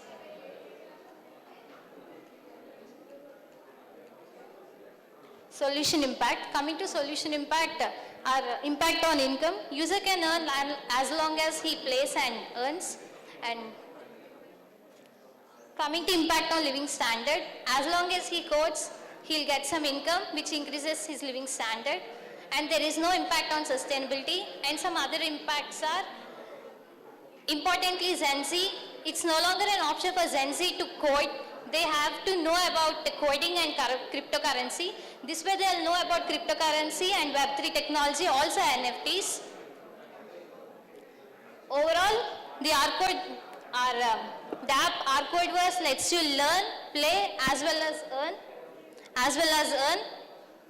You'll get to know more about cryptocurrency, and coding will be more interesting and interactive too. Of course, the user will be introduced to tokenization and token exchange using the avatars they build up. And also the players can connect with other players and build up more networking. Thank you. Thank you, guys. Sir, do you have any question? Yeah, so just a couple of them. So what kind of, so when you say code and then, once you code and then you'll get some rewards or some tokens, and then you can use those for playing games, right? So first of all, it's very interesting integration of these two worlds, I think I must say.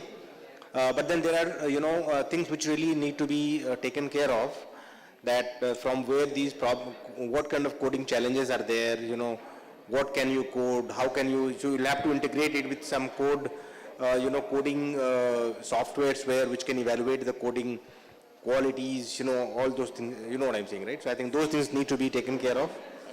And Yeah, I think I would be curious to know how exactly it goes. I think this is a good thought, creative thought. What is the meaning of your team name, Creadora? Creadora. It's a Spanish feminine word used for creators, sir. Creadora. Creadora. Very creative. Good job. Thank you, sir. Which is the next team? There was another team here? Yeah. Please come forward. We have other teams as well who want to present? Okay.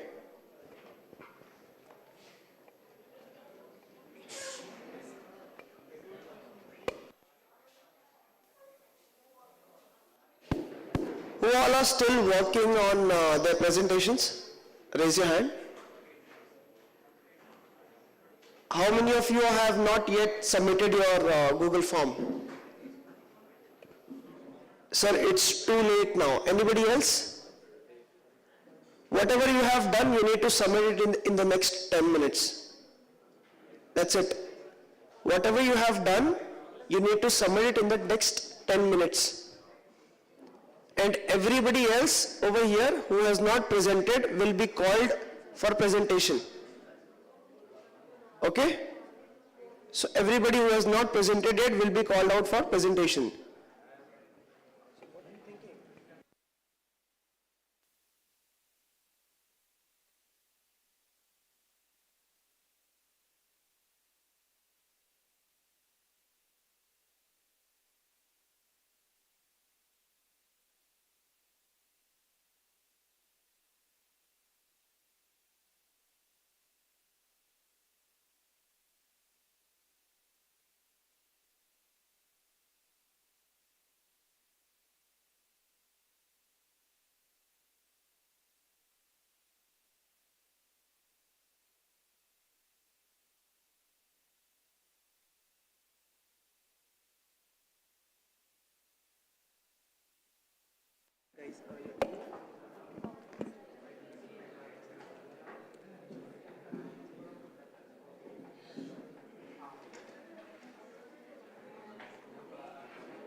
I have another idea. I'll tell you. Guys, please take the mix and the clicker.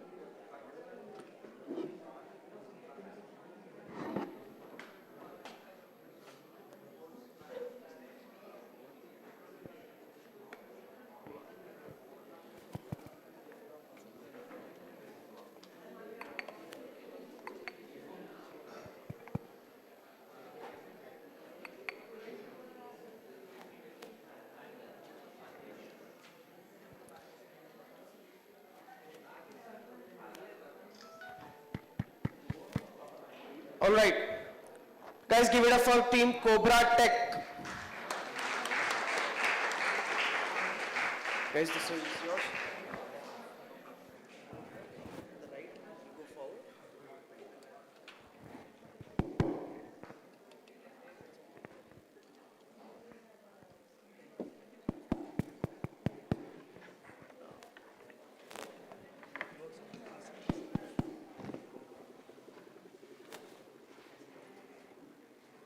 So, a very good evening, sir.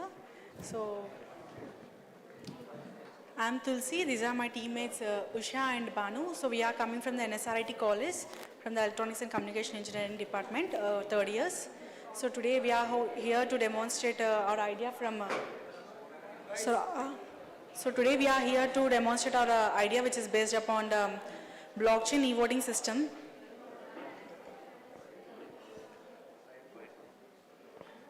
So this is overall overview of our team. So the chosen track of ours is a sub-social datathon.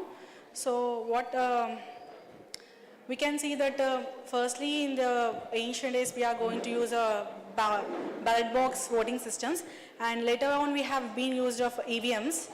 So we can see that many voting tamperings has been done from these EVM systems. So for that, what we thought that by using this blockchain technology, we can reduce these vote tamperings. So how this has been done means in the mobile phones, mobile apps, we are going to, from that means we are going to use the mobile apps. From mobile apps, the person who is all over the world, he can use to, that means he can do his registration on the mobile app or the ballot box voting. So the data interaction, so the idea introduction is going to give my friend. Current voting systems like ballot box voting or electronic voting systems having disadvantages like DDoS attacks or volt alteration or manipulations, etc. For this purpose, we use blockchains. Digital processing systems has been launched for the digital process that has the data is stored in the single server only.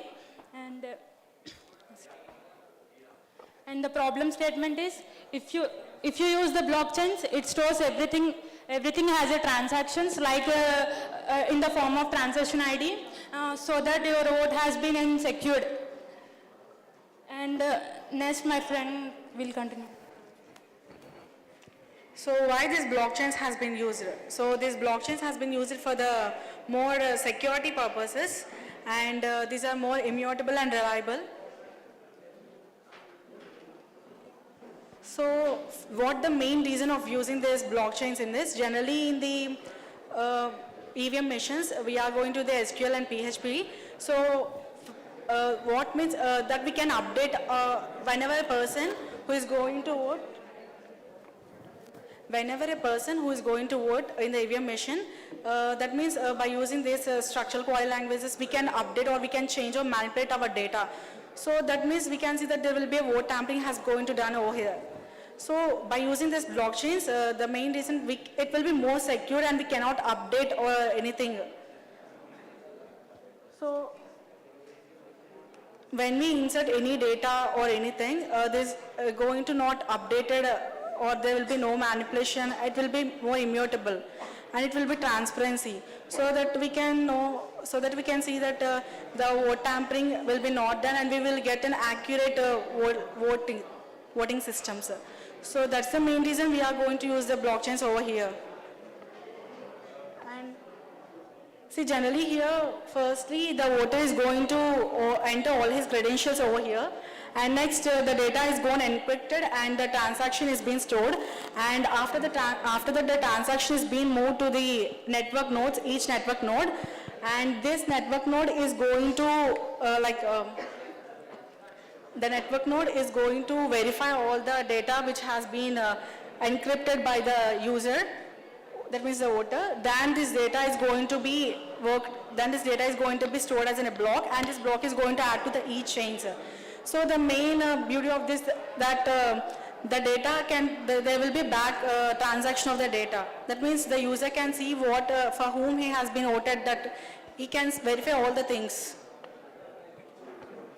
That means the voter can view or trace the data what he has given. So how next slide can be completed, my friend? Here is the solution impact is about impact on income. It is more flexible and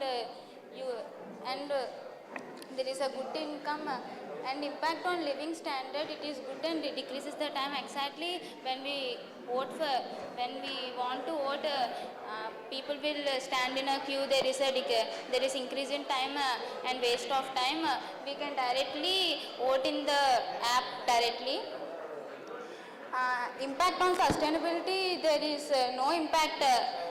We are voting from mobile, in the sense there is no impact on the environment and any other impact. It is more comfortable and compatible to the users to vote from the mobile app itself. Lastly, the summary. We have discussed about the traditional voting system and the e-voting system using blockchain. E-voting system blockchain has the main advantage other than the traditional voting system. Because of this blockchain, we cannot manipulate or alter the voter ID. There is no hacking of the vote.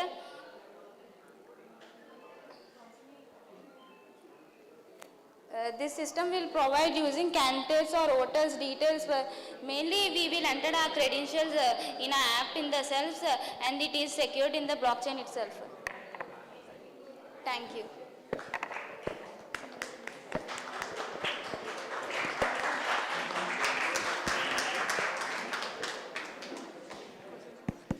No, I think good job. Voting system in a decentralized way is one of the prime use cases of blockchain. Of course, the end user interfaces need to be thought about, how exactly people are going to be voting, and the backside is already sorted in the sense that we already have so many smart contracts, sample smart contracts already written in Solidity and some other languages, where you go and one person, every unique public key can vote once, and then those votes are captured and kept in an array kind of situation, and then finally once you say okay, decide on this, then you know which person has got. So I think all those things sorted. So I think this is not something new, but I think what I do appreciate here is that by taking these examples, you should kind of go deeper into the technology. On day one, you cannot come up with something which is, path-breaking, right? I mean, that's too unrealistic to think. But taking these examples, go deeper into it, try to build something, learn the technology, then you progressively go to more and more complex items. That's what is my recommendation. Okay, we will Make sense? Yeah? Thank you. Thank you. Yeah.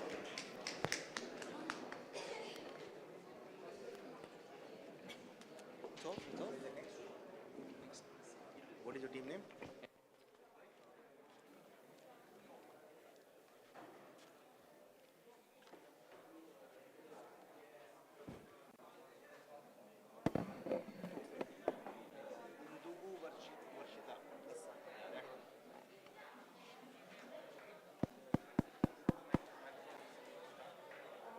Yeah, you can take all of these. In crypto.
Yeah, you have the mics? Your mics are working? Sir, can we speak from this? Yeah, yeah.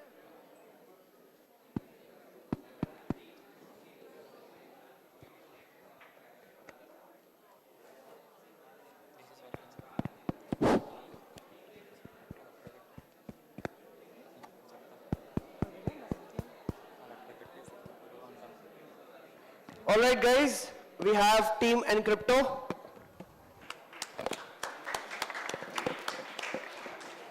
I know it's been a long day, but let's appreciate the fact that they're here. Thank you. Guys, go ahead.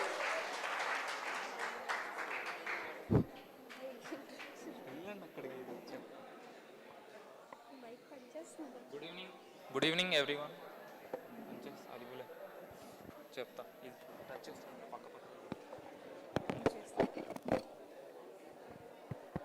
Good evening everyone. Today we are present here to present our idea regarding online exams using blockchain technology. We are from second year CSD students and I am Lokesh. These are my co-teammates. They are Varshita and Saujanya. This is the overview, team composition. Next, we have chosen the track that is Polkadot Hack Impulse. Less than 5 minutes.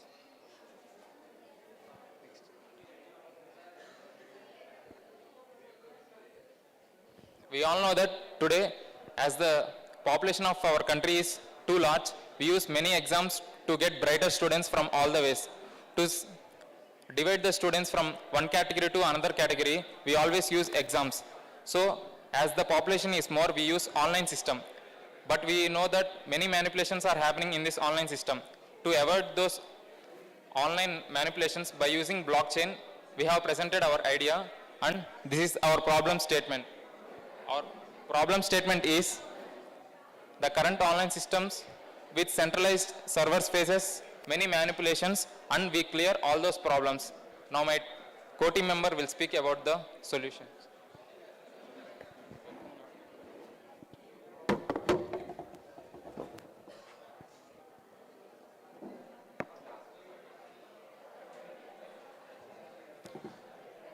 Coming to the idea introduction, we have used blockchain-based framework system to conduct online examinations and score evaluations. So with this, we can reduce the malpractices that are happening these days. We can observe that there are many malpractices that are happening, like hacking into the servers of the exams, maybe any kind of exams. So in order to reduce that, we use blockchain technology, which can ensure that these kind of practices won't happen. And making this why blockchain? We know online exam is concerned of security and blockchain's main aim is to provide security. So with blockchain we can make sure that it is secured by encryption, generated transparency, it is transparent and prevents manipulations and provides security.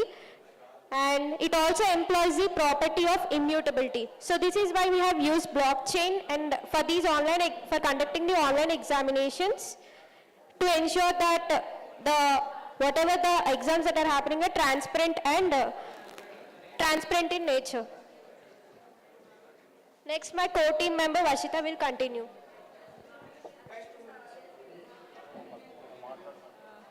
I am Varshita. The proposed solution is first the students register to the exam through a unique identification number. Then the professors register because professors register because the question paper should not be leaked. Here the professors will get a code, registration code, where they can the smart contract is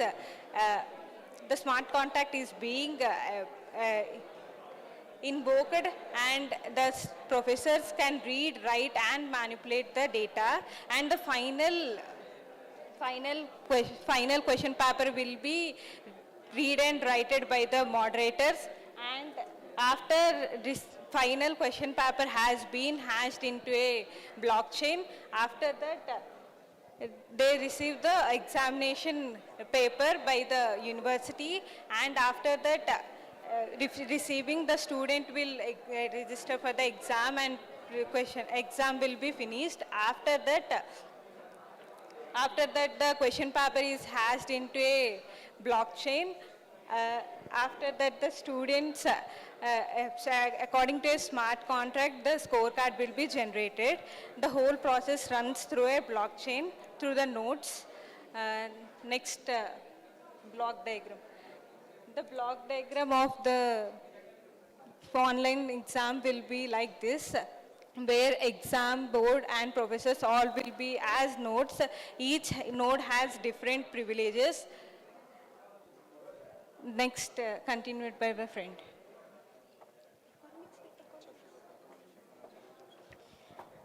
Academics of your solution. Firstly, why we came up with this idea. This is the recent incident that happened, that is JEE Mains cheating. Michael Charing, Russian national, accused of tampering with JEE Mains exam software and was held by the CBI, that is in 2021. That is very recent issue. It is a very recent issue. He even hacked the JEE Mains central server. So these kind of issues are happening nowadays. So the economy of this encrypto comes from the rotation of money invested by the civilians. Because of this, the people don't get cheated from the small scale companies, and the government can invest the money on many projects for developing this nation too. Next. Okay. I want to summarize we all know that online exams will be manipulated by changing the face or face cams, etc. and by our friends will cheat them. To stop all these activities, we have come up with this solution by using blockchain technology so that the data will not be gone from anywhere, and we can save the students who are merited, and we can get the brightest students to our nation. Thank you.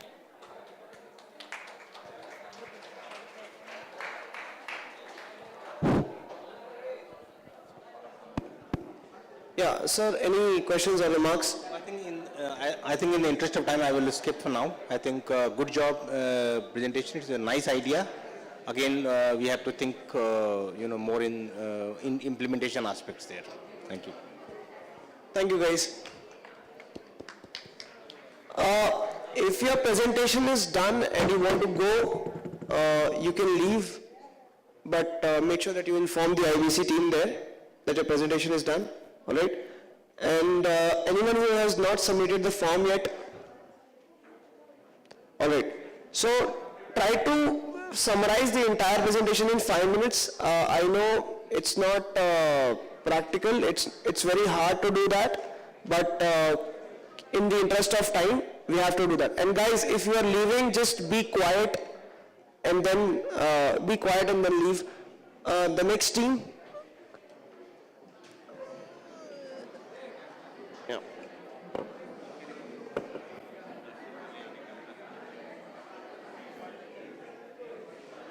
Yeah, and tomorrow you have to be at the venue in this room by 9:50. So be there on time. We'll see you all tomorrow. The ones whose presentations are done, not everyone. And don't try to sneak out, please. I mean, your presentations are not done and still you are trying to sneak out. Don't do that.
Do they have an option of slideshow?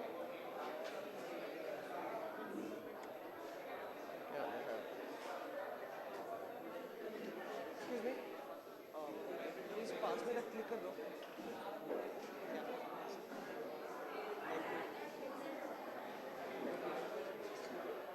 So guys, 5 minutes on the hour.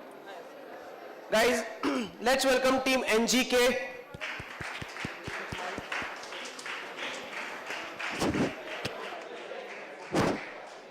Good evening, guys. Firstly, thank you to IBC Media for giving such a great opportunity.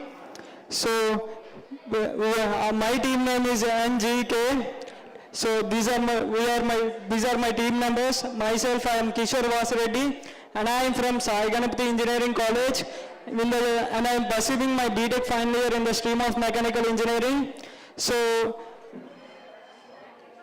this is the overview of our idea. These are my teammates.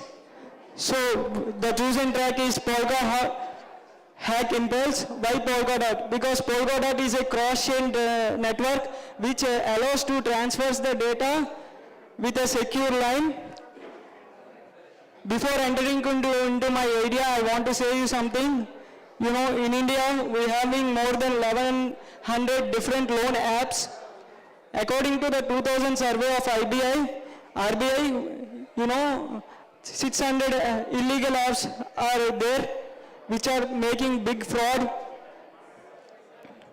So my idea is that how many of you takes loans from these instant loan apps? My idea is by using these instant loan apps, the borrower and lender both are getting a bridge called in a decentralized way. That means both the borrower and lender is going to be met in a decentralized blockchain. Let me tell you an example. In AP, the land records are being set in a blockchain. By using this, we are going to collect those land records. As the AP has started the land records in the blockchain, even Jharkhand has also started the blockchain by implementing the seed distribution. So let me tell you an example. Suppose I am the borrower and Deepak sir and Praveen sir both are the vendors. I want an amount of 10,000 and Deepak sir willing to give that amount for 5% of interest. And Praveen sir is going to give you that amount for 3% of interest. By these both, the borrower can choose the lender based on the rate of interest, that how much that the lender is expecting. By this, the borrower is going to get the less rate of interest, that loan amount how much he is expecting.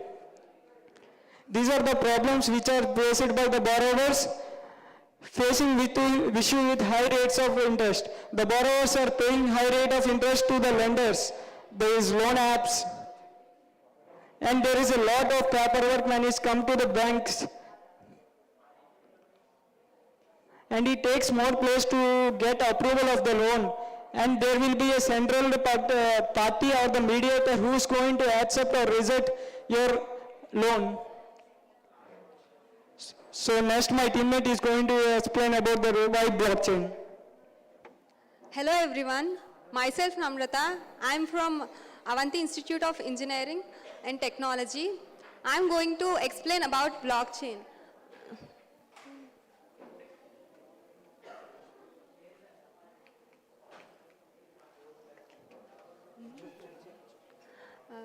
Blockchain is a shared immutable ledger for recording transactions, tracking assets, and building trust.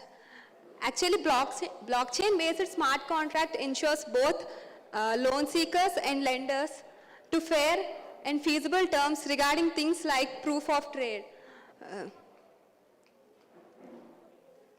Now I'm going to explain how the mechanism takes place in the blockchain. This is part one, which are lenders transfers the funds which they were wanted to give to the borrowers to the smart contract. The smart contract communicates the same to the blockchain.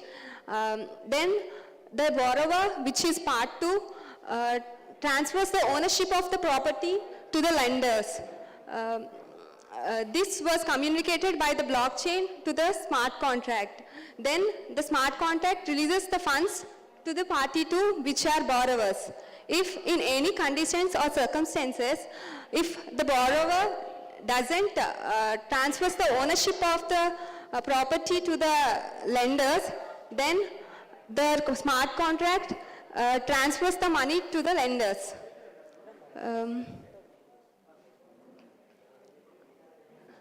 With the help, now I'm going to tell about the proposed solutions. With the help of Polka Dot, a Polkadot can process more than 1,000 transactions per second. Basically, smart contracts are the one programs which were stored in the blockchain and runs when the predetermined conditions were met. They also automate workflow, triggering the net actions when the conditions were met. Over to Gunavardhan. Competitive landscape. There are BlockFi, Liquid Mortgage, Nexo, Figure, VTrust, SpectreCoin, Union Capital. These are competitive landscapes to us. They are platforms which are invented by other countries. They give loans without collateral, but we give collateral-based loans. Their exchange takes place in the form of tokens, where our transactions take place in both ways in the form of tokens and bank transactions. Thank you.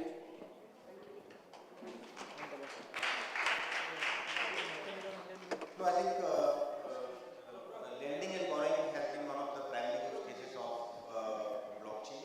Even when Ethereum started in the beginning, then the first projects were Aave, Compound, they were the lending and borrowing platform. So I think this really has a lot of potential. But now the only thing is that, in my opinion, the next stage of changes would come when you have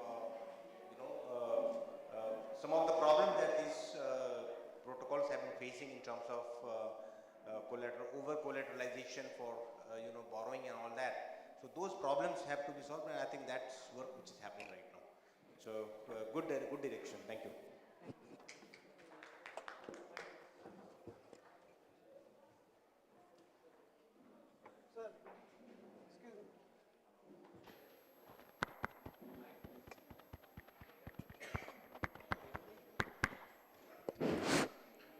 Thank you, guys.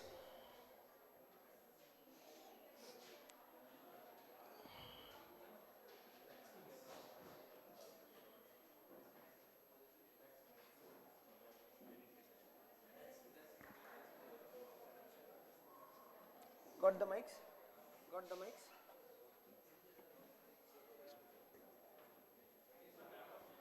It's here. Hello.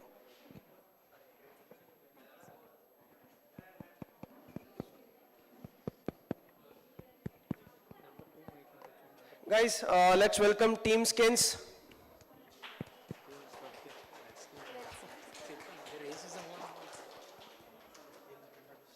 Yeah. This is your clicker. Okay. Yeah. Forward, back. Good evening, everyone. We are the team Redskins, and and this is the overview of our presentation. Next, introducing our teammates. Myself, Aparna from Gayatri Vidya Parishad College, Department Computer Science. Next, he is Abhishek, and he is Preetham from Gayatri Vidya Parishad College, Department Computer Science. Next, we are choosing the track IBC Open Innovation Challenge Track 2, and the theme is Web 3.0. And the problem statement will be explained by Abhishek. Preetham.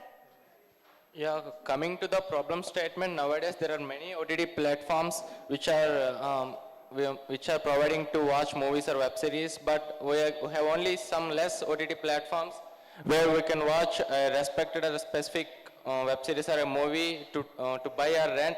But this is the problem, and if we want to watch only one movie, there is need of buying a whole subscription, and we are in solving this problem, and the idea statement will be explained by Abhishek. And coming to the introduction of the idea, nowadays OTT platforms are being really expensive. Almost one monthly subscription of a Netflix premium is about 800. This is really expensive. So some kind of people just want to use pay-per-view kind of situation. So they don't need to buy the whole subscription. So we are introducing a solution for this problem, and the solution will be explained by Aparna. Next, we proposing a solution to this problem. We are developing a decentralized website which connects all these OTT platforms in a single website or single platform. In this website, you can buy or rent a movie of your desire. If you want to watch a movie from a single platform, you have to buy the whole subscription for it. You're wasting so much of money for buying the subscription for only watching a single movie. Like we can buy or rent a single movie from different OTT platform. You can go through that website and you can watch this movie. Like let me give an example. Like Abhishek wants to watch a movie from Netflix and Preetham wants to watch a movie from Prime Video. I want to watch it from Disney Plus Hotstar. We can't afford to buy all the subscriptions of these all websites. So we are making that connecting into a single website. So we are giving this into a single website, and this platform will be decentralized website. And no need to worry about any feeling of insecurity while using this website. And next the why blockchain we are using. Why blockchain will be explained by Abhishek. Now, why blockchain? This is another interesting topic. Generally, cryptocurrency is used to buy or rent a movie in this website. Why we are choosing cryptocurrency? Because it provides safe and secure transactions. And so while using cryptocurrency, we will definitely have to use the blockchain. And coming to the crypto transactions, we will choose a particular a cryptocurrency like Polkadot or Ethereum or etc., which will be the main currency of our website. And cryptocurrency wallet is mandatory in this website. So we can promote the use of cryptocurrency, which will help in the development of that particular cryptocurrency. And moving on, the competitive landscape will be explained by Preetham. Yeah, coming to the competitive landscape here, there are so many websites till now which provide like we can buy or rent a movie, for example, like BookMyShow, YouTube, Gplex, but there is no interface which provide every OTT platform content in Netflix. For example, we can watch or buy or rent a movie in a Netflix or in Prime Video, but some of the content is not available. We are requesting the information, or we want to request access to rent every movie in the same interface in all OTT platforms.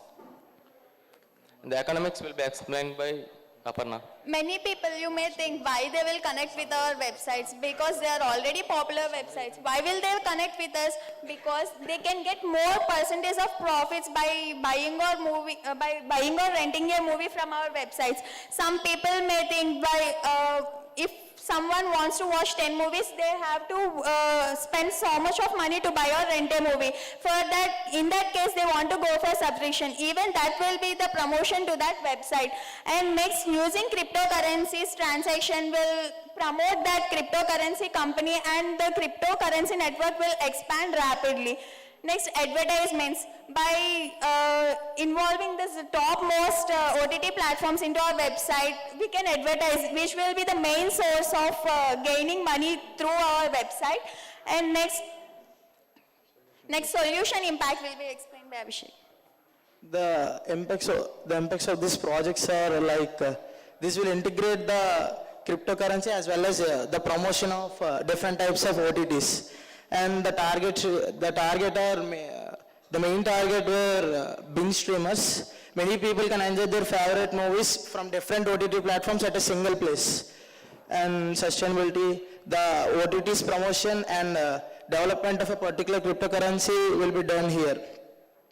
And coming to the summary, in this website, we stream different video services from different OTT platforms. A particular cryptocurrency will be rapidly developed. And finally, all three of them, like website host and OTT platforms and the crypto system, all are benefited from this. And finally, I want to tell something, which is that how are these OTT platforms will agree to be on our website. So we are proposing that we are not charging any cost to provide the content for us, and the advertisements are the main source of income, revenue, which will be generated by the advertisements, and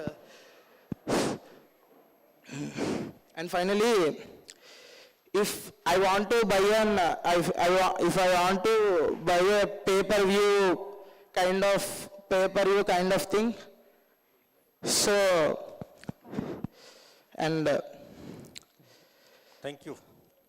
thank you, Before sir. say, I should say Sir, thank you. I just want to explain. No, I think we would have loved to hear you, but then unfortunately because a lot of people are there and sir. people have to leave this place as soon as possible. I don't want them to be risking while going. So I think in the interest of time, I'll request you to stop here. And if there are any discussions, then maybe we can take offline. Yes, sir, thank you, sir. But thank you so much. the only thing I want to tell you is, Don't fall, be careful. Yeah. Sir, yes, sir, thank you, sir. I will tell you personally. Thank you, sir. Please. Thank you. Thank you, guys. Thank you, IBC, for providing such a wonderful opportunity. Please pass the mic to the next team. Please pass the mic to the next team.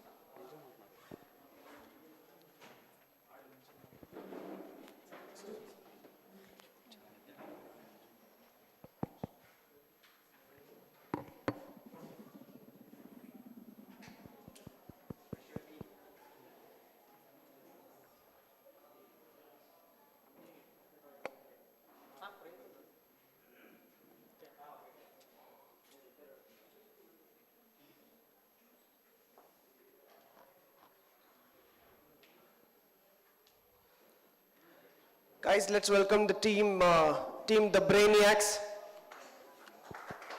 Let it come.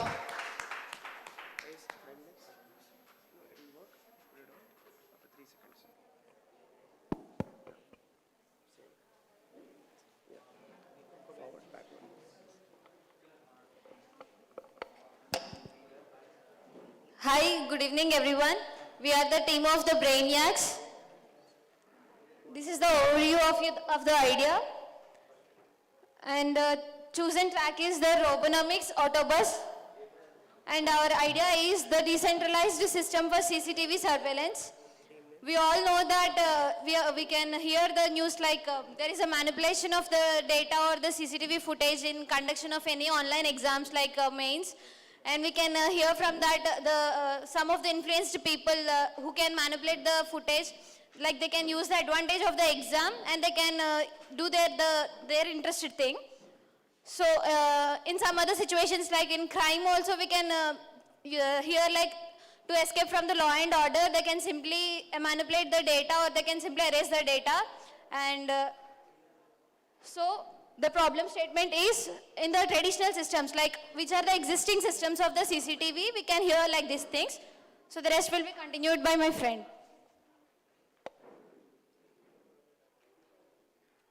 Now coming to why blockchain, the main reason we choose the blockchain is we know that blockchain is meant for recording information and data in an immutable and transparent way. So we choose that to show that data is immutable. Now coming to our solution, when it coming to CCTV, the video which will store in the some way, so we store that a link to the address of video in a block, so we can access that in the block, so it can be immutable. So coming to competitive landscape, there is a company IoTX. It already produced a camera called UCam, which is restricted to home purpose only. So coming to economics of our solution, collection of charges from the communities who wants to be part in this, and dealing with the companies. I think, sorry, I'll intervene you here. So you don't go into the economics. Can you please explain in 30 seconds what is the gist of your solution? What is the summary of your solution, please? Sir, yeah, because I think I'm running out of time right now. Yes, sir. I can't go. Yeah, go ahead. Just explain your solution in 5 lines. What exactly are? So we are planning to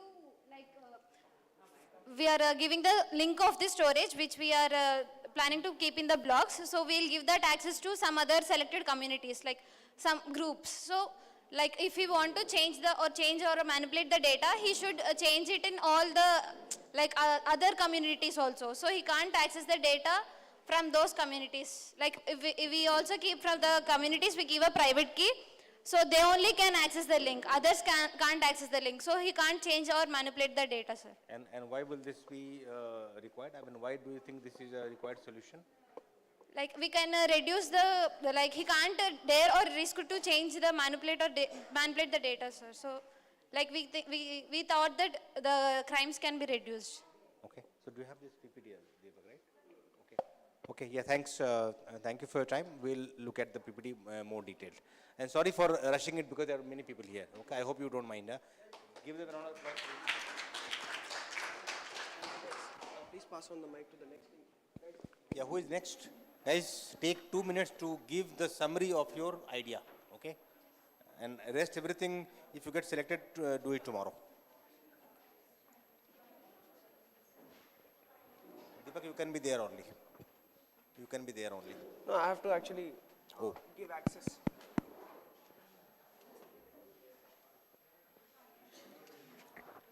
Guys, let's welcome.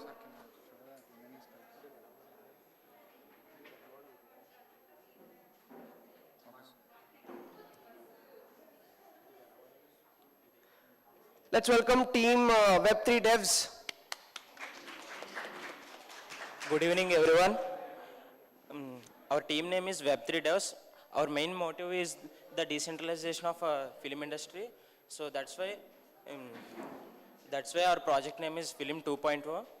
Mainly my team members, Kasu Reddy, he is the front-end developer, and Vidvesh, he looks into the back-end development, and I will look into the managing department. I think you don't need to go through all the slides. Coming to idea introduction, decentralization of film industry, because the power of the film industry is concentrated in some of the families who pull the strings behind the screen.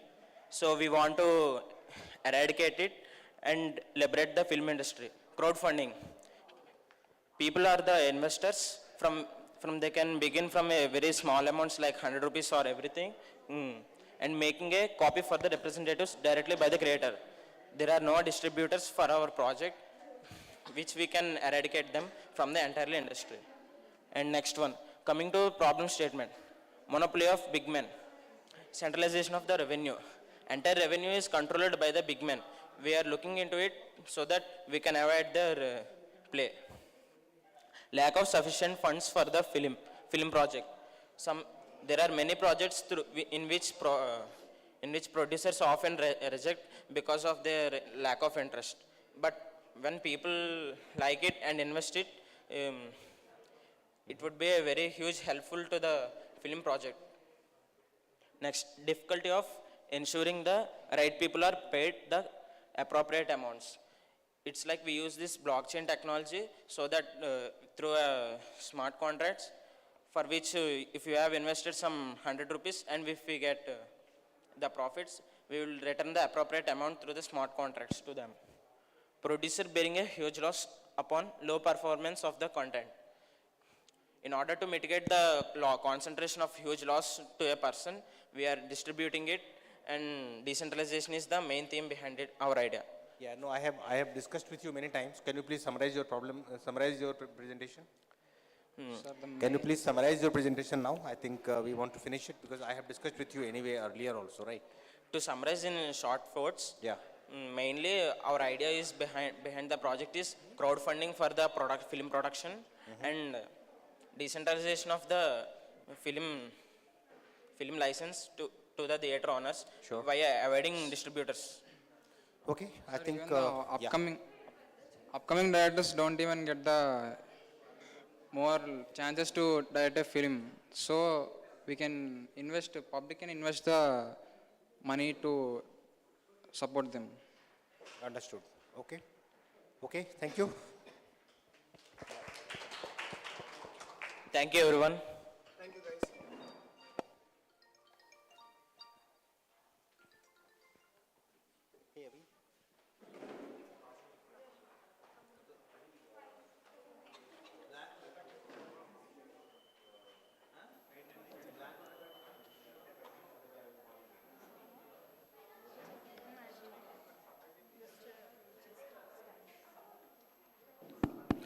Guys, let's welcome Team Web Warriors.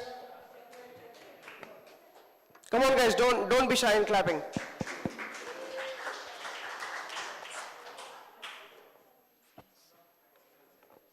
Sir.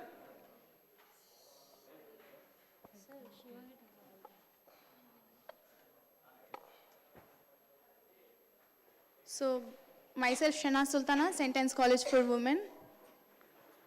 Thank you. So, Sorry about that.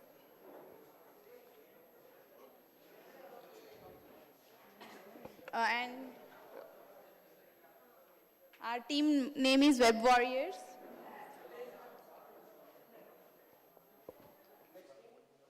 Sir. Yeah, guys, I'll explain. yeah, go ahead, no problem, yeah. So, our main thing is, idea of our theme is notary. When we'll take a notary, we want a mediators in between. So, we want to remove the mediators through a blockchain. Through a blockchain, we want to create a smart contract. Our track is Polkadot Hack Impulse, and these are my team composition. And the problems are overcharging fees of mediators. Mediators will charge over fees and so much cost, and these are the becoming a notary is a very great side. The main idea is when we'll take a notary, right, mediators will charge cost and will take so much time. So to remove that mediators, we'll take a smart contract in between through a blockchain. That's it, sir. The problems also overcharging fees. Yeah, no, I understand. So my question to you, Sama. Yes, sir. Sama, right? Shanaz. Yes. Shanaj. So my question to you is that how will this work if you don't have everything else in the surrounding decentralized? What, sir? I mean, what I'm saying that you make this notarization decentralized in smart contract, but then the whole surrounding system of the legal system is still centralized. Our details will be only just to notary giver and the notary taker, right? Yeah, but then personal. Yeah, but then this notarized document gets used in several places, right?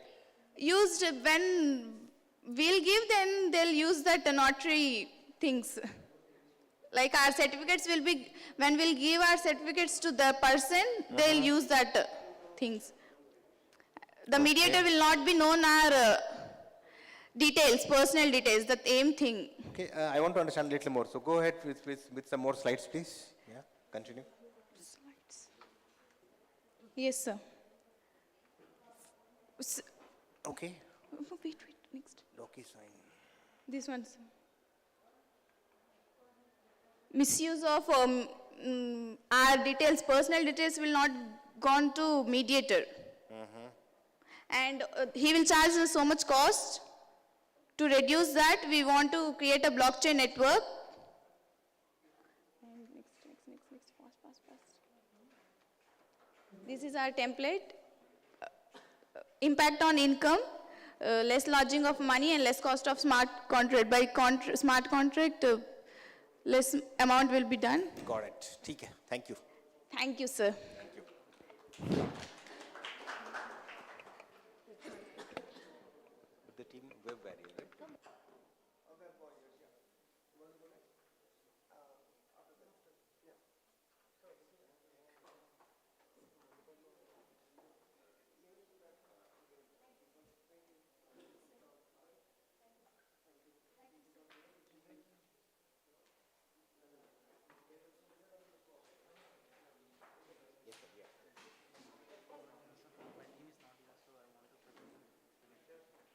Let's finish it.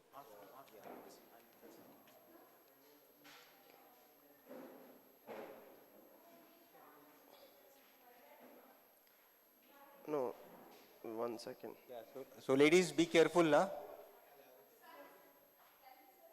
Yeah. From which email have you sent? What time did you send?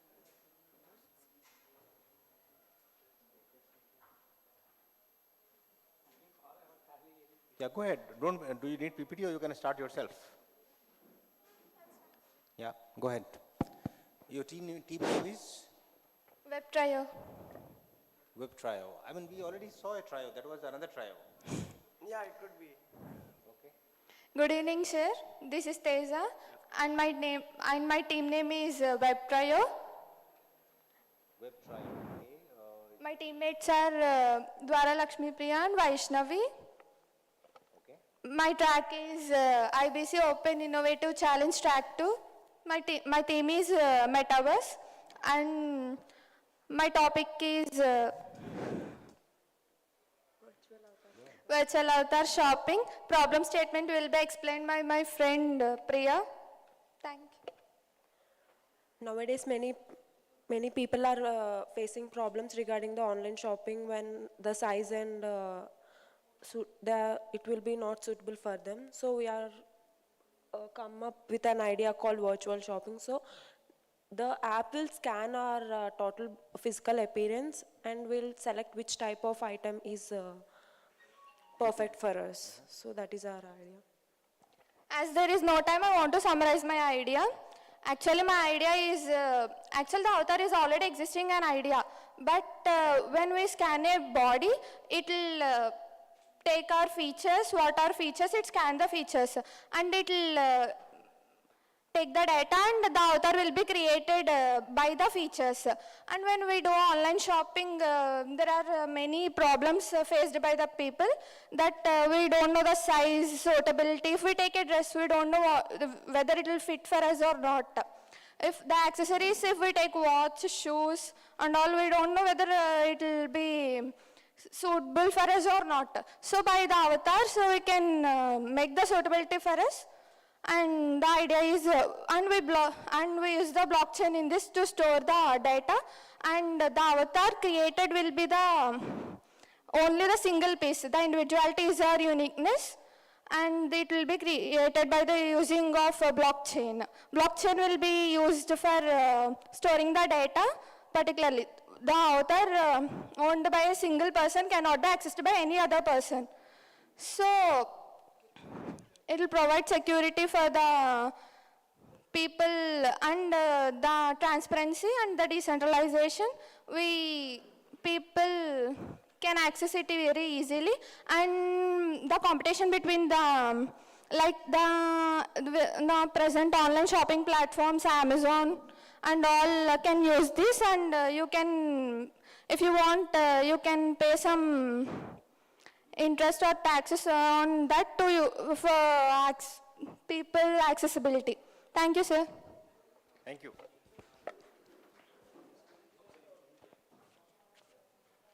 Anybody else going to present Deepak?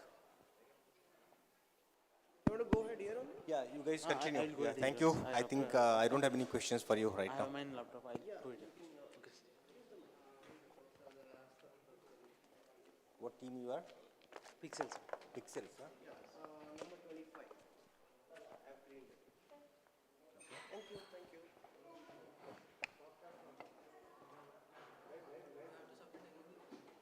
Why? It's not submitted? Yes, sir. What's your idea? In a daily life, we use OTT platforms like YouTube and Netflix, like to watch the content, we have to pay the money, or like subscription fees. When we're paying subscription fees, there is a intermediary UPI gateways, like third-party gateways, where we disclose our personal info more rapidly. Yeah. So I want to remove the third party by using DeFi and connect user to respective corporate companies. Okay. And I want to do it by using decentralized Oracle networks, by connecting. Do you have your idea ready? Yes, sir. Huh? How are you doing that? By using decentralized Oracle networks. Yeah, and Oracle is fine, but how are you using Oracle here? by using smart contracts, like. So your application is basically decentralized application, right? Yes, sir. And the platform where people are paying, but they are in Web 2 right now, correct? Yes, sir. So from where, how are you coming from Web 2 to Web 3 here? Like, Suddenly, where is Web3 coming in between here? Because they are still in Web2, right? So how are you coming to Web3? Yeah. You know what I'm saying, right? So this flow has to be in Web3, right?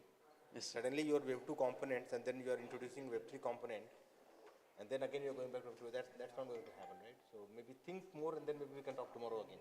okay, sir. Thanks. Okay, thank you. Yeah. Yeah, yeah. But keep thinking, that is important. Keep thinking. Yeah. Anyone else? Bro, what about it? Now, You can, you know what you're... so you are not getting late? Oh, here only? Okay. So let me see if anybody else, Deepak right now, or we are done? Okay, yeah, so... we have obviously him, but after that I don't think Okay, so, okay, yeah, ladies, go ahead. Oh, okay, sorry. You want to sit or just... Sir, can we let him finish? Yeah, go ahead. You want to go there and finish? Or here only? Anywhere. Global man, huh? Okay, go ahead. You want to take the mic? Are you running late? Okay, let's first hear them. Okay, sure. Go ahead.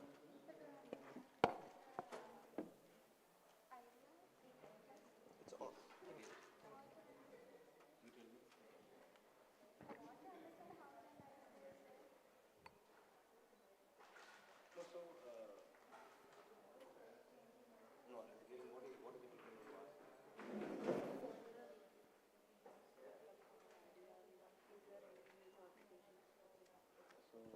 Yeah, I have been listening to 50's ideas too.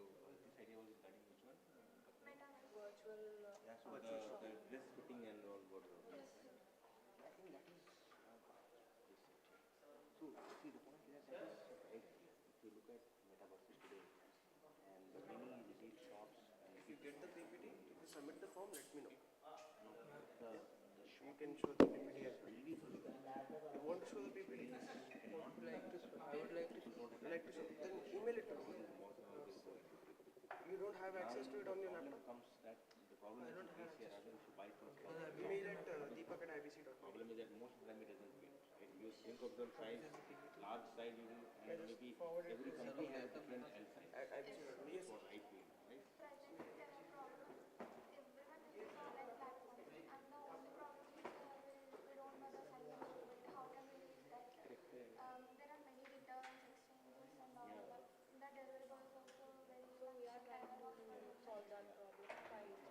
So I think absolutely, if you look at the way I think these metaverses, and of course there are technologies like AR, VR, smartphone will come in later, but more than I am talking about the metaverse side.